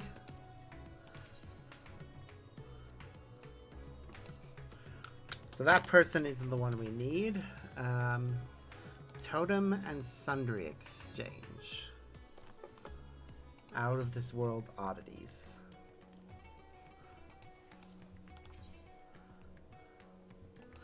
Totem Gear Omega. We trade in the totem stuff to get it. Okay, fair enough. Gear Exchange. Tombstone Exchange. There. That's it. Tombstones of Causality. War. Okay. We need... Okay, we need 375 to get any of the earrings. Or any of the jewelry and such. Okay. But if we can get that stuff, the eye level is 620. Which... Hold on. Doesn't that... Give me a moment, I need to check something. Raids, Endwalker. 565 is what we need for that. And 575 for the other thing, so if we can get a bunch of that, we'll be on track. Okay, I just need to do a few more level 90 stuff, but right now... let's see. I need a toilet, so I'm going to go into a be right back, and then we'll continue in a moment.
Right, I'm back. Okay, let's continue. I think I can go for another hour with this game. You'll recall I spoke of visiting Favner at Vitra's request. Well, he finally invited me to a feast. Bay's proposal once I was too full of Hamish delights to refuse. He wishes me to train the Radiant Host in lance work. That's a tale for another time. What we need now is a merchant or a trawler with a ship fit for the open seas. Matsuya is a fisherman by trade, yes? We should head to Akiali and see if he can help us. And he has left the city. Okay, I'll catch up with him in a bit. First, over to the comma.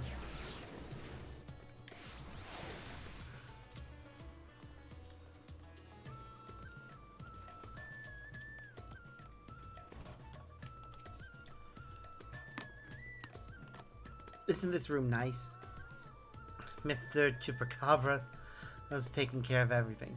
Even paid the rent in full. But I'm distracting you, aren't I? You need to concentrate while you examine the inspector, yes? Study sleeping inspector. Oh, God.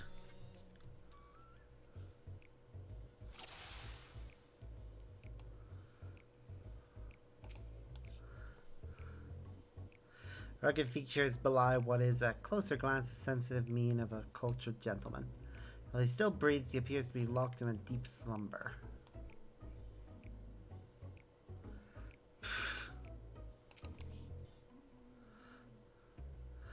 The exquisite buckles of stylish footwear are a design unique to House Manderville. These shoes would almost certainly fetch a small fortune in the markets.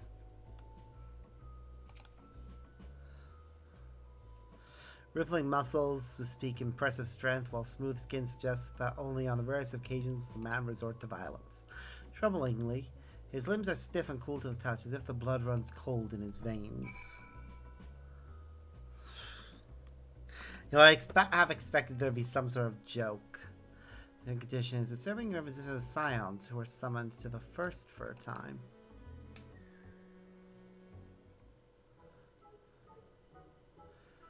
Really?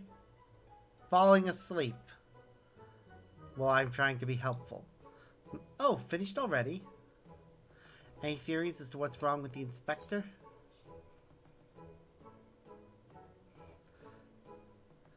I suspect he may have been summoned to another reflection. I see. I mean, I don't, but that's what you're supposed to say at times like this. Know that much. How do we wake him up?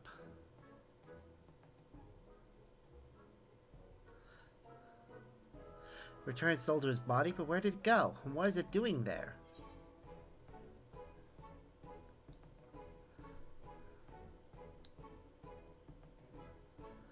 Probably went to the first to become the Gentleman of Darkness. As you do. The Gentleman of Darkness. I see. Alright, so can you go there? Yes, I can. Great, in that case, I'll leave the soul searching to you. I'm sure it goes without saying, but once you've arrived in this otherworldly world, look for a place that smells of mystery and intrigue and chat with people there. A standard Age of an Inquiry protocol. Oh, and since this is Inspector Hildebrand we're talking about, don't be surprised if you find him asleep, or having forgotten a thing or two. But not to worry, I've prepared my traditional medicine just in case. Don't hesitate to use it. And with that, do take care out there.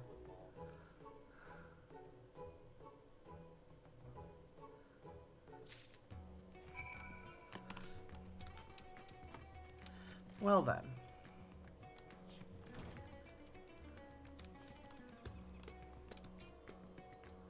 Got a bunch of quests now.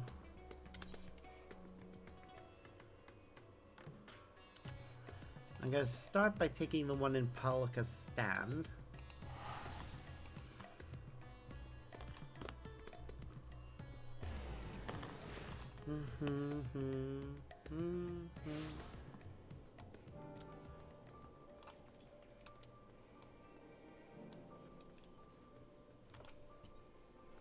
Ah, you must be the Avenger I've heard so much about, yes? That gleam in your eyes suggests you might be worthy of the burning field after all. Forgive me, I suppose I ought to show more respect to the hero of Razartan.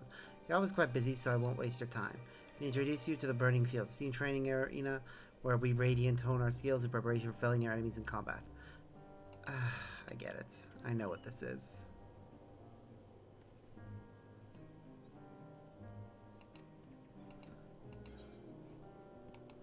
It's the training arena where you can train for level Expansion of Stone, Sky, and Sea. Training ground. It's where you train for facing the high-level trial bosses. Okay.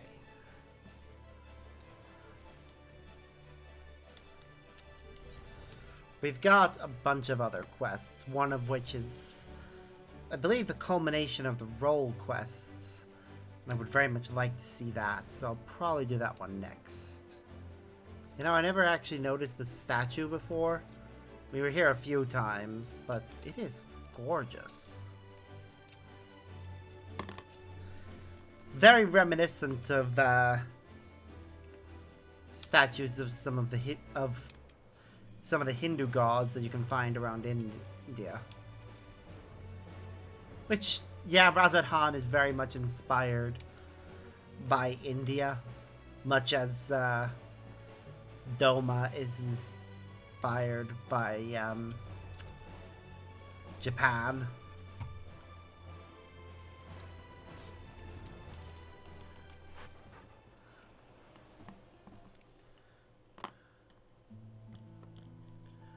My friends, what brings you to our humble village?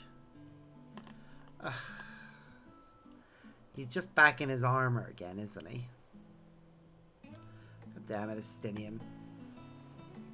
So you need a seaworthy vessel to seek these ruins. Considering it was your deeds which allowed us to return to fishing, I should think everyone would be glad for a chance to repay the favor. Wait here and I will have a boat stocked and ready for you in no time at all. Yep, the child's following us, and we're gonna notice. Have you noticed our little shadow? He's been following us since we left the city. We see you there, boy. Show yourself.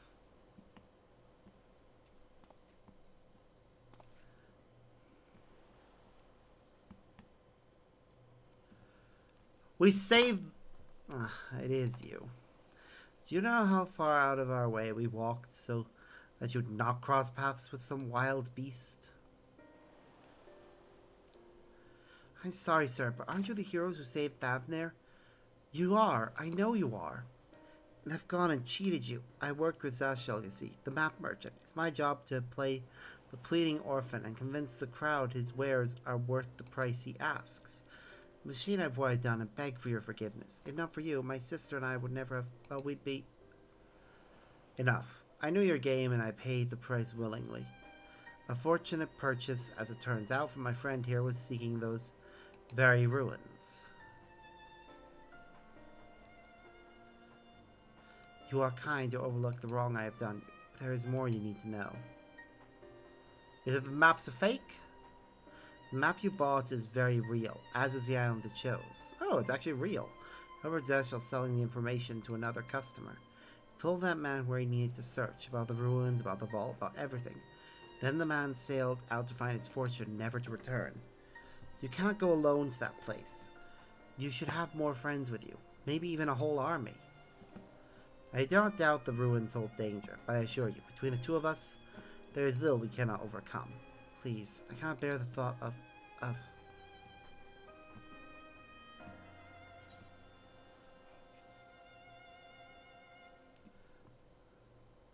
We might need a hand moving the treasure. Assuming we find any. Still, it may prove wise to bring some companions along all the same. And anyone whom to approach? The scions have scattered far and wide since our last gathering.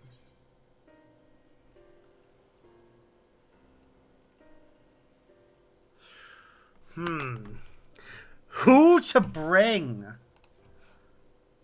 Oh, this is a good one.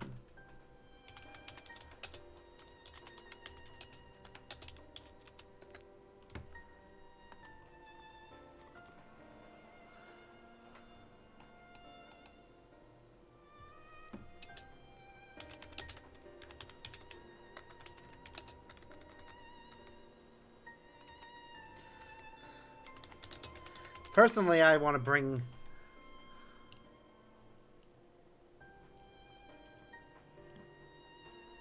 What is this quest called?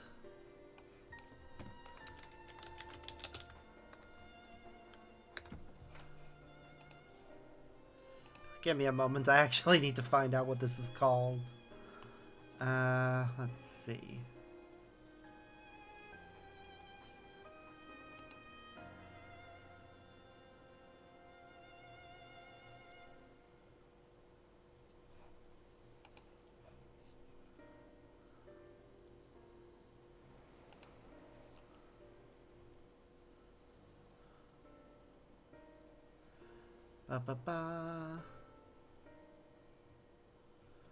I just want to see if there's anything that happens when you, depending on who you ask. Okay.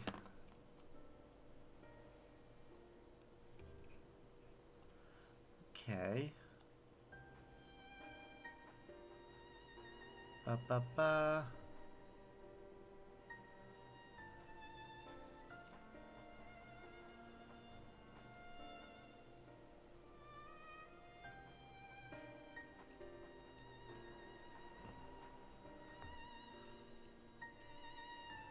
Okay, I'm gonna go and say...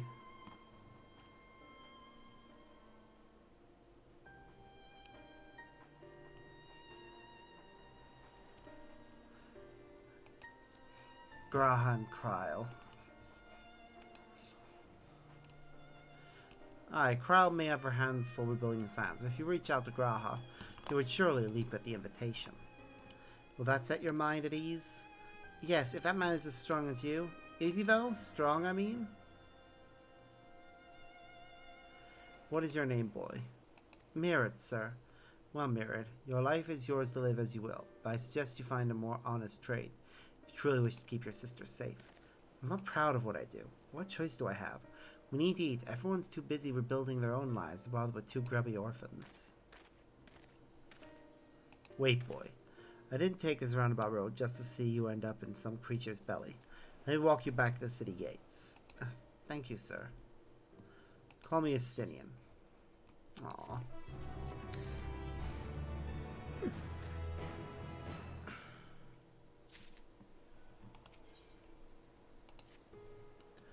I shall leave you to recruit Graha. He'll appreciate the invitation that much more, I'm sure. As I recall, he was based at the Annex. Someone there ought to be able to point you in the right direction. Let us be off too, Mirrid. Do me a favor and don't stray from the path. Alright. Well, we've unlocked our next quest. Before we go on with that one, though, I have a few other quests I want to do. We'll start with going to Camp Broken Glass to see about wrapping up all the role quests. Ugh.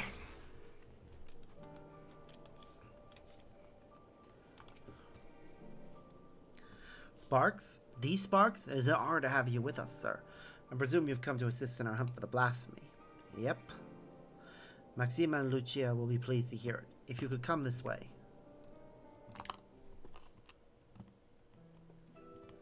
Do do do do do do do do do do do do do do do do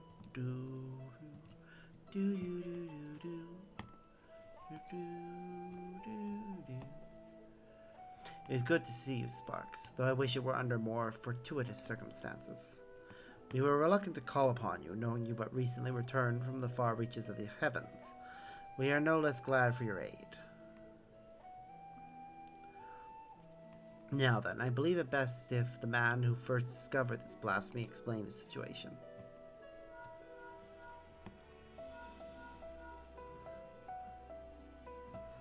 She's summoning them. Who is it? Ooh, the cloak looks familiar. Oh, wow. Okay. I'm surprised to see you here. Huh, Sparks, good. We forgo introductions then. Thank you for answering our call for assistance. Good to see you in that outfit as well. It's a much better one than your bloody other outfit. Seriously, I hate the other outfit he wears. I know it's a uniform, but I prefer the unique outfit. As for the situation at hand, it concerns a joint effort between the Forum and the Loperids to find new purpose for the moon. While there is no longer need for a vessel to evacuate this star, we believe the moon may yet prove of use to the people of Aetheris. After much contemplation, a rather ingenious proposal was put forward. Transform the moon into a repository for man's knowledge, an archive of hitherto unseen scale. Charlian has long had the honor of boasting incomparable repositories of the world's knowledge, but it is far from perfect. Should calamity befall us, natural or otherwise, the millions of ages we have long labored to preserve would be lost. It moves beyond any such risk. What's more, it is beyond the jurisdiction of any one nation. Thus did we consult the allied nations of Eorzea, the Far East, and Razad-Han. They agreed to assembling a survey team to take measures of the moon and its potential as a repository. Our plans for assessment were forestalled, however, by the presence of an entity we believe to be a blasphemy in the Tower of Babel. Claims of Garlean citizens transforming into monsters shortly after its discovery only gave further credence to our initial supposition.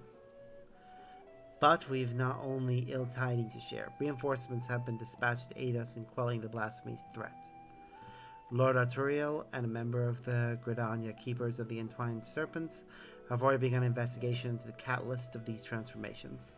Though the sky is no longer burned, the spread of this affliction is much curtailed. We must remain vigilant. Until the blasphemy threat has been quelled, Alphino and Alice have graciously offered to help keep calm the people of Tertium while we attend to the people here.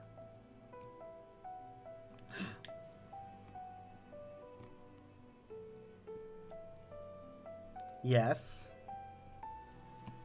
Why is this a surprise? But the matter of the blasphemy is not so easily resolved, I'm afraid. We've recently met with certain complications that have hindered our plans. Yogiri and Fordola are presently deliberating how best to resolve the situation. So it would be best if you heard the details directly from them. I should like to join you, if I may. As this endeavor was originally undertaken on Charlian's behalf, I feel it is my responsibility to see this through to its conclusion.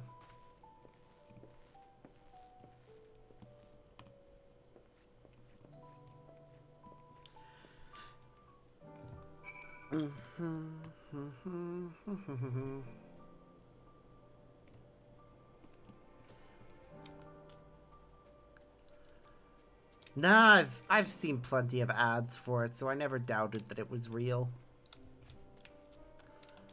Just never played it.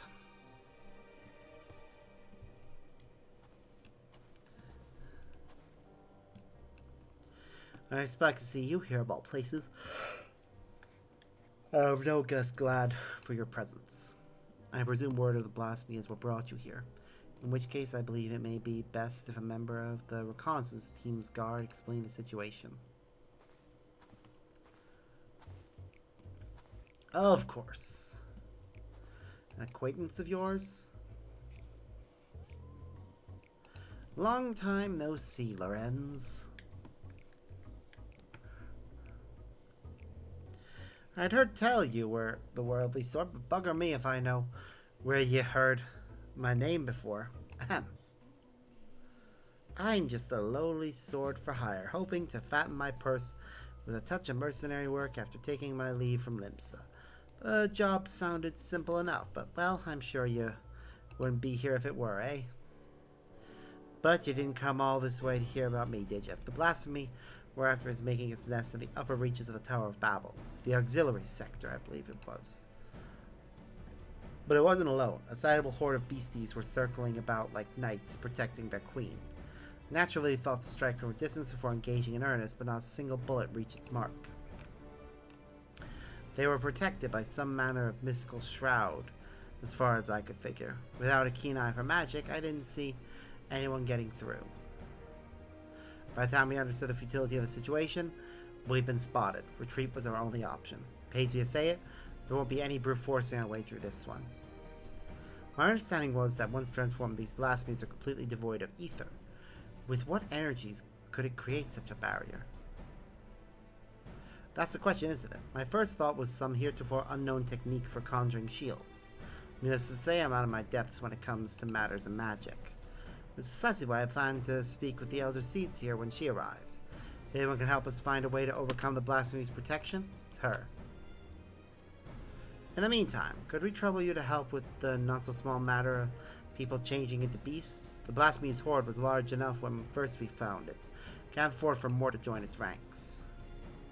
Very well. We shall reconvene with the Lord Oratorio and discuss strategy. Before you go, there's something else you should know about the tower. From the moment we set foot inside, I could swear there was someone or something watching us. I shrugged it off, thinking it a figment of my imagination, but in hindsight, I'm not so sure. Nothing to worry ourselves about now, but best keep on your guard when we do finally return to the tower, eh?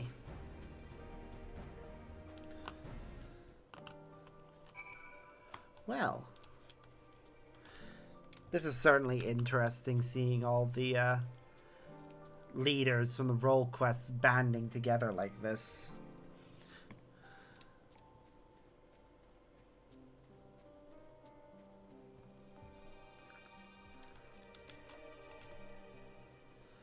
Ah, Sparks, it's good to have you with us, my friend. Seriously, that keeper deserves a name. Indeed, the road before us is not an easy one.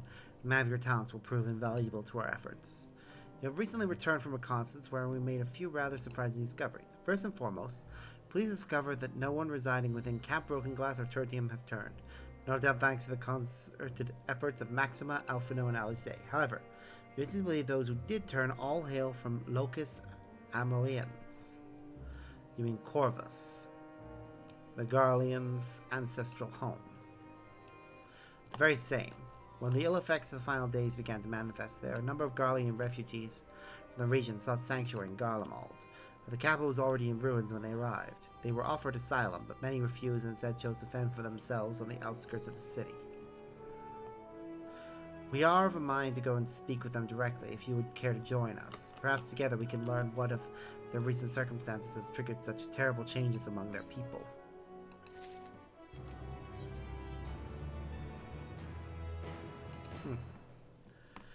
Time being of the essence, I believe it prudent we split into two groups and cover as much ground as we may, as quickly as possible.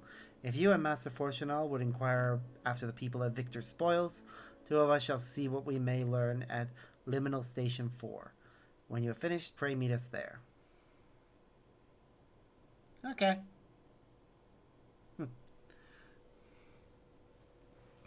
Okay, I think I'm going to keep going until about 5:30, then take a break for food. Victor's Spoils is east of here, yes? Let us be off.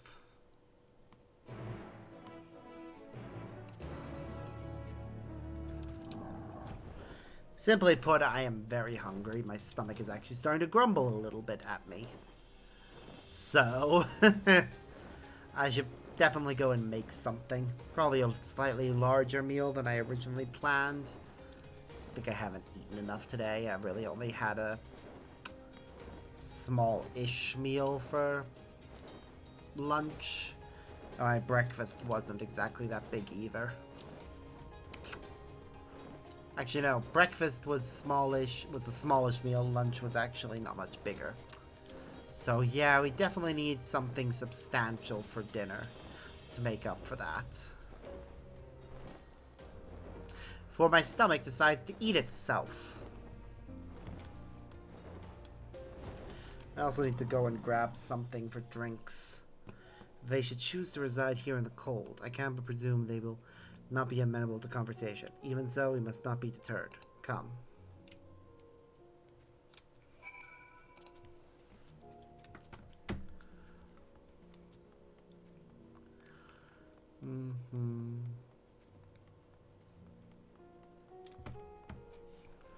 Oh, look, a car.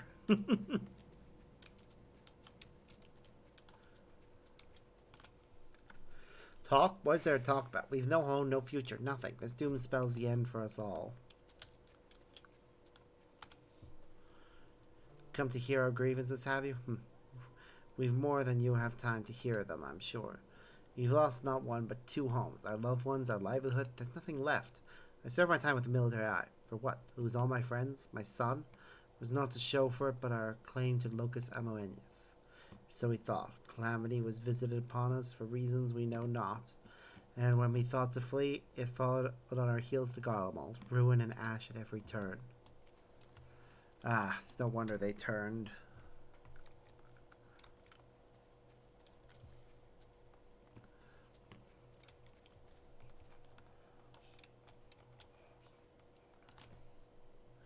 Can't imagine why you or anyone else would feign interest in our troubles, but if you insist, you'll find a great many of the people here were in the military at one time or another.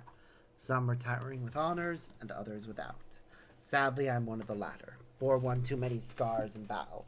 Even so, my contributions were enough to warrant leave to move to Locus Amoenus. It was a land of warmth and bounty. The Kovosi rebellion admittingly proved troublesome for a time. It didn't take long for the Second Legion to quell their uprising. You practically drown in the calm and quiet.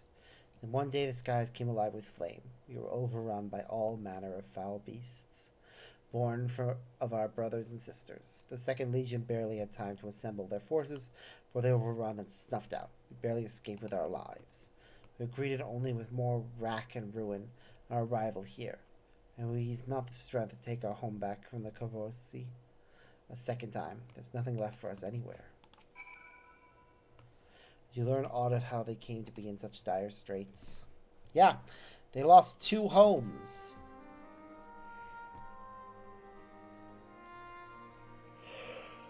I see. Much of the same. The military forces of Locus Amuez were defeated in the wake of the final days. Desperate to survive, they naturally fled to Garlemald, seeking sanctuary. It was their hope the might of the Empire will allow them to reclaim the home they were forced to abandon. But the capital was already in ruin when they arrived. Hey! Welcome into the chat. Oh. Sorry if I don't respond straight away. We're in the middle of a cutscene, so...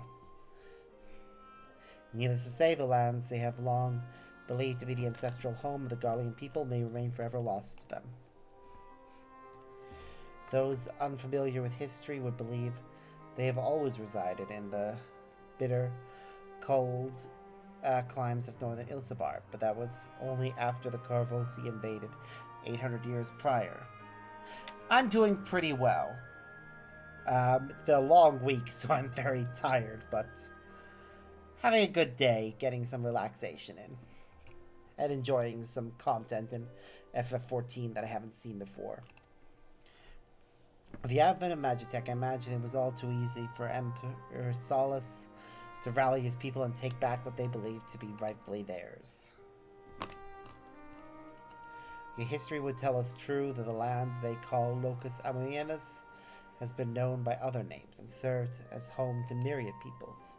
Indeed, one need only look back to the Allagan's reign in the Third Astral Era to give the lie to Garlean claims of sovereignty. He even had such ancestral ties to Locus Amuenus. Antidotes cannot justify their homage to foreign peoples. Pretty chill right now.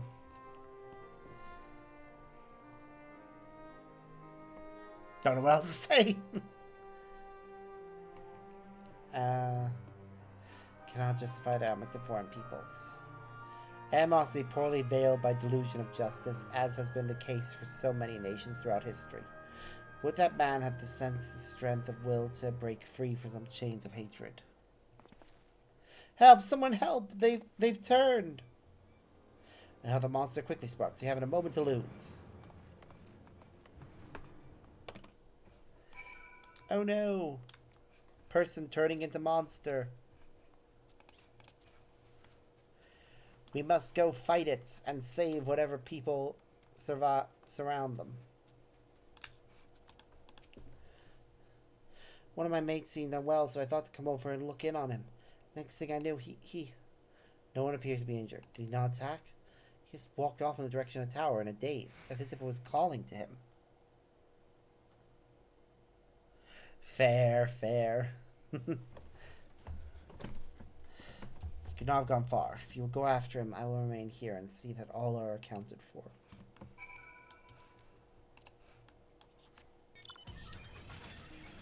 Flight.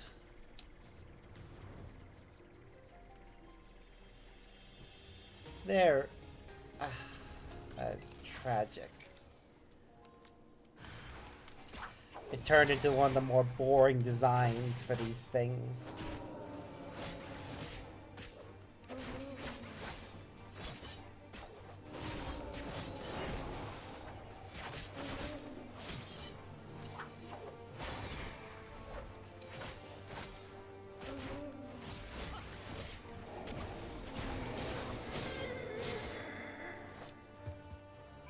Oh, nice.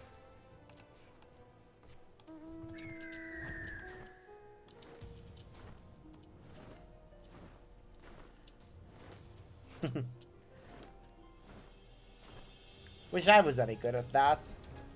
Have multiple story ideas I would love to turn into animations, but alas. The beast is slain then, thank the heavens. For a blessing no others have turned. Measure of calm has been restored, if only for the moment.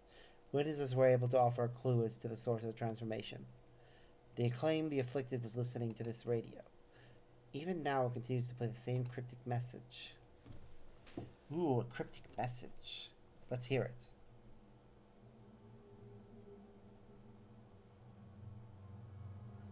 Ah, that's fair. Empire no more. Never again. Rise, ashes.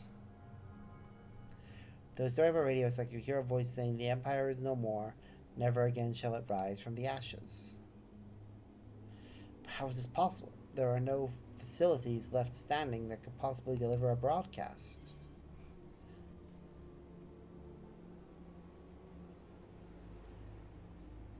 Anima was capable of sending such a message. Be that as it may, Anima is no more. The Tower of Babel has fallen into disrepair. By your hand, no less. Which begs the question, who, or perhaps what, could be behind this? Sparks, Master Fortunal, a moment if you would. Oh, wow! This is really serious if both Mirweb and Imeric are here. Shortly after official inquiry at Liminal Station 4, Lord Imeric and Admiral Mirweb arrived and requested an audience. Apologies for our late arrival. Knowing firsthand the devastation of which blasphemies are capable, I discussed the matter with the Admiral. We are of one mind the situation warranted our immediate presence.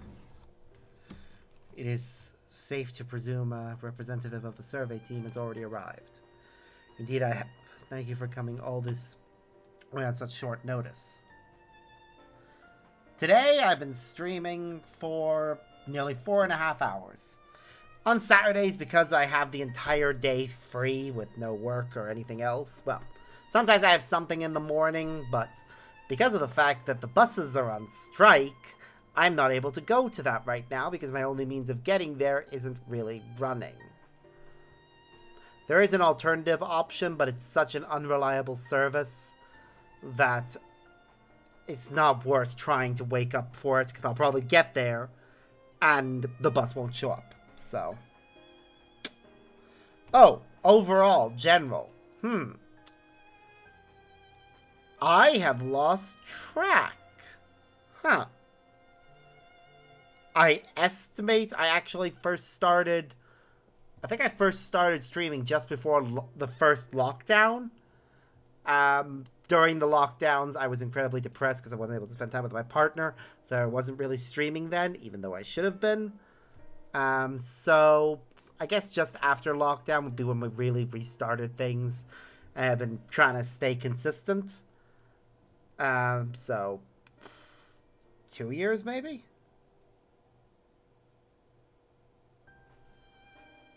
I have been meaning to do some upgrades. The problem is that any sort of upgrade to the look of the stream requires money. And I don't have money. I am very poor, so I can't commission people, and I don't really like... While I appreciate whenever people do fan art and offer it, I really don't like taking freebies. I feel bad because of the work that goes into it. Like, the only reason we have a PNG right now is because of a friend provided it. Pretty sure I did offer to pay them as well, but they insisted on just doing it for fun. So, my budget is non-existent. That is how poor I am. Until I hit affiliate and actually get some money coming in to the stream, or start getting people sending money to my PayPal or my Patreon or something. Until I have an actual income from the stream, I don't have any money to spare. All the money that I have is going towards paying bills. But I appreciate that any offers, like, just, I really do not want to, like, not pay people for their work. It makes me feel, like, really shitty. But yeah, sometime in the future I do plan to upgrade things and make them look all nice and pretty. But for now, I'm just gonna go with what I have. I mean, I know the next... I am currently saving up to get a 3D model. I have a friend who does them. The retexturing for models. And I have a model in mind that I want to get retextured. It's just saving up the money so I can get the model, and then saving the money so that he could do the retexturing. But that's something that'll happen at some point in the future. We'll see. For now, we'll just keep playing games and having fun. After all, that's what the streams are for. They're for me to have fun and enjoy things. I have. Thank you for coming all this way on such short notice. Recent events here at the camp have proved most enlightening.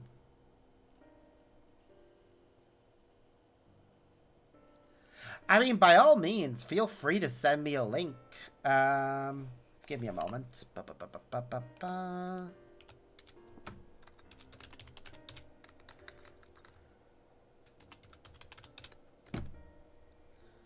There's the link to the Discord chat. Feel free to send me a link there if you want. And I can take a look. Or just send the examples. I'm always like, if you send me a link, I will save it, as I am trying to create a folder of artists that I would like to commission. So, so yeah, if I take a look at your work and like it, I'll consider setting aside money for it. Oh look! Oh, thank you for the follow. Very much appreciate it. And welcome to the Fennec Legion. I do hope you enjoy your time with us. Oh look, a link. I do have a number of different social links, in fact, and other little chat things that I have.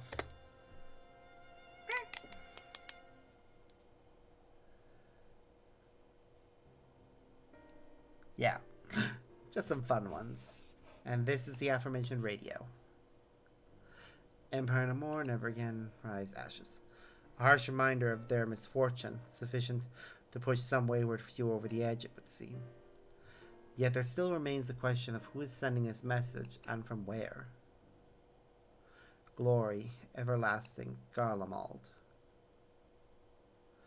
For glory everlasting for Garlemald? No, it couldn't be. You recognize this message? A mantra often spoken by Lord Nerva, who lived in the provinces under his authority. Anyone who lived in the provinces under his authority could scarcely forget those words. He sought to claim the throne after the assassination of Emperor Varus, did he not? After civil war broke out, he all but disappeared according to the intelligence we managed to gather. How could he have managed to breach the tower undetected? To have done so and remain unnoticed by the creatures infesting a tower seems a nigh impossible task, unless... Do you think the voice on the radio is the blasphemy?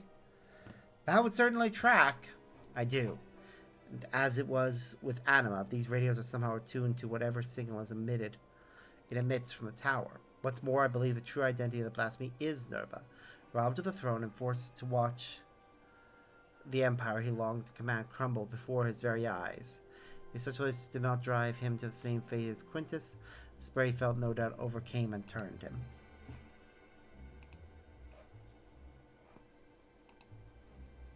And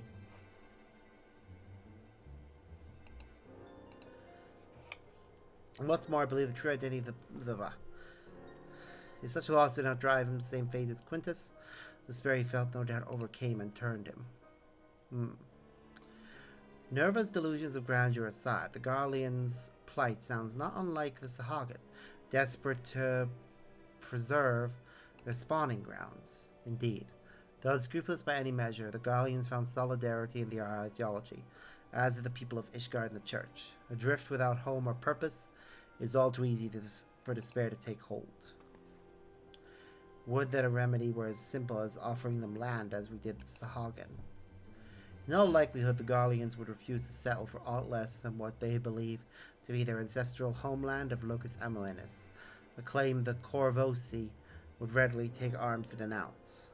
would do well not to further fan the flames of animosity twixt them. Then perhaps at the very least we can offer them peace of mind and a means to regain some semblance of stability in their lives. To offer them true comfort and stability, Garlemald must be rebuilt. By no means an easy solution, perhaps the only one worthy of pursuit. Of course, this new Garlemald must remain a sovereign nation, free from the oversight of others.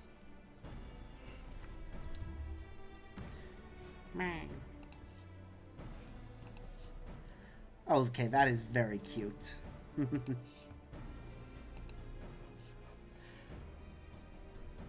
I can flick back and forth between my Discord to a limited extent, but not too much in cutscenes. So, anything else you send, I will check after this cutscene. They would see no meaning in it otherwise. If I'm not mistaken, Alphino and Alzi have already made strides in helping the people here regain some normalcy in their day-to-day living. The most important first step, but it will mean little without proper leadership. Rather than a single individual, perhaps a governing body of sorts would prove more effective.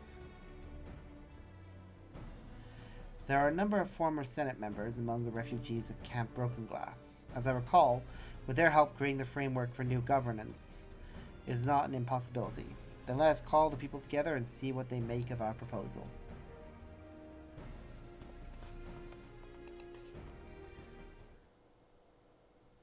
Aw, these are cute.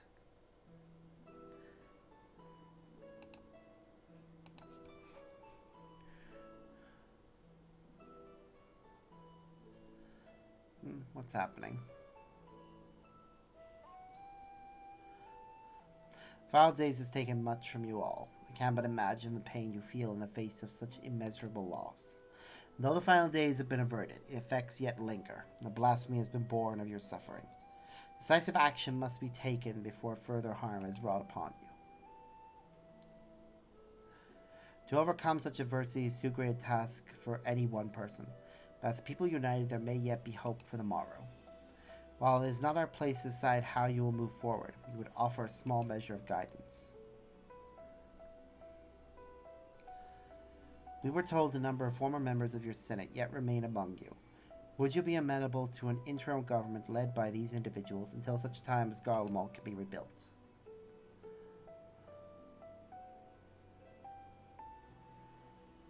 Rebuild Garlemald? Is such a thing truly possible? Even if we do cobble together some governing council, they won't be making anything out of that pile of ash we dare call Garlemald. There's no going back to Locus Amiens either. Rack and ruin. Those are our only options. Stop stoking the flames of despair, man. I realize to rebuild Garlemald is a seemingly impossible task, but you needn't undertake it alone. My children are working with members of the First Legion as we speak to begin an organized relief effort, and there are others from the provinces no doubt willing to lend their expertise. You need but ask, not as would-be conquerors, but as brothers and sisters of this star, and others will heed your call. If you should still see no merit in the rebuilding of Garlemald, then we should offer you residency in Sharlayan. I promise you'll be welcomed with open arms.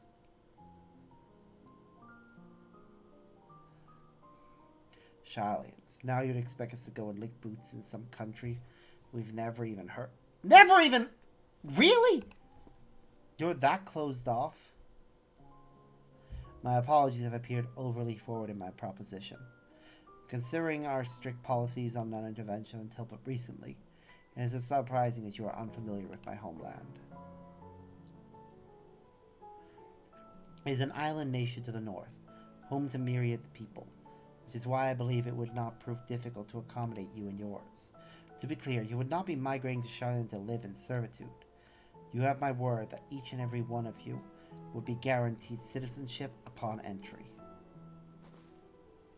And why exactly would you go to such lengths for us? For the conquerors you barely know.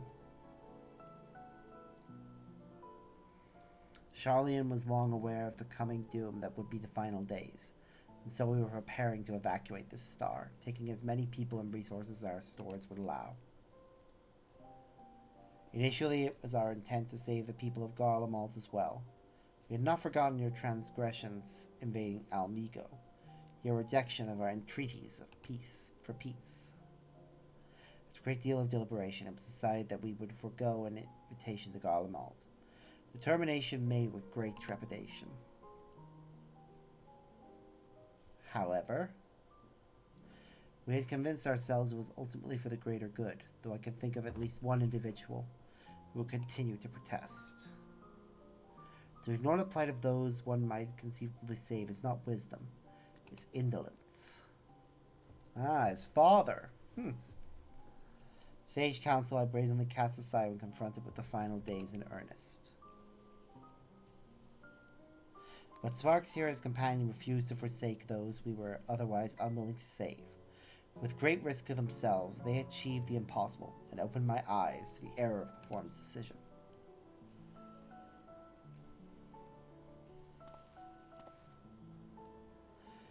If all other roads lead to ruin regardless, perhaps we should at least consider it.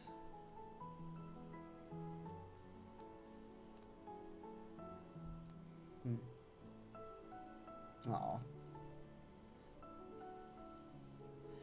Then it would be my pleasure to invite you all to Camp Broken Glass, where you shall have warm food and beds both.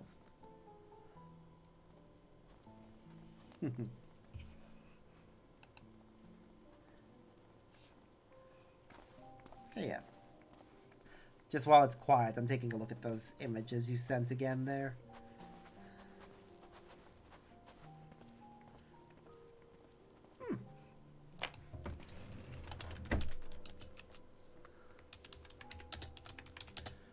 These look good.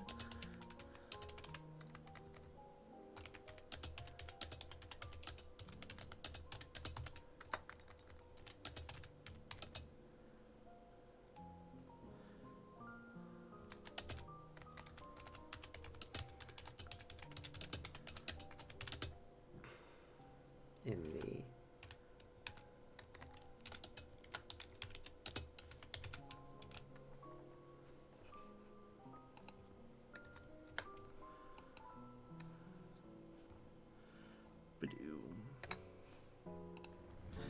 Okay. Admiral Weirwood and I shall speak with Maxim and the others to consider how best to assist the Garleans moving forward. Should we broach the subject of blasphemy, however, we will not hesitate to call upon you. Yeah, we need to deal with the blasphemy first. Oh dear. What's this? Who is that? Who was that? Seriously?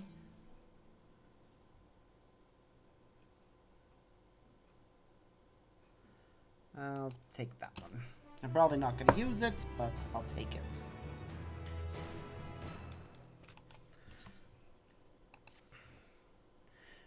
With the Garleans' hearts at ease, the likelihood of others turning is greatly diminished. That said, it is no cause for us to grow complacent.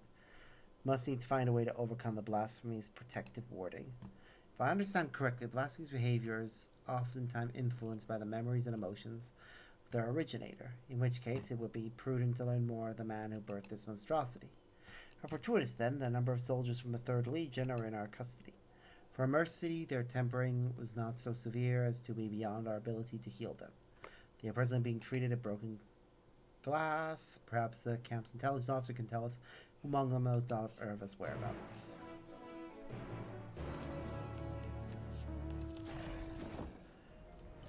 Well, let's fly over there and see what we can learn.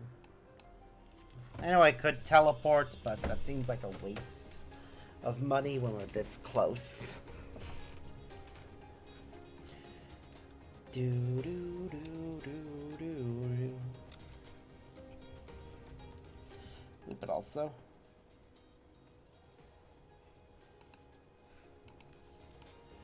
Do do do do do.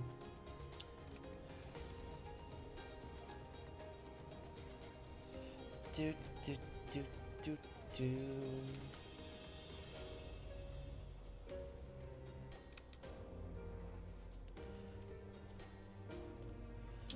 Do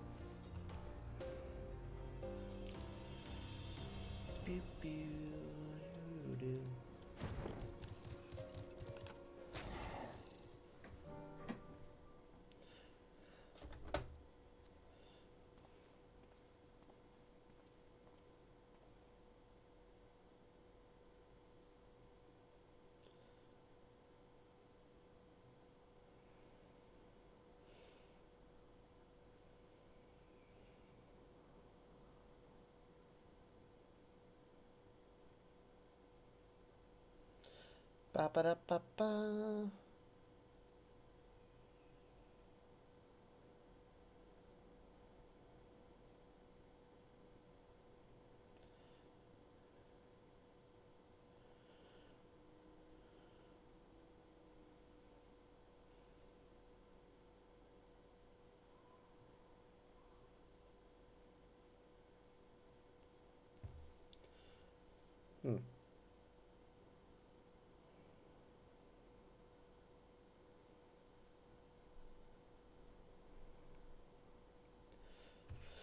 See, perhaps it'd be best if you speak with Virgilia, legatus of the Third Legion.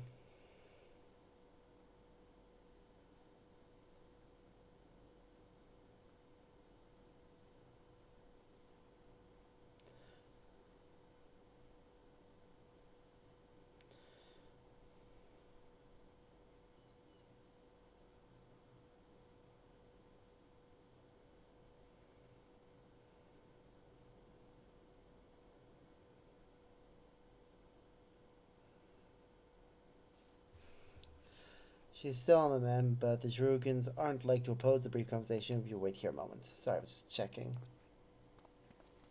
Certain things.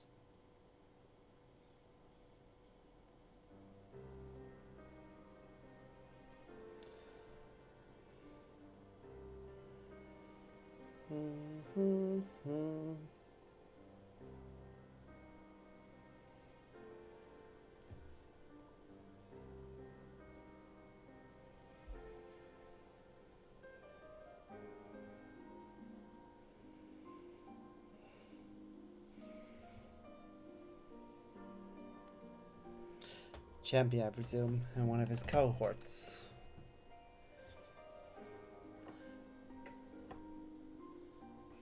What business have you with me? Ilsabard is faced with immediate crisis, and will be the knowledge you bear may be key in stopping it.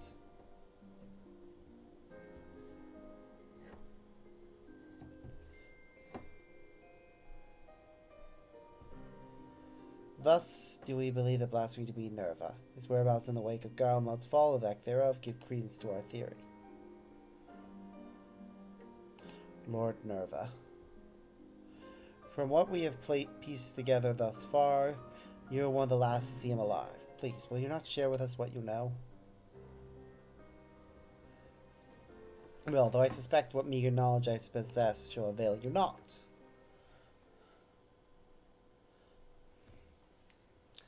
I last spoke with Lord Nerva shortly after the warring with the First Legion began. Cloistered within the lower levels of the Seneculum Imperialis, he spent the better part of the day listening attentively to the radio. He seemed hopeful, or perhaps desperate, for news that the tide might turn in our favor. The next day I left for the front line. It was there I heard a terrible noise, which I assumed came from the Tower of Babel. Then darkness took me, and I remember naught after that. I was told the radios protected those close to them from the effects of the tower, in which case Lord Nerva would have remained unaffected. But he has ever been devoted to Garlemald, for glory everlasting, he would say.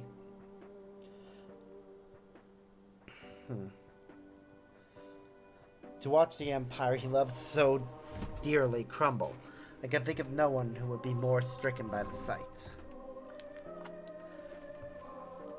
It would seem we were right to assume what became of Nerva.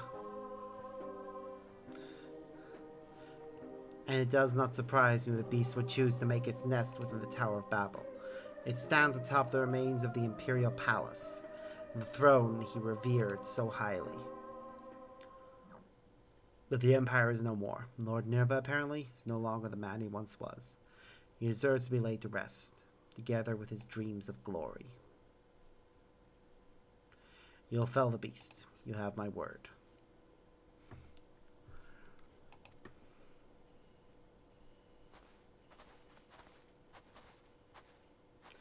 Oh, look who's here. Apologies for the interruption. Connie Senna has arrived, and we're ready to depart. Tis good to see you, Sparks. Master Fortunal?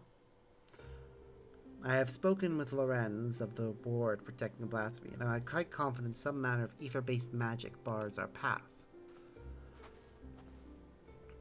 If I may be so bold, Elseer, we reached the same conclusion initially, but that simply is not possible.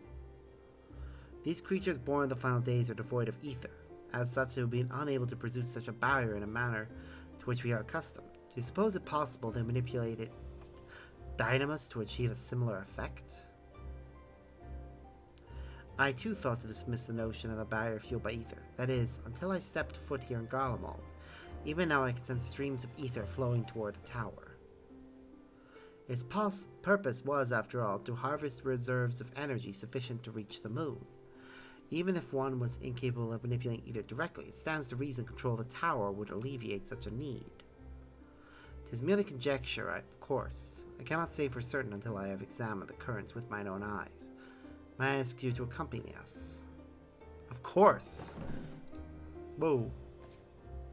I will join you as well, if I may. My injuries would keep me from being of use in battle, but my knowledge of the land should serve just as well as my blade. Yeah, that's fair.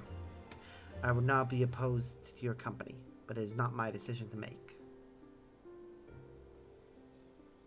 She may go, so long as she remains under watch by you and the others. Very good. May I suggest we begin with Regio Urbanism? I sense the greatest confluence of ether in that vicinity.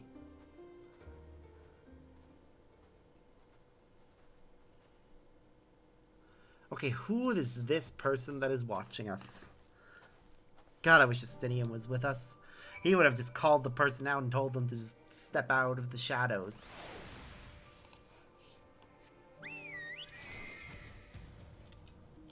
Alright, we're gonna finish this quest line, then I'm gonna take a break.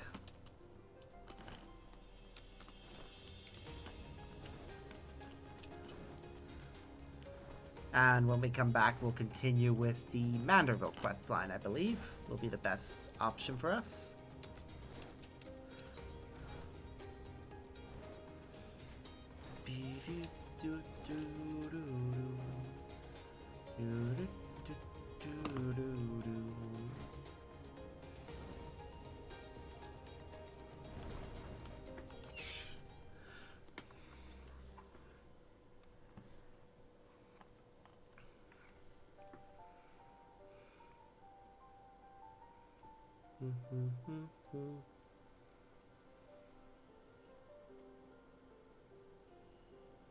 As I thought, the ether stream here flows toward the tower, as do all others in this region, no doubt. It's weird to see her outside of the 12 Woods, though. This convergence first began when the Telefori erected spires in all corners of Eorzea to fuel the Tower of Babel. Once destroyed, this divergence of ether should have ceased.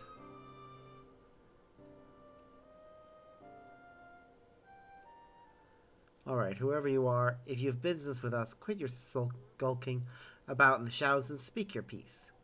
It was you there in the tower, wasn't it? Glad somebody's calling them out. Nero! Wow! I don't know who I was expecting, but, well. My, you're sharper than you look.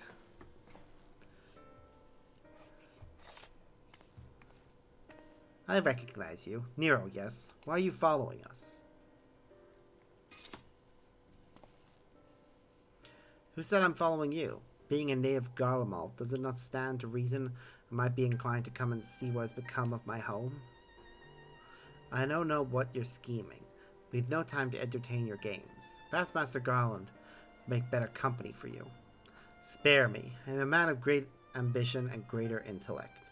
Far beyond the scope of anything Garland could hope to achieve.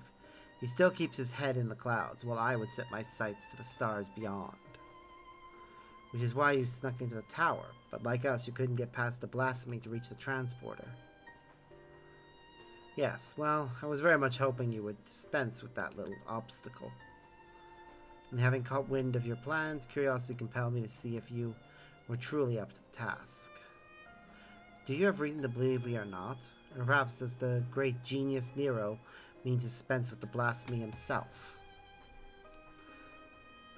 Far be it from me to steal your glory, having come all this way, but as I am feeling generous, I will tell you what I learned during my time in the Tower of Babel.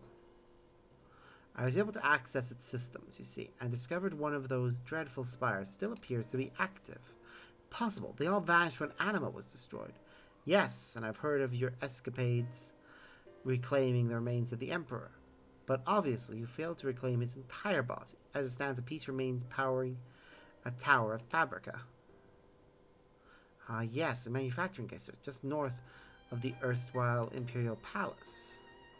Rather impressive feat considering how these lands are so utterly devoid of ether, barely enough to sustain life, let alone the spire. But if one were to use Varys' remains to forcibly create a confluence of sorts, precisely, and from what I gleaned of the tower systems, his heart serves as its core. Coursing not with blood, but your precious ether. Now Nerva has amassed the surfeit, the sharpest defenses. How fortuitous he should find so perfect an impetus for his design, stolen from better minds than his own. How very like him. Oh, did I say that loud? You'll forgive me if I fail to show concern for your ire. Oh, Nero, you pompous twit. We love you, but also hate you so goddamn much. If what you say is true, these lands could never hope to recover from such a paucity of life energies. Must hurry and find Varys' heart, to both spare the land this wanton harvesting and deny the blasphemy the source of its protection. Are we to presume you have any intention of aiding us? As I said, I have no intention of stealing your glory, though I fear victory may soon slip through your fingers if you do not act quickly. The Tower of Babel was designed specifically for Anima to serve as its core. Nerva forcing himself upon the system has caused it to grow increasingly unstable. The calculations are correct, and they always are. It will not be long before his presence triggers a system meltdown. The resulting explosion will destroy whatever tenuous streams of ether breathe life into the lands of Garlemald. More importantly, we will lose our only means of reaching the moon. The heavens forever denied my genius. How so very unfortunate. In any event, it would seem time is of the essence. That's all well and good, but even if we know which district to search, finding the heart will be like looking for a needle in a bloody haystack. Actually, I may know where we can start. It's all rather fuzzy, but I still have vague recollection of my time serving Anima when I was enthralled. We were commanded to wreck some manor facility tucked away in a corner of Fabrica. I remember not what it was for, but it's as good a place as any to begin our search. Certainly sounds promising, but I'm sure this facility will be heavily guarded. Then maybe it'd be for the best to divide our forces. If it's just the four of us, it shouldn't prove too difficult to sneak inside and find the heart. Meanwhile, our main force can stand ready to storm the Tower of Babel when the barrier gives out. Leave it to us.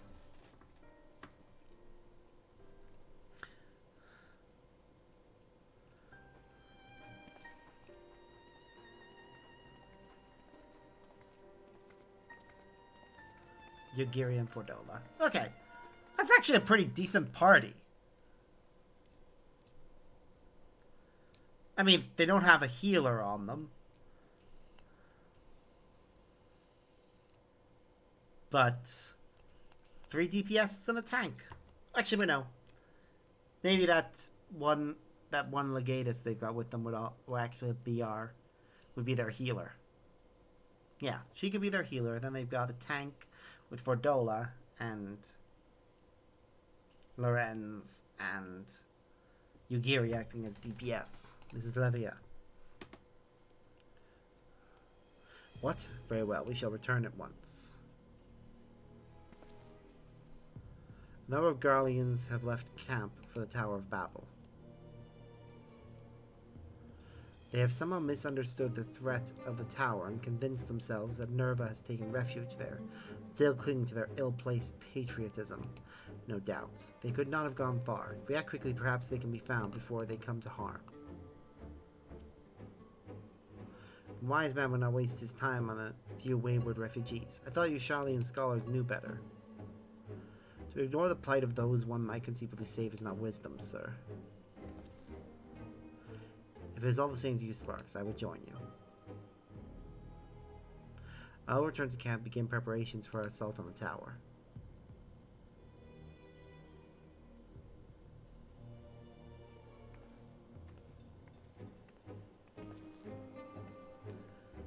I suppose I should go as well. Yep.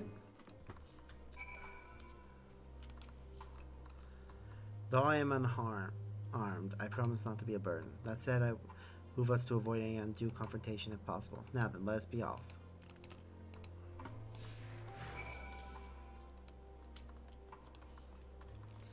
Alright, so we need to avoid confrontation if at all possible.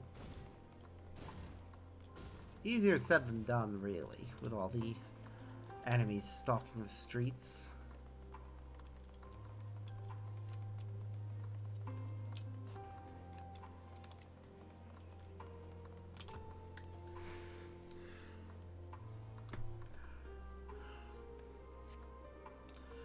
No trace of them here. Let's keep searching.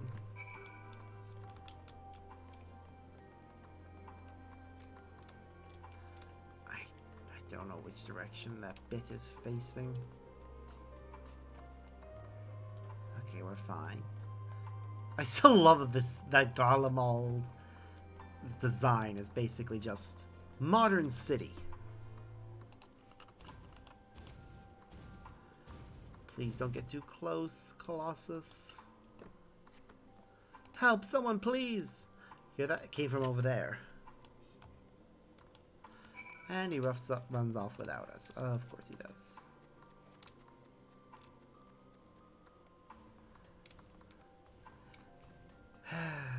Now he's actually starting to take after his children for being reckless.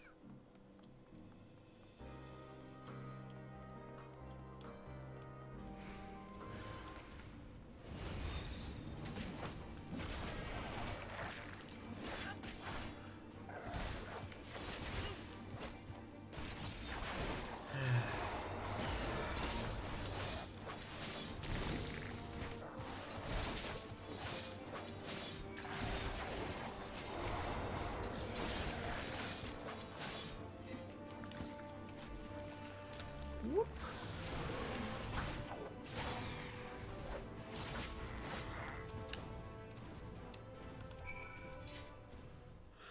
All right, refugee.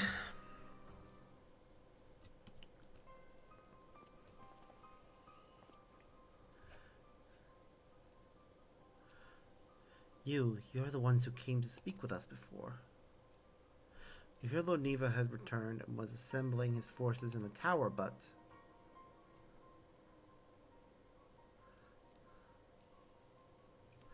Yep, tell them the truth. That Nerva... No, not Lord Nerva, too. Then there really is nothing left for us. No. I'll not deny your situation is dire, but you are not without a path forward. I believe you have the passion and conviction needed to rebuild Garlemald, if you so choose. Failing that, you could begin life anew in Charlian. Rebuild Garlemald? No, there's no point in attaining so lofty a dream. We would sooner die than suffer life under the rule of another.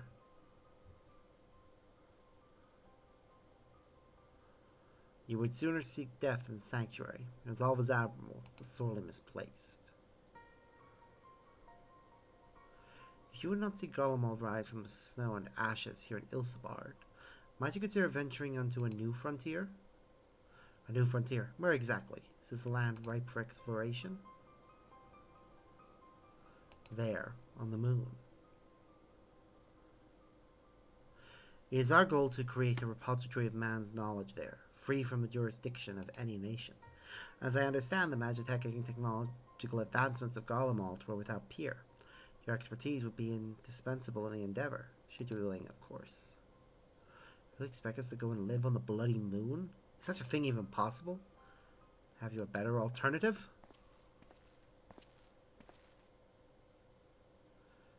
Wow. Lest you forget, Garlemald did not rise to grandeur from complacency in the present or rumination in the past. We live for the future. It is in our blood.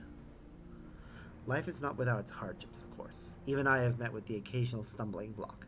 But even should I stumble, my eyes are forever fixed skyward, seeking ever greater heights. The Empire may be lost, but I still possess a great deal of knowledge gained from it, and a desire to seek more. The very notion of exploring the moon is an unprecedented prospect, and that you would balk at the proposition boggles the mind. Consider this. You have heard that beasts of the final days were born of those hapless souls that gave up on everything, yes? If that is indeed the case, can you tell me why you still stand before me? Because deep down you believe your life is yet worth living. Deep down you long to reach for the unreachable.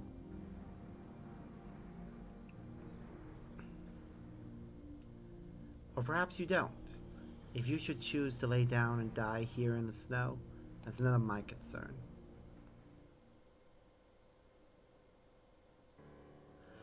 Reach for the unreachable. That sounds like something I would have said back at the academy. Alright, we'll go. I suppose it's better than dying here in the snow, as you so grimly put it. Though we must first dispense with the blasphemy that commands the tower.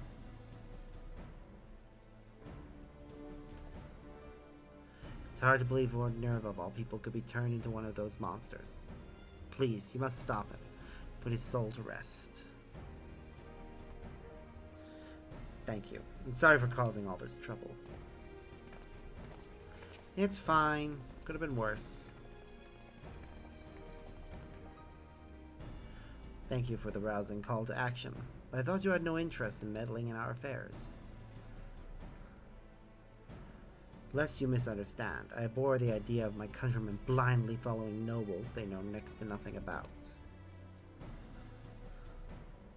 Besides, it will be a most piteous sight for not a single Garling to be among those venturing to the moon. Who else am I to prevail upon to learn of new findings up there? Oh, Nero, we love you for your continuous insistence on being weirdly helpful.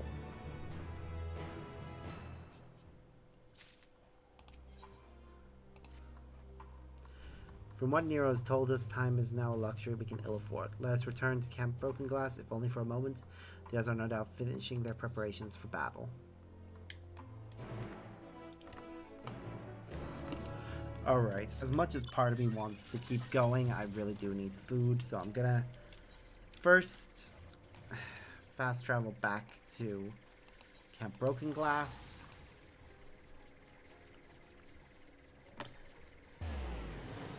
And we're gonna take a break for dinner. So